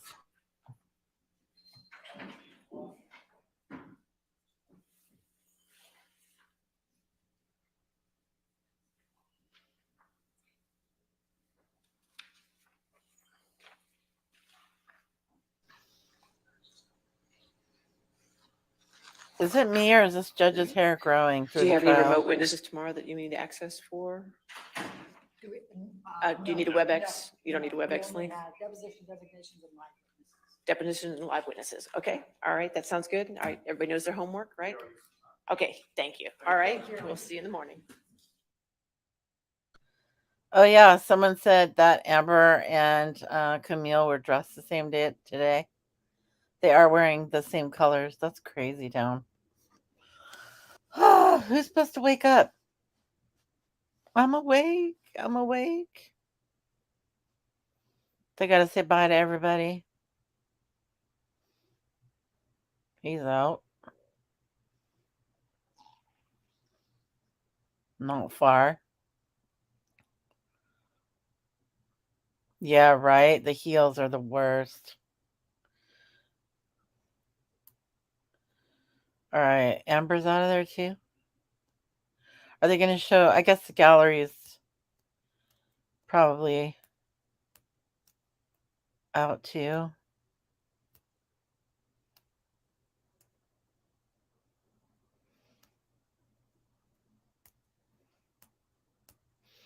I didn't even really look at the gallery today because I got stuff going on. Like, you know, I'm doing other things a little bit. Oh, she's there. Okay, the coast is clear now. You can leave. The fans have left.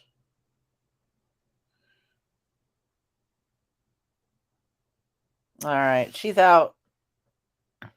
Any pan to the gallery? Nope, nothing. Thanks, Court TV. Thanks a lot, Court TV. I'm going to keep my eye on it in case case they show anything else that's cool, but I highly doubt it. I highly doubt it. So it was another good day, I think. It was a little better. It could have been a little better. That last one was very hard to hear. I could not make it louder. Sorry, Cosmic. Yeah, I don't think we're going to get a view of them leaving. I put up a short of them arriving. And we'll see how that goes. Yeah, very cold on her side and very friendly on his. And he's the big bad drinking ass drug dealer, rock star, whatever. You know, he's the he's the badass, right? He's the one they're trying to paint into the corner as being an abuser, and everybody's cheering him on. It's the opposite of what normally happens in these situations lately. So people are relieved, I think. Anyway, I threw up that short just because I thought it was so funny. The different polar opposite reactions that they get when they arrive. So they have to have similar ones when they leave. And yes, she absolutely has proven to be a liar that she assaulted him. Yup. All these people are like, no, I never saw him hit her. No, I never saw him hit her. No, never saw him hit her. Never saw him hit her. That doesn't mean that he didn't. But, you know, nobody has said that they have. At least no one has thrown anything at Amber. Not that we know of. Not that we know of. They may be checking shit at her. Dude, it's pretty lucrative to be down there right now. Like, if you're a homeless person in Fairfax, Virginia, go down to the courthouse. You will be fed like a king. There is, look, you know, I don't think you even have to commingle with like the bailiffs or anything or the sheriff's office down there. Just head down there. People are sending DoorDashes, pizzas, all kinds of stuff down there for all the people in line. So if you know anybody that wants to get in on it, DoorDash will just hand you some shit right there at the curb. I wonder if anybody's sent alcohol yet down there. I bet you someone has. I bet you someone has. Because a lot of these people are staying up all day and all night to hold a spot. And it's bad. They're just getting bumped out of line and shit. So I don't know how they're ending up picking out the gallery at the end of it. Yeah, I was watching Emily D. Baker yesterday, her after show, which is probably happening right now. And she was, she had a guy up on there. It wasn't DUI guy or Law and Lumber. It was the other guy. Can't remember. The guy with the long gray hair. And so many people were super chatting her, saying they wanted to send pizza. Like one lady from the UK sent pizzas through DoorDash, or yeah, it was like DoorDash or something. And I know they have like all kinds of stuff that you can do on those. You can send alcohol. Can you imagine? But they wouldn't be able to drink in public. But I mean, you know, hey, if you're down by the courthouse and you're, you know, riding the Shoelace Express, and you need a meal, warm meal, go down there and grab you a slice, man. You have to hang out with the other half, but you know. Anyway, I think that today was moderately interesting. You know, it's not what we saw by any means. By any means yesterday. I keep thinking it's a day. Okay, I have a deadline that I have to meet for Saturday. And I keep thinking it's a day later than it is. Like, I keep thinking today is Thursday. It's driving me nuts. Yesterday, I kept thinking it was Wednesday. So, yeah. And then And then, freaking no kidding, I think it's Law and Crime. Like, I'm 98% sure, okay? They put up day 19 as the title. So I'm super in this position right now where I'm not exactly sure of myself. I don't have a super high confidence level that I'm going to meet my deadline. We have a very long stream here, right? And then on top of it, it's like, I don't know, 5:50 a.m. and I look and I see this 19 and I'm like, no, they have to be right. It's Long Crime. Well, they weren't. I had a typo in mine too. I put 178. But I was just like, dude. So today was 18. Thank you, Sunnyside, for being here. Lolo, Cass, British Chippy. Let's see. Clary, of course. Donna's Crafty Creations. I almost said my own channel name. Pink Lady Luck. Not Cosmic Cam. Let's see. Who else?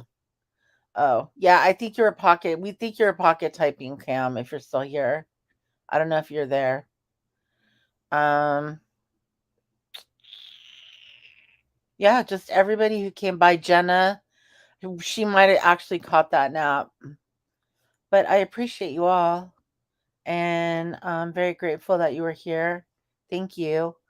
And I will see you tomorrow morning. And I may even talk to you sooner if you're in the Discord.